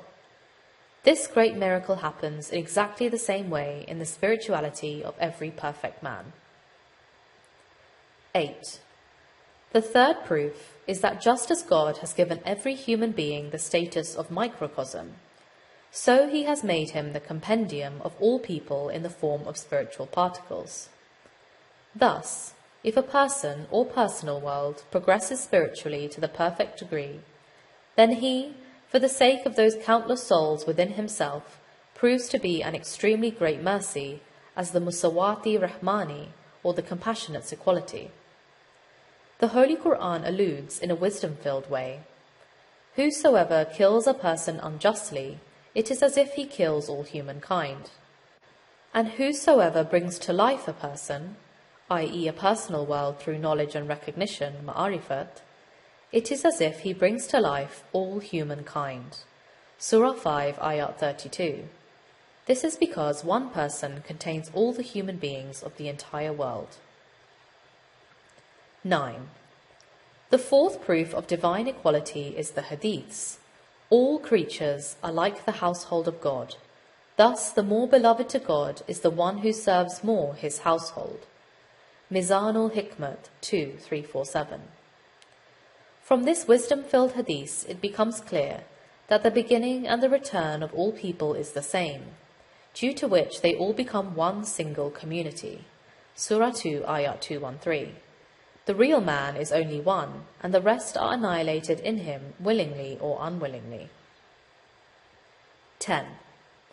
In Surah 7, Ayat 96, God says, "And if the people of the townships had believed and guarded against evil, we would certainly have opened for them blessings, barakat, from the heaven and the earth." In addition to exegesis, there is also a great wisdom in this blessed verse, which is that if the people of the townships of existence, namely personal worlds, had truly believed and would have duly guarded themselves against evil, God would have opened for them the blessings of the heaven and the earth of spirituality. Namely, God would have caused the clean, pure and sweet streams of knowledge and wisdom to flow. 11. Basically, there are three kinds of barakat: intellectual, spiritual and material, and these are then ramified into innumerable branches. Thus, Quranic blessings are all-inclusive and ever-reaching, because the spirit of the Qur'an is the eternal speech of God, which is living and speaking, and which is first related to the intellect, pen, light, pearl, hidden book, the supreme soul, universal soul, guarded tablet, and the universal mercy, i.e. the Holy Prophet, and then the practical and perfect recognition, ma'arifat, of these secrets is given to the awliya, who succeed the Holy Prophet. 12. The external world and the personal world are full of the blessings of the treasures of the Qur'an. Therefore, these blessings and favours neither decline nor decrease. The special blessing of Qur'anic medicine and healing can be attained in the form of knowledge and wisdom. One specific condition of this blessing is thinking and reflection, so that by this sincere act of reflective struggle, the unique alchemic prescriptions of the world of divinity may be discovered. Indeed, the question of why reflection upon the Qur'anic verses is important does not arise, because the Qur'an itself, in numerous verses, not only emphasizes its importance, but also praises those who are in the habit of doing so. From this, it can be clearly understood that the pearls of the secrets of the universe and the existence are hidden in the depths of the ocean of the meaning of the wise Qur'an, so that the people of intellect may obtain a unique pearl from every oyster shell. 13. In the Qur'anic story of Hazrati Nuh alayhi salam, the physical deluge, i.e. the deluge of water, serves as a veil for the spiritual deluge. Veiling and unveiling is the sunnat of God's likeness.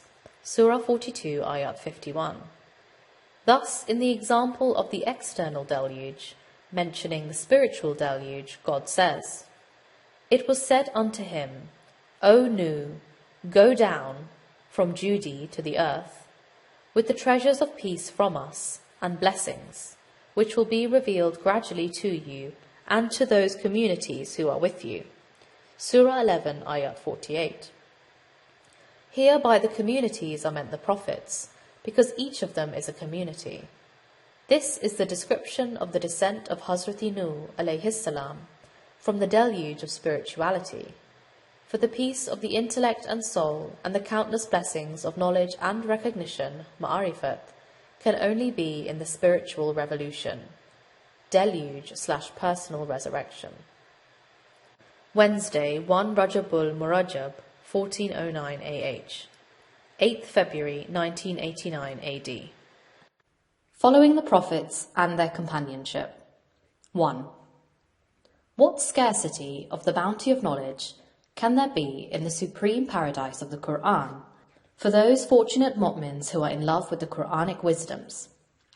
Then let us thank God, the Exalted, and try to attain the bliss of reflecting on His mighty book. God willing, this pure act will prove to be the cure of our spiritual diseases. It is a fact that the most effective prescriptions of heavenly medicine lie in the secrets of the Qur'an. 2. Through the illusion of teaching, it is commanded in the noble Qur'an, "Guide us on the straight path, the path of those upon whom you have showered favours." It is clear that by God's command, mu'mins have to walk on the path of Islam and go further and further. However, this great task can be accomplished only in the illumination of the light of guidance, which can be attained through the prophets and the awliya. In this magnificent teaching, God also wants the mu'mins not only to progress on the straight path and the destinations of spirituality, but also to benefit from all those bounties related to the soul and recognition, ma'arifat. For this is the path of the favoured ones, on which at every step and every stage there are only bounties and favours. Indeed, all the favours of God are for the sake of His servants. 3. If you want to know the basic realities of spiritual progress on the straight path and its countless bounties, you should reflect on Surah 4, ayat 69. What is the reward of obeying God and the Prophet in this verse? The reward is the companionship of the prophets, the awliya, the siddiqeen, the truthful, the shuhada, martyrs, witnesses, and salihin, the righteous. That is, it is to have the bliss of traversing the stages of the spiritual journey, following those whom God has favoured with special bounties. Following is used here in the sense of with them and in their companionship, because in the above-mentioned verse, the words with, ma, and companion, rafiq, are used. The keys of wisdom are hidden in both these words, and these need to be looked at with the right perspective, and the conclusions deduced by correct thinking. 4. Since spirituality is beyond the bounds of space and time, therefore, a fortunate follower, by following only the footsteps of his guide, can be with him and become his companion. It is this purport which is implied in Surah 4, ayat 69. This matter in reality is related to the spiritual manifestation and presence of the light of guidance, in that it is this light which represents the prophets, the siddiqeen, the shuhada, and the salihin in the personal world. This same light is both one and many, while the law of the unity of lights is light upon light. Surah 24, ayat 35. 5. Although the great universe of realities and recognitions is spread in the limitless vastnesses of space and time, God makes it limited in the personal world by enfolding it in his hand. Surah 39, Ayat 67. This is the event of the minor resurrection, in which not only are the people of the past and the people of the later times gathered, Surah 56, Ayats 49 to 50, but so are all things, Surah 6, Ayat 111. There is no doubt that God describes the same one reality through various examples. Surah 17, Ayat 89, Surah 18, Ayat 54. 6. The following magnificent address of God is to the people of recognition, Ma'arifat. And we created you, then we created your spiritual form, then told the angels, in front of you in the personal world, prostrate yourselves to Adam. Surah 7, Ayat 11. Thus, in this way, the companionship of the prophets and awliya is attained. You can also call this event the miracle of the renewal of similitudes, the removal of time, the demonstration of light, the togetherness of realities, the unveiling of secrets, the rank of the eye of certainty, the single soul, the manifest Imam, the mother of the book, the record of the prophets and the awliya, and merging in the prophet. 7. How can those mu'mins who have attained the rank of annihilation by obeying God and the Prophet be with Hazrati Nuh alayhi salam in their spiritual journey? For this, refer to Surah 36, Ayats 41 to 42. And a sign, ayah, unto them is that we bore their particles of soul in the spiritual laden ship, and created for them of the like thereof, whereon they ride. The sign, ayah, of God is the name of the indelible and everlasting miracle, which for the sake of observation is in the personal world forever. There is no doubt that the people of recognition, Ma'arifat, observe within themselves Hazrati Nuh's deluge and his ark. Study Surah 24, Ayat 34, with the eye of wisdom, where the spiritual aspect of the glorious Qur'an relates to the guarded tablet. There the verses are speaking, and in them is found the renewal of similitudes of all the events and miracles of the previous prophets and awliya. 8. An example of Hazrati Ibrahim alayhi salam in the personal world is that in the beginning, when the inner eye of the mu'min salik opens, he sees dazzling light and various kinds of pictures.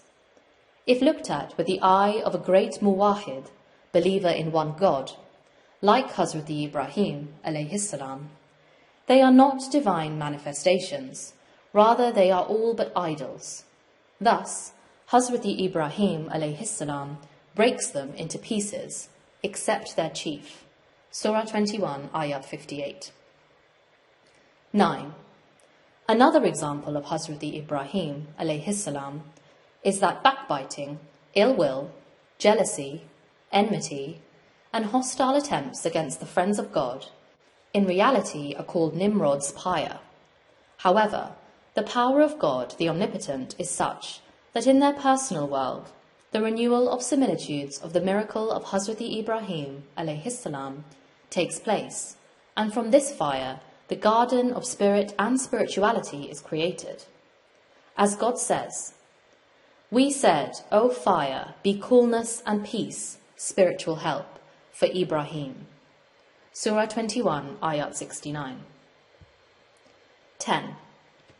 Man, in his existence, is both the quintessence of the entire universe and the model of the world of religion. Thus, the potential spirituality of the personal world is so elastic that it represents the miracles of the prophets. The reason for this is that the prophets are the single soul, and hence their miracles are alike, although the examples are different. Thus, an example of Hazrati Musa alayhi salam in the personal world is that he burns the calf which Samiri had made from the ornaments and then scatters it in the sea. By ornaments are meant the bright things of the initial spirituality, which in fact appear to be like the ornaments of silver, gold, pearls and gems. Samiri is Satan, and the calf is the animal soul which he decorates.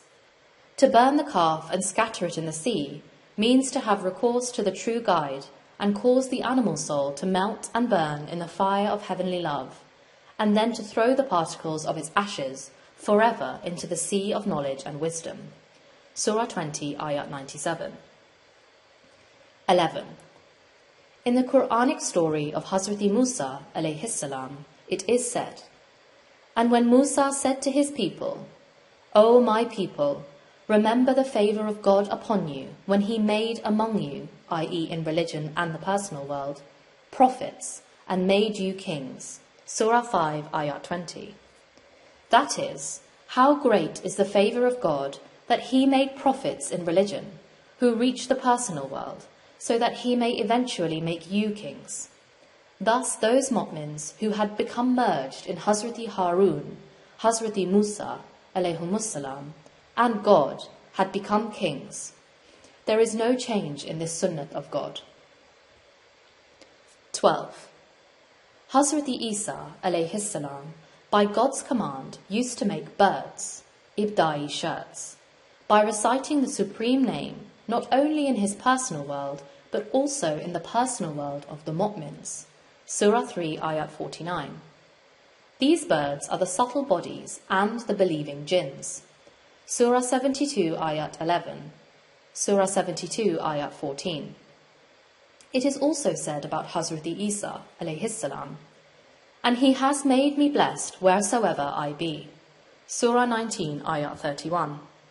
That is, whether I am in the Word, Surah 3, Ayat 45, or I am in the Spirit or in my mother, Surah 4, Ayat 171, or I am in the world of religion or in the personal world, or I am in front of those who belong to me or far from them, in any case, God has made me blessed. 13. The Holy Prophet has the extremely important status of mercy for all the worlds. Therefore, it was his holy and sacred light, which by God's command was acting in all the prophets, and in this sense, the Holy Prophet was in all of them, and they were gathered in him, as one of his blessed names is Hashir, gatherer. The Holy Prophet is that luminous lamp from God, which can illumine the personal world with the light of knowledge and wisdom. Surah 33, Ayat 46. The glad tidings which the mu'mins receive in dream and spirituality are through him, because he is Mubashir, giver of glad tidings. Surah 33, Ayat 45. Although it is true that in the seclusion of the Mi'raj there was none other than God and the Prophet, how is it possible for those who became merged in God and the Prophet, and whose eye God becomes, not to be able to observe the Mi'raj? Wednesday, 8 Rajabul Murajab, 1409 AH, 15th February 1989 AD. Cure of pain by pain. 1. In a physical state, the cure of pain by pain is to escape the greater suffering of a disease by bearing the minor suffering of bitter medicines and prevention. If an operation becomes indispensable for its remedy, then one has to undergo it with patience and courage in order to regain health, so that chronic illness or untimely death may be prevented. In the same way, there is also the cure of pain by pain in spiritual healing. 2. What is the Giri-Awzari of the Sufis and Dervishes? It is the feeling of pain of lagging behind in spiritual progress, which is for the sake of the cure of the greatest pain in the future. What is the groaning and sighing of the lovers?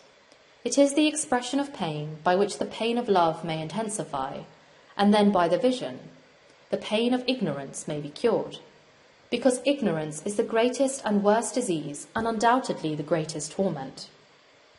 Therefore, according to the wise people, in comparison to physical pain, spiritual pain is greater and more severe, and the greatest and severest pain is in the intellectual state, which is ignorance. 3. Study carefully the subject of tazarru, supplication with humility. When individual or collective afflictions, diseases and calamities come by God's command, it is for the purpose that people may understand the wisdom of this external and physical pain, and benefiting from it, they may supplicate and do giriyauzari in the divine court, so that by the grace of God, the spiritual and intellectual pain may be cured by this physical pain. Surah 6, ayat 42-43, Surah 7, ayat 94, Surah 23, ayat 76. 4. Study Surah 2, ayats 155-157, which are as follows. And surely we will try you with something of fear and hunger, and loss of wealth, and lives, and crops. But give glad tidings to the steadfast who say, when a misfortune strikes them, indeed we belong to God, and indeed unto him we are returning. Such are they on whom are blessings from their sustainer and mercy. Such are the rightly guided. This is the description of spiritual pain. It is known that the animal soul, which used to be like an intractable horse, has now become silent and abandoned its intractability due to pain, i.e. affliction. In such a state, a wise mu'min remembers God abundantly and successfully, so that in word and deed he may prove himself to be the servant of God, and he has to have recourse to him both in this life and in the hereafter. 5. Qur'anic meanings first concern the stages of spirituality, and then they comprise the physical condition too. Thus, since the physical aspect of the above-mentioned trials are known to all, I would like to explain briefly their spiritual aspect. That is, sometimes in dreams and spirituality, fear is imposed upon dervishes, which is an excellent means of mortification. Hunger means to have an acute feeling of the scarcity of spiritual foods. Loss of wealth means that a fortunate mu'min severely feels the shortage of his knowledge. The loss of lives means that a wise mu'min laments the difference between the real status and the present status of his soul. And the loss of fruits means that the rain of divine help sometimes continues to pour and sometimes stops. Here, by patience is meant to be steadfast in spiritual calamities and trials and progress further. The glad tidings are personal and practical and are heard in different forms of dreams and spirituality. 6.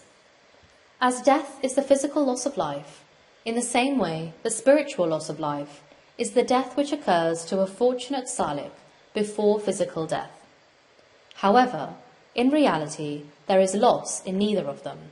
Rather, it is a wisdom-filled description according to the zahir or exoteric aspect of the Qur'an. Thus, the order of the description is extremely wisdom-filled, in that first is fear, then spiritual hunger, then loss of wealth, then spiritual death, then the rain of spiritual fruits, and then its cessation, then blessing, then mercy, and finally guidance, namely to reach the final destination or to merge in the origin. 7.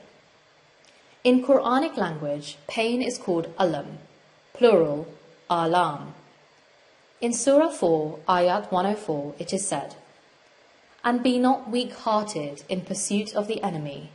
If you suffer pain, then surely they too suffer pain as you suffer pain, and you hope from Allah what they do not hope.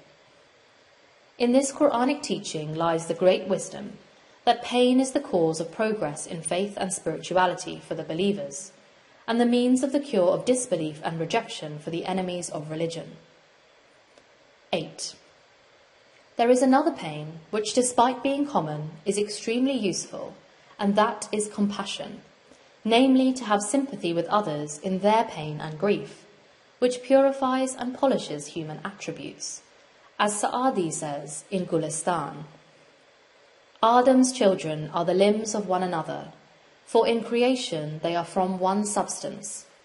When time causes pain to one limb, the other limbs cannot rest. If you do not care for others' affliction, you do not deserve to be called a human being. Gulistan, page 25. 9. In China, I saw a dervish who was absolutely healthy, but his conversation, which was filled with humility, was as if he was suffering from a severe disease. He was remembering God and supplicating to him in a sickly tone, groaning and sighing. It is the way of Darwishi by which the sickness of the heart gradually leaves and the original state can be restored. At that time, I remembered the wonder of a natural phenomena, which is that sometimes among the goats in a shed, one is such that during the quiet of the night it has a specific soft voice which comes out of its nostril, which in Burushaski is called Guruskinus. All the goats, in spite of their being engaged in regurgitating, listen to this voice, which resembles the groaning of a sick person. Thus it is certain that everything in speech or in state, consciously or unconsciously, with recognition or with belief, recites tasbih with his praise, hamd. Surah 17, Ayat 44. And there is nothing without this. 10. The above-mentioned courageous dervish should be praised due to the fact that although apparently he was not sick, he was perhaps sure that his soul was sick. The Supreme Creator has created the heart, namely the soul, as the mirror of the Azali secrets. Thus, if this mirror does not do its work, then it should be cleansed and polished with the sandpaper of the remembrance of God, and at the same time, the kind of mood and voice, loud or low, which can be most effective for the most successful remembrance, has to be taken into consideration. 11. According to a noble tradition, the fever from the forgiving sustainer is a source of purification, and the miracle of the real fever is in spirituality, the Qur'anic name of which is Zalzala, quake. Surah 2, Ayat 214, Surah 22, Ayat 1, Surah 33, Ayat 11, Surah 99, Ayat 1. In short, physical difficulties and the trials of the spiritual stages serve as extremely useful medicines for mu'mins, so that complete spiritual and then intellectual health may be regained. It is the very great favour of God that He has made everything of good and evil a means of having recourse to Him. 12. One of the treasures of Quranic secrets is the story of Hazrati Maryam, alayha salam. Although this precious treasure is full of countless invaluable gems and pearls, we will mention only one casket of pearls related to the subject under discussion, and that is the luminous birth of the perfect man, which happens in the personal world of a successful dervish.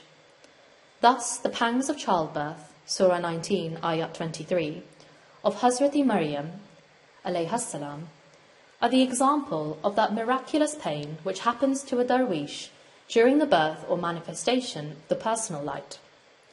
You might be surprised about the relationship of the light with the pangs of childbirth, but there should be no surprise, since the light also has a spiritual birth, just as it has the physical birth, by which is meant the manifestation of light. It should also be noted that God has made light the compriser of all examples, so that in its illumination the reality of every example may be known. Tuesday, 14 Rajabul Murajab, 1409 AH, 21st February 1989 AD. Personal world and paradise. 1.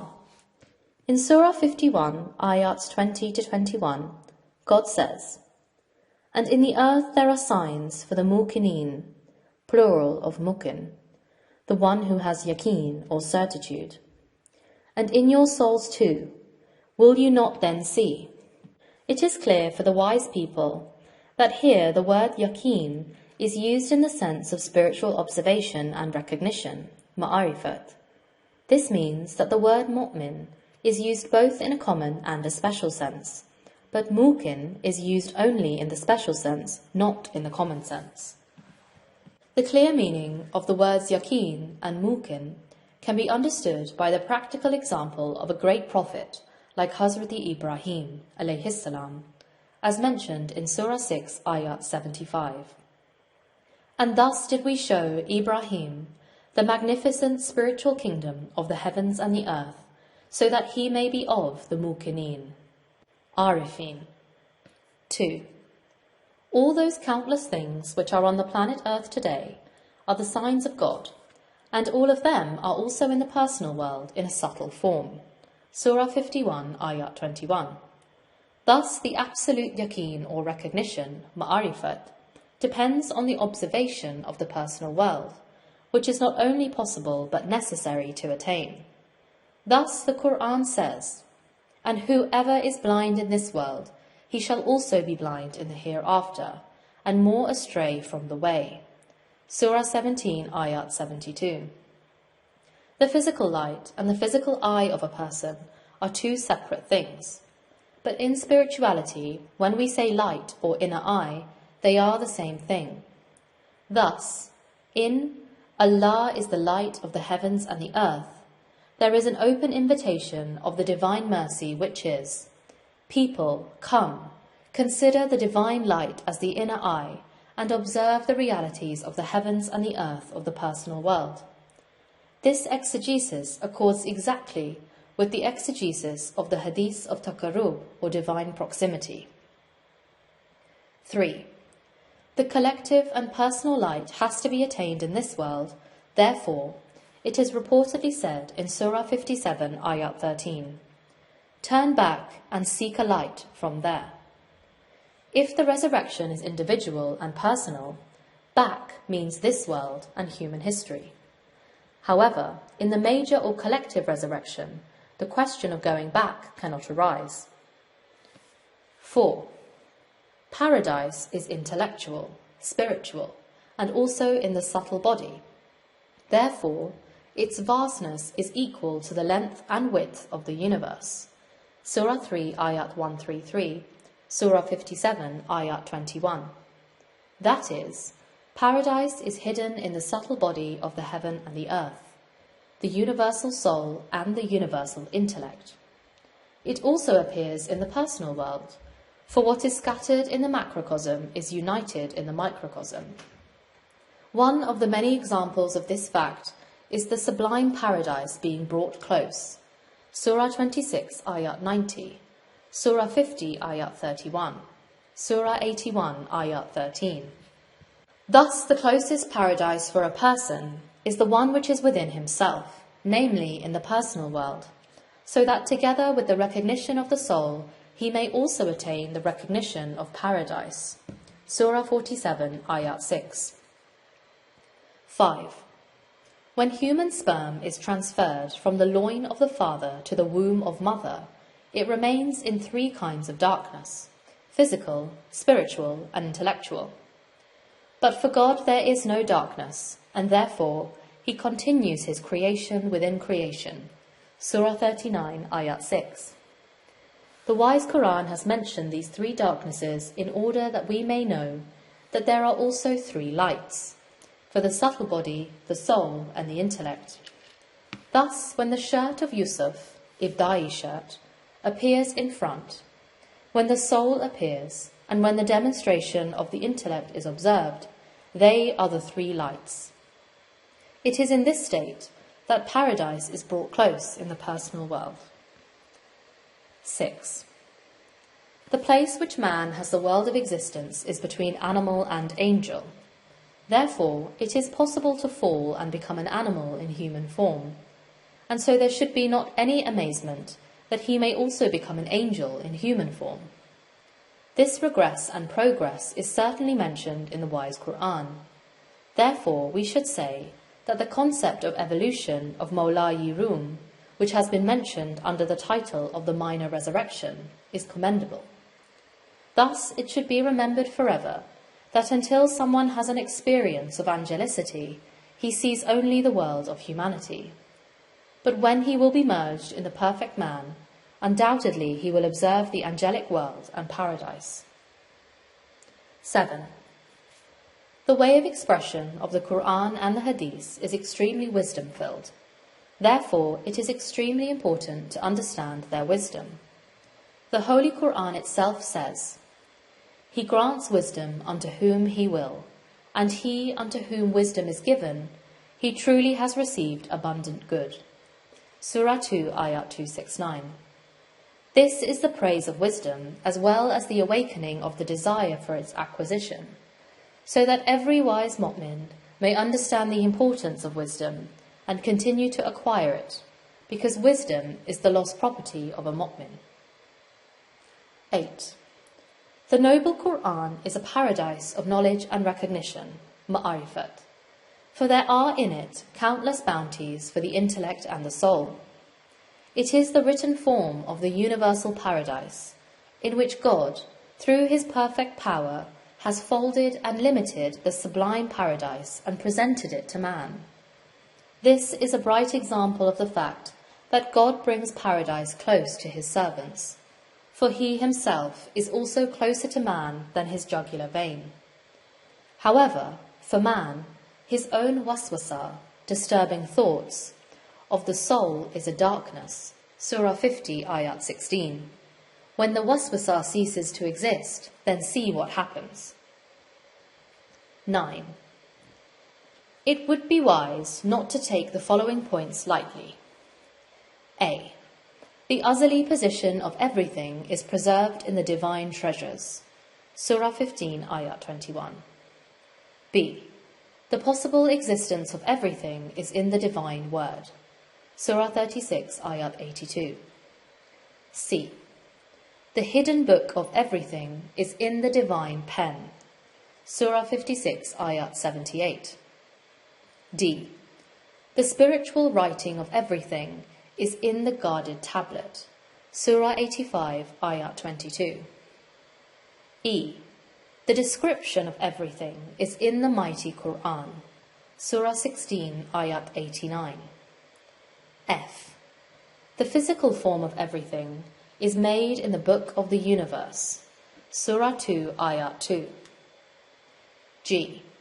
The subtle particle of everything is in the personal world, Surah 51, Ayat 21. H. The key wisdom of everything is encompassed in the manifest Imam, Surah 36, Ayat 12. I. The record of every practical thing is in the record of deeds, Surah 78, Ayat 29. All these universal principles are so united that whichever one of them is observed, the rest also appear in it. 10. This world is the place of suffering and toil. There is no rest and comfort in it.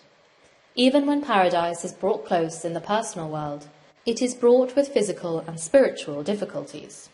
For it can come here only for the sake of certitude and recognition, and that is all. You can reflect on the pure lives of the prophets, the paradise of light. Knowledge and wisdom certainly existed in each of their personal worlds. However, there has not been any such law that physical difficulties should come to an end and this world should turn into a complete paradise.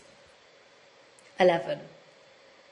The miracles of all the prophets are gathered in the personal world in the form of the renewal of similitudes, as well as all those events which are mentioned in the Holy Qur'an.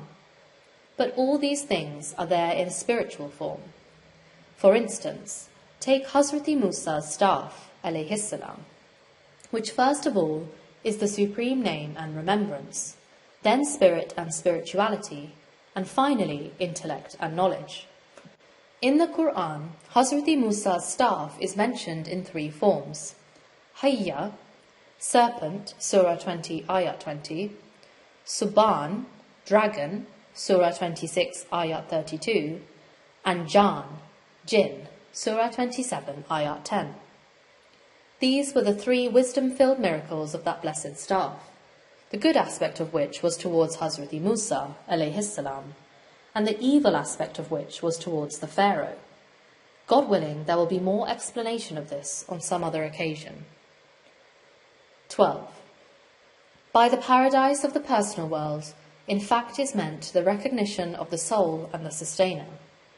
In this recognition lies complete healing and eternal salvation, and by which the inner eye every mu'min needs very much is granted, so that the treasure of wisdom, which is veiled and hidden in every veil of knowledge, may be seen, whether the veil is of a serpent or of a